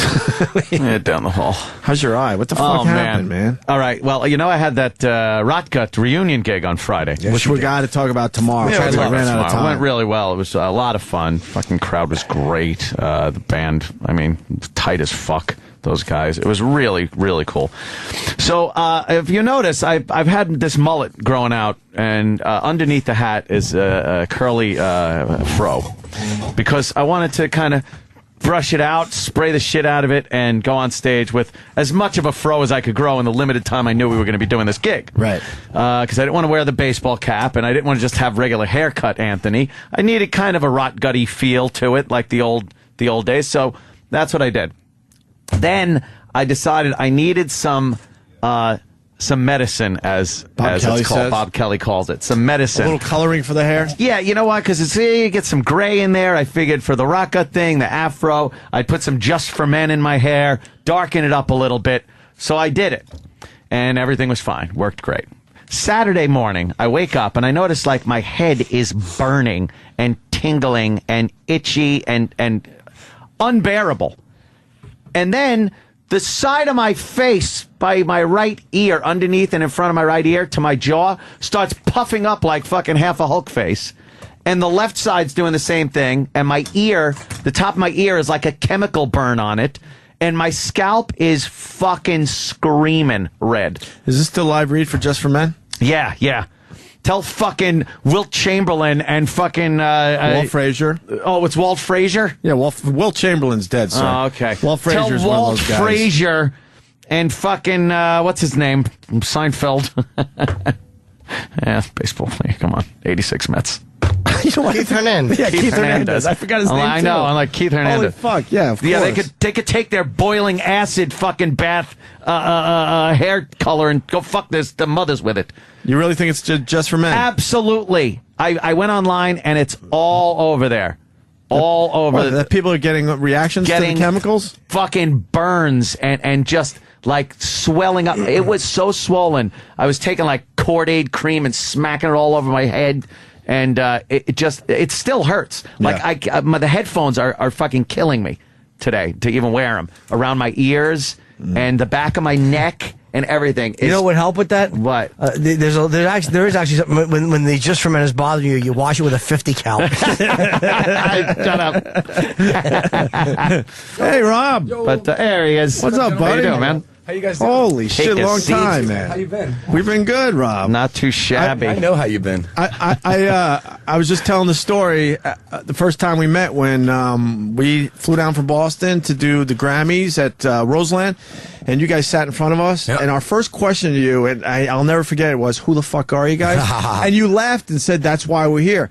You guys were already doing interviews before the single came out. Yeah. That's how much the record company at the time believed in Matchbox 20. Yeah, or they didn't, and so they just fucking put us out there to make sure that Go ahead. Yeah. try and return their investment. And I laugh at that because I said, "Who the fuck are you?" And obviously you showed the world who the fuck you are. No, I still get that sometimes. Yeah? Yeah.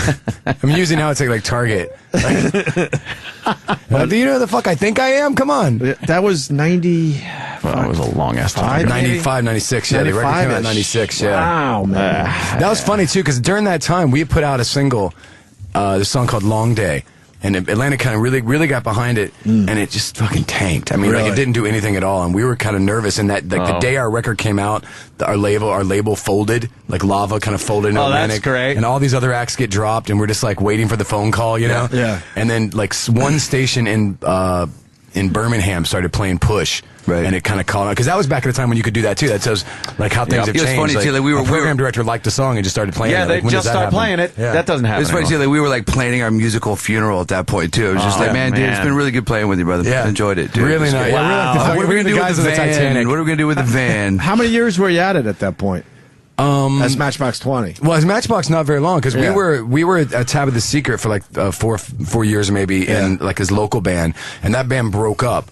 And then we met Kyle and Adam. Yeah, it was a producer, Matt Soletic, kind of, I met in Atlanta, and he introduced me to these guys, and so that's why I kind of felt that way, you know, because I had moved down to Orlando, and then at that moment it felt like, well, there was the single, and you know what I mean? Yeah. I guess we're going to be moving on. Cautionary tale. But Birmingham really set the whole thing off, you know? By the way, Kyle Cook, ladies and gentlemen. Sorry. Exactly. I had to urinate.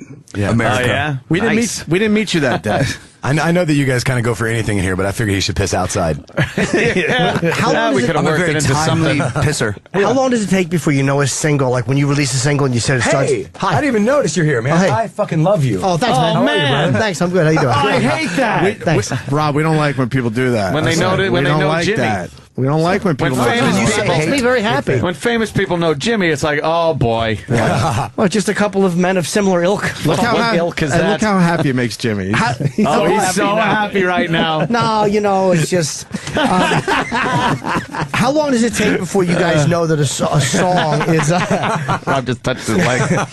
How long do you know, like, if a song is not going to do well, how long does it take before it sinks in, like, oh, fuck, this one is really not going to. Like, you said that one tanked. How long did it take you to recognize that? Well, that was since it's your first single, you notice it kind of right away. Oh, okay. Shit. Like, yeah. Like if you're lucky, like you're coming on this, like if you put out a single and it starts to really do bad, before you mention it to anybody, you just try and throw another one out there, you know? Usually it seems like when people start talking about shooting the second video, then it's usually like, man. So we're planning, Did we just do the first one? Yeah. No problem. No, it's a good thing. You can have 2 songs out there. No, we just want to have it in the chamber, you know what I mean? Like, it's doing so well, we just want to... We just want you guys to put out a song that people are going to like. So let's try this one. Did you ever, when you're writing a song and even when you're recording it, do you ever think like, oh man, this is a hit, this is going to be huge, this is the one that sounds like it, and then it just goes nowhere? Yeah, sure. Yeah, Long Day was one of those. I mean, I felt that was going to be the giant hit on that record. Yeah. You know, it's all a matter of taste.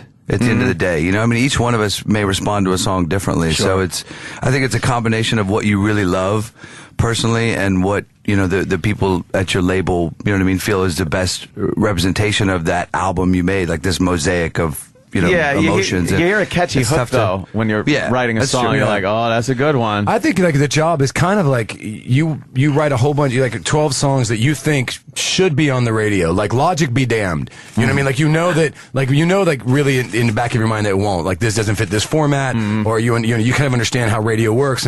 But at the end of the day, like you're like, I think all of these songs should be somewhere, you know, out there in the world for people to hear. But you shouldn't have a song on there that you're like, we got to fill it. Yeah, because what the fuck are you doing? Like, really, I think, you know, if you're like you know what, everybody don't listen to these two. These two, right here. But the other like 10 the sound are of me great. jerking off. But these are all really, really good. But you know what? You got to be careful with the catchy thing. You know what I mean? Like, just because something catchy doesn't mean it's going to be something you want to hear. True. In 10 years, 20 years, you know, a lot of times, like, it's like, it can be like sugar, you know, it's it satisfies you in the moment, but it's not like nutritious. Carly Rae Jepsen would be Bruce Springsteen right now. I mean, can we really, it's like, But you guys have been at it, what, 15, 16 years now, huh? Yeah, this 96. Wow. Since the record came out, it's been about almost 16, 17 years. Damn. How much has regular radio changed since you guys started too? Because we have such a hatred of it just from this angle. But it's been crazy. I mean, when we came out, we were.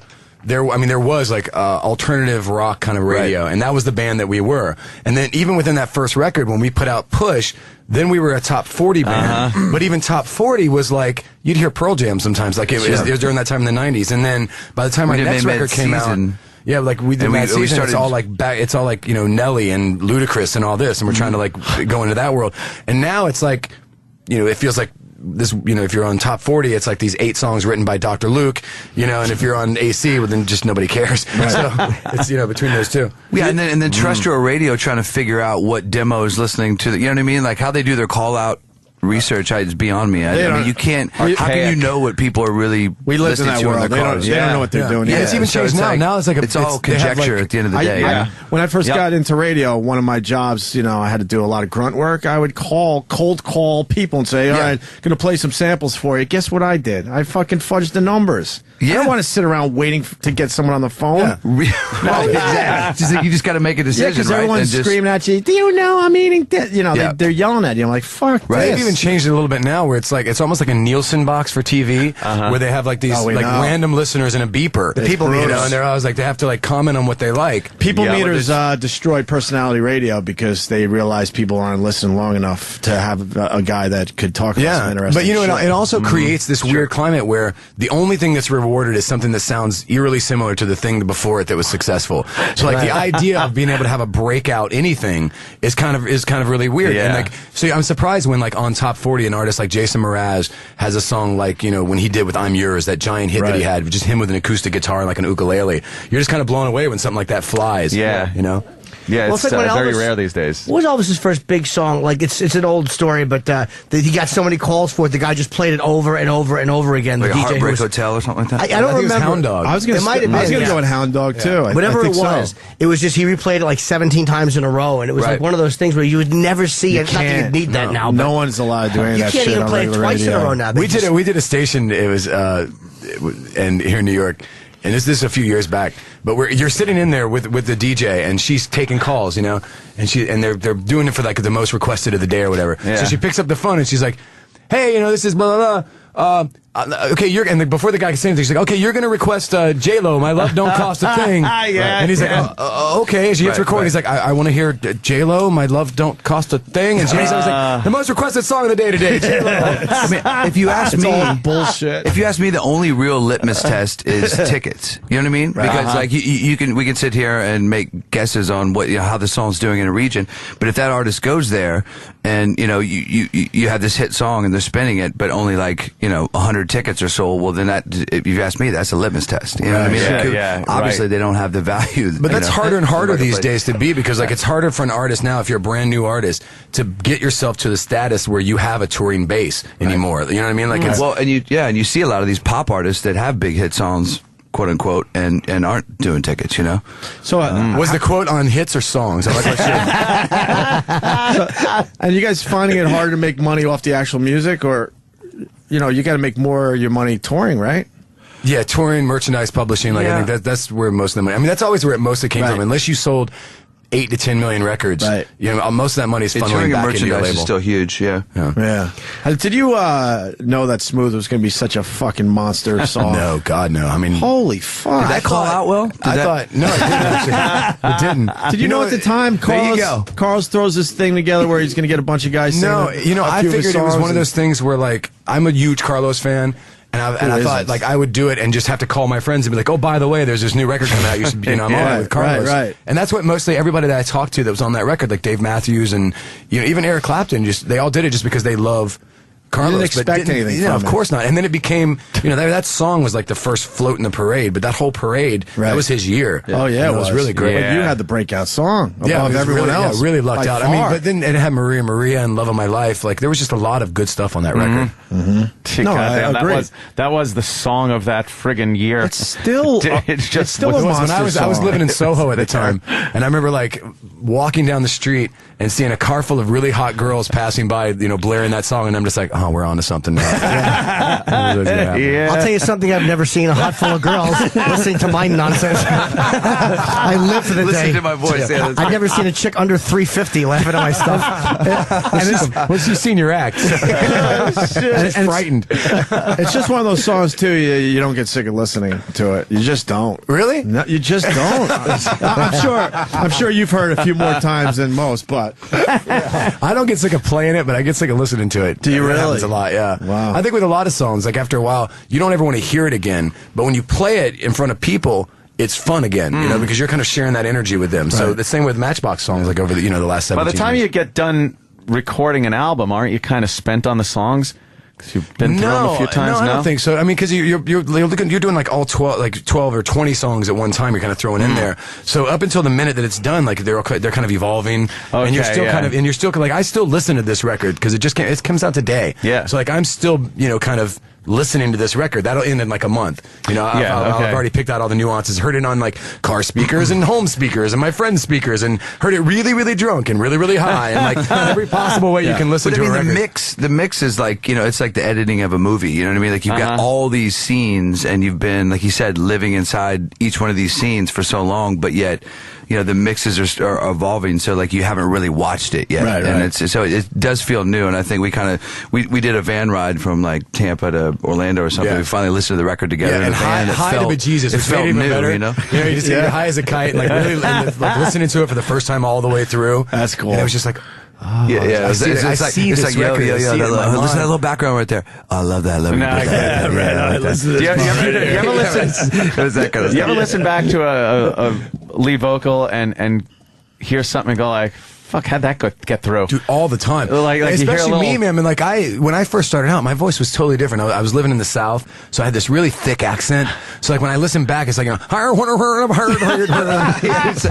I treat Elvis and Darius Rucker. Like I would hear that, and like everybody would like come to me and be like, oh, I know, and all of a sudden like I'm Scott Stapp every time. They're like, oh, I know that. It's 3 hours here. I'm almost been home. You know, like some Scott Stapp Elvis kind of impersonation that they would do. In every caricature somebody would draw of you had like your veins were just like blowing out of you, like your eyes are huge and your neck's like blowing out. And then we look back, like, you know, you do a tour and you put out these tour books. It's basically just like a bunch of pictures of the band, and we look like a gay softball team. Like we were, it was like a lot of sheer velvet and stuff. And I'm like, and I had this epiphany while we were making this record. I'm looking at this like 17-year-old, 15-year-old tour book, and I'm like, you know, anybody that didn't like us in the 90s, I fucking get it now. I totally get it. I totally excuse anything anybody's ever said or written about me, because if I came across that band in that, you know, leather pants and the sheer velvet shirt, I would have wanted to smack them too. And let me tell you guys survived. A lot of the 90s bands didn't survive. That's true. Still had a job, we talk about that. That's a discussion that seems to pop up a lot. Man. You know, because you can't, you try to understand why that is, you know? Right. And you can sit there and you can dissect the music but yeah, it is socially, like, in that social climate, like, why are we still... You like to think it's just because we're fucking awesome. But, it's the awesome. We're obviously doing something factor. Right, you know what I mean? Like, and there's a chemistry there that I think works. we keep our mouths shut and our head down and just make records and don't bother anybody. Well, I think it's also, if you look at bands that have made it and stayed through for many years, it's the type of music that just, it transcends a genre or just some kind of fad You know, it just Yeah, I mean, sounds you like hope- yeah, you hope like it it- fits Oh, it's in great. any of these That's a huge decades. compliment. It definitely, Yeah, man. we hope that it's just songs. I mean, that's the whole idea. Yeah, yeah. You know, like it's not Good We're not a songwriting. lifestyle band. Like we're not here Yeah. to like preach to like some small disenfranchised group of upset teens smoking by the wall across from school. Like we're just there for songs for people in general. Yeah, right. you know? Nice. Yeah, Is it harder to look back at your videos? Like, because I look back on stuff I did, and I literally want to cut my own throat. It's humiliating.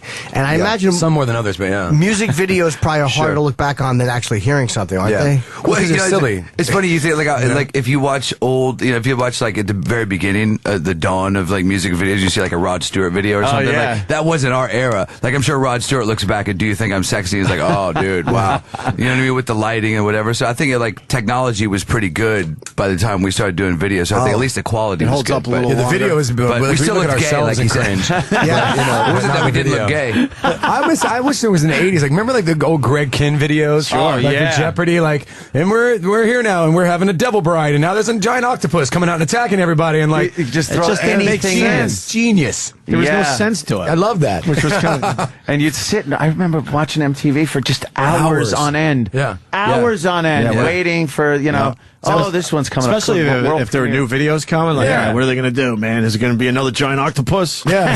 What are they going to do? I hated to do videos. I only wanted to see that they had 3 live Ozzy videos, and fucking like Martha Quinn never played them. I just despised it. You had to stay up like until like midnight on Sunday to watch like 120 minutes to like get To get all the some- other stuff yeah. that nobody was Get checking out. some good stuff, Or yeah. Headbangers Ball and like. Well, I remember when you would Yeah. you would wait for you would wait for them to spin Thriller.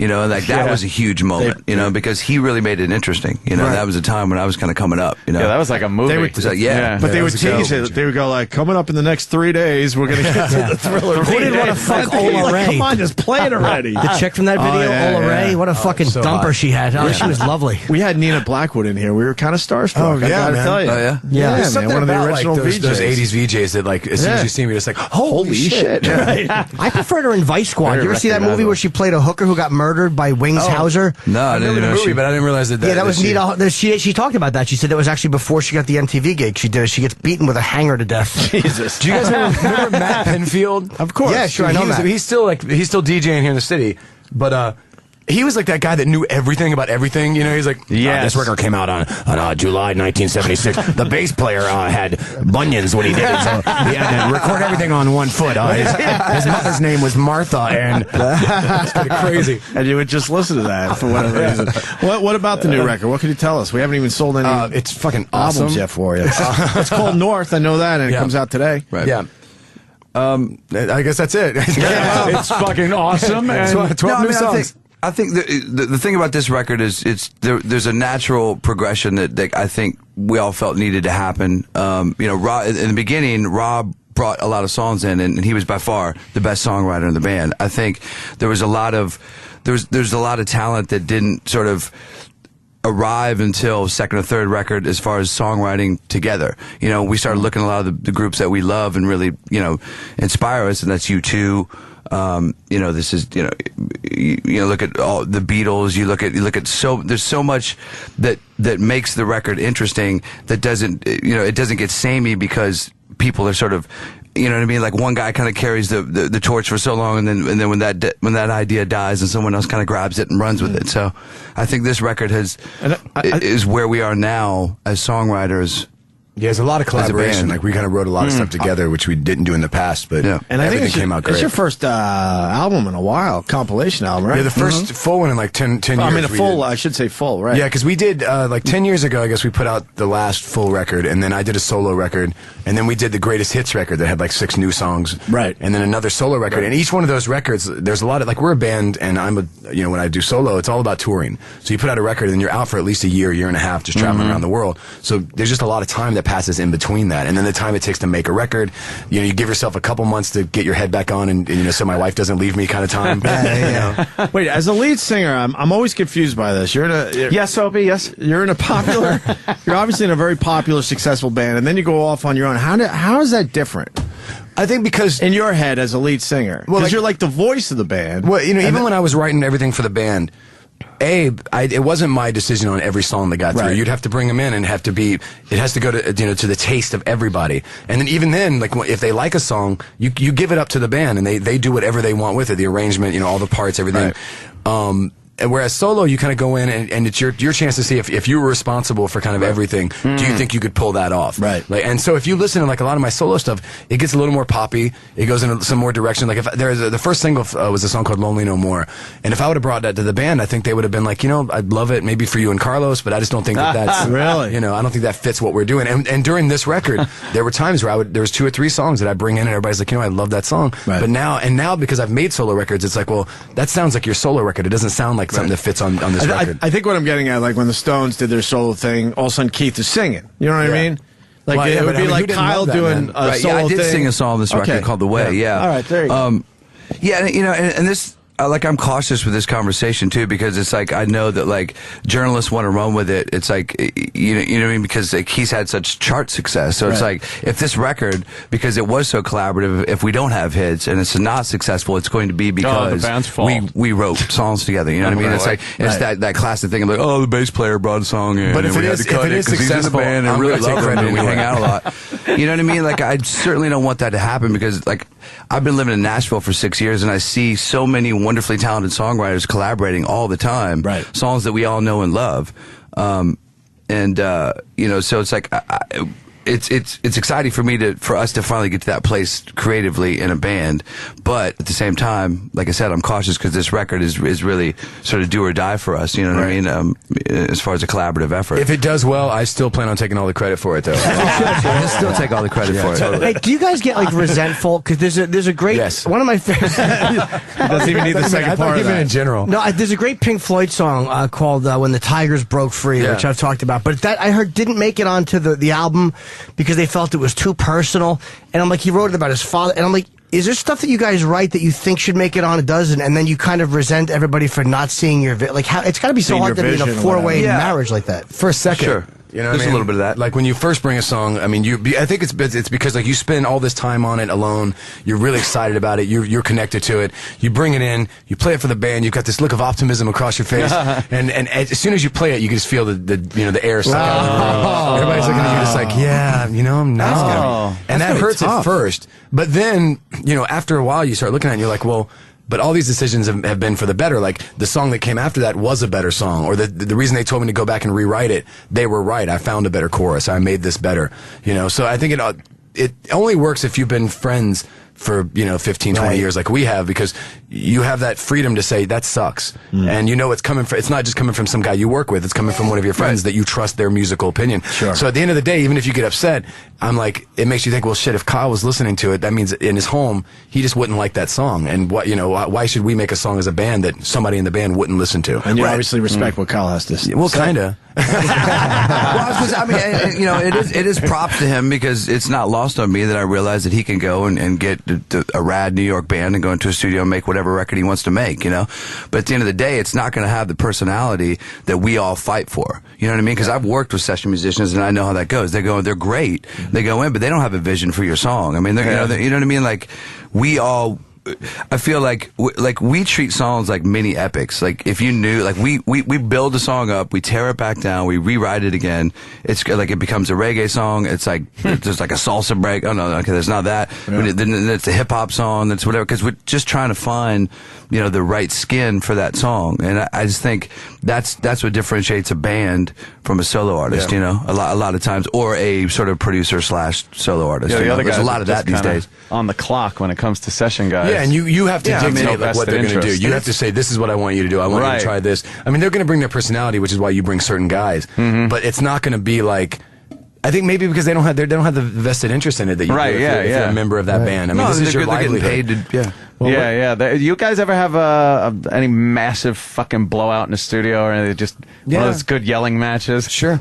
Paul. Fucking Usually after we drink. Paul quit the band. Yeah, there you go. Paul quit the band on the floor one time when we were making Mad Season. It was great. I believe it was over Bent because, and if you listen to the song, like you can, there's this big sort of like tom fill in the middle of it, and Rob felt that it was destroying a song. I hate it. And here's the thing. Paul was Paul's trying to make it not gay or something like that.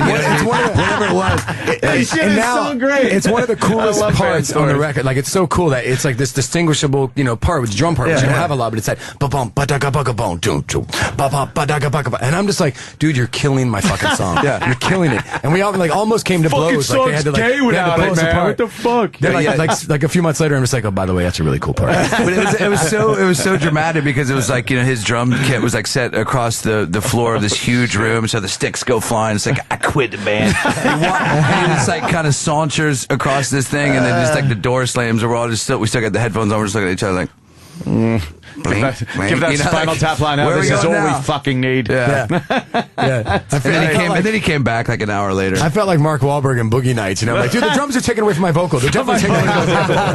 I felt like him for other reasons in that movie. These guys got to go on force. Yeah, they're telling us that we have to wrap from up. A guy in a truck. Absolutely. Being beaten called Donkey Dick. Yeah, man. What can we play for the record for you guys? The record North comes out today. I don't know. Matchbox 20. I think throw a dart and try something. No. What are you pushing? Is there one you like better? I'm sure the label would like. The single right now is a song called She's So Mean. Yeah, let's do that to at least start, and then we can play other ones down the road for you. Rob Thomas and Kyle Cook. Good to from see you guys Matchbox 20. again. Absolutely. Thank you guys so much, man. Pleasure, brother. Thank you so much, man. You want to do this? You want to do the song? Do the song. All right, he's just got to do some business. Well, you know what? I'm not going to yell at anything because it's wonderful. It's a television provider called Dish, right? And they believe value. Oh, it's more than just getting more for less, right? How about quality? Oh, they have packages with more channels that you want to watch, more of the most innovative features of TV. What about the Hopper, the DVR? You could record up to 4 rooms in your house. How about that? Delivers programming to 4 rooms in your house. Record all 4 networks of primetime TV automatically. And you just got to press one button. You're never going to miss your favorite shows again. Technology's great, but value, it's about the price. Ask about their packages, starting at just $19.99 a month. You're going to find something that fits you for just the right price. Stop paying for TV and call Dish. 888-770-DISH. 888-770-3474. Dish, let's watch TV. All right, and Kyle Cook and Rob Thomas still in the studio. That was a little weird. Matchbox 20, the new CD is North. It's out today on iTunes, Amazon, everywhere, and we're going to play the first single from the record for these guys. Thanks, all right? Thank you, guys. And we'll see you guys tomorrow. Matchbox 20, everyone.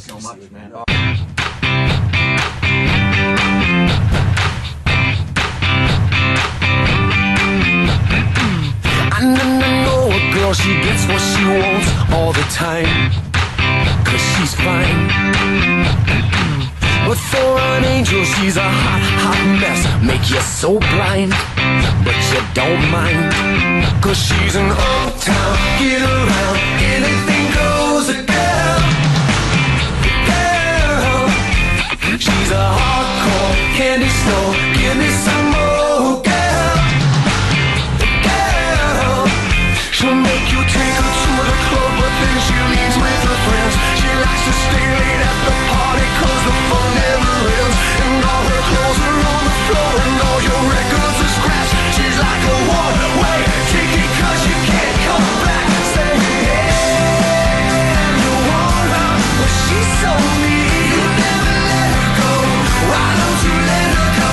Yeah.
show continues. This is After O&A Live. Here's your host, Sam Roberts. Strap in. It's After Opie and Anthony Live. I would give out the phone number, but I don't think we have time. How long is this show going to be today, Eric? Looks like 5 minutes. Okay, 5 minutes. It's all right. We got a lot of ground to cover in 5 minutes. I don't know if we're going to get to all of it. If there is something you'd like us to cover, or if you want to do a What Did You Learn, I guess you can. 866-WOW-1-WOW is the phone number. Big show day today. This was like, what do we have planned for the rest of the week? This was a week's worth of shows in one day. Sal's in here not doing a good job instructing these interns, by the way, Eric, just so you know. He's not. If you're looking for somebody to be the next head of the interns, Sal is a terrible Sam, teacher. I said one of you guys go do the phones, and you're on air. He just goes, both of us? How many people does it take to operate a fucking phone? Well, no, did you actually phrase it by saying one of you guys go do the phone? Yeah. And then, both of us? And the question back was both of us. No. All I heard was go do the phones. Oh. Maybe that's your problem, Sal. Maybe you're not communicating properly. No, Plus, that's not the case. Why don't you go do the phones? You're right. I'm You're crying. It was just a funny response. Oh boy, they're not happy that you made fun of them either. This is not turning out well. Yeah, do we have anything planned the rest of the week, Eric? You know what? I'm not 100% sure. No, I don't think we do. I think we kind of blew our load today. Because we had, what? Usually the day back from a vacation is kind of a more relaxed atmosphere. Yeah. We talk about what went on during the time off, people who died during our time off, news stories. We had Jeffrey Rush in here, who's like an iconically good actor. Matchbox 20 was in here. They've sold like 15 million albums. Nobody sells any albums anymore. They've sold 15 million of them. Well, that's when they still were making albums. I guess so, but now they still are. They got another one out, and they're still like... How they're still on, they're still on Hits 1 actively. Not just like as a favor. Like they're on Hits 1 all of the time still. What else was going on? And then Jim Florentine in here, his rant, he said something that made me laugh so hard. When he first started talking about fantasy football, and he just did the sort of douchey guy who plays fantasy football voice and says, we're going to get some snacks. Just because that's what that guy would be excited about. The fact that there were going to be some friends over and they were going to have snacks. Lady Trucker wants to do a What Did You Learn real quick. What's up, Lady Trucker? Hey, Sam. Well, today I learned one of the interns' name is number 2. That's true. Eric refused to name the interns today. Rick in Ohio. Yeah, somebody should tell Anthony that hair dye, you're not supposed to put it on your pussy. Is that what happened to Anthony's eye? He put too much hair dye on his pussy? Yeah, we got the Anthony hair dye story. He just kind of squeezed it in there. And, Jim Florentine's new CD, you can get it on iTunes. It's called Awful Jokes from My First Notebook, something like that. Just look up Awful Jokes, Jim Florentine. There aren't From his very first comedy notebook. Yeah, look it up. It's on iTunes.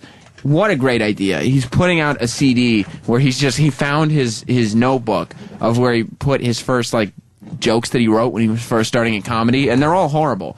And he just read them. He's just dictating them. I love that some of them do have commentary. I didn't actually say that. All right.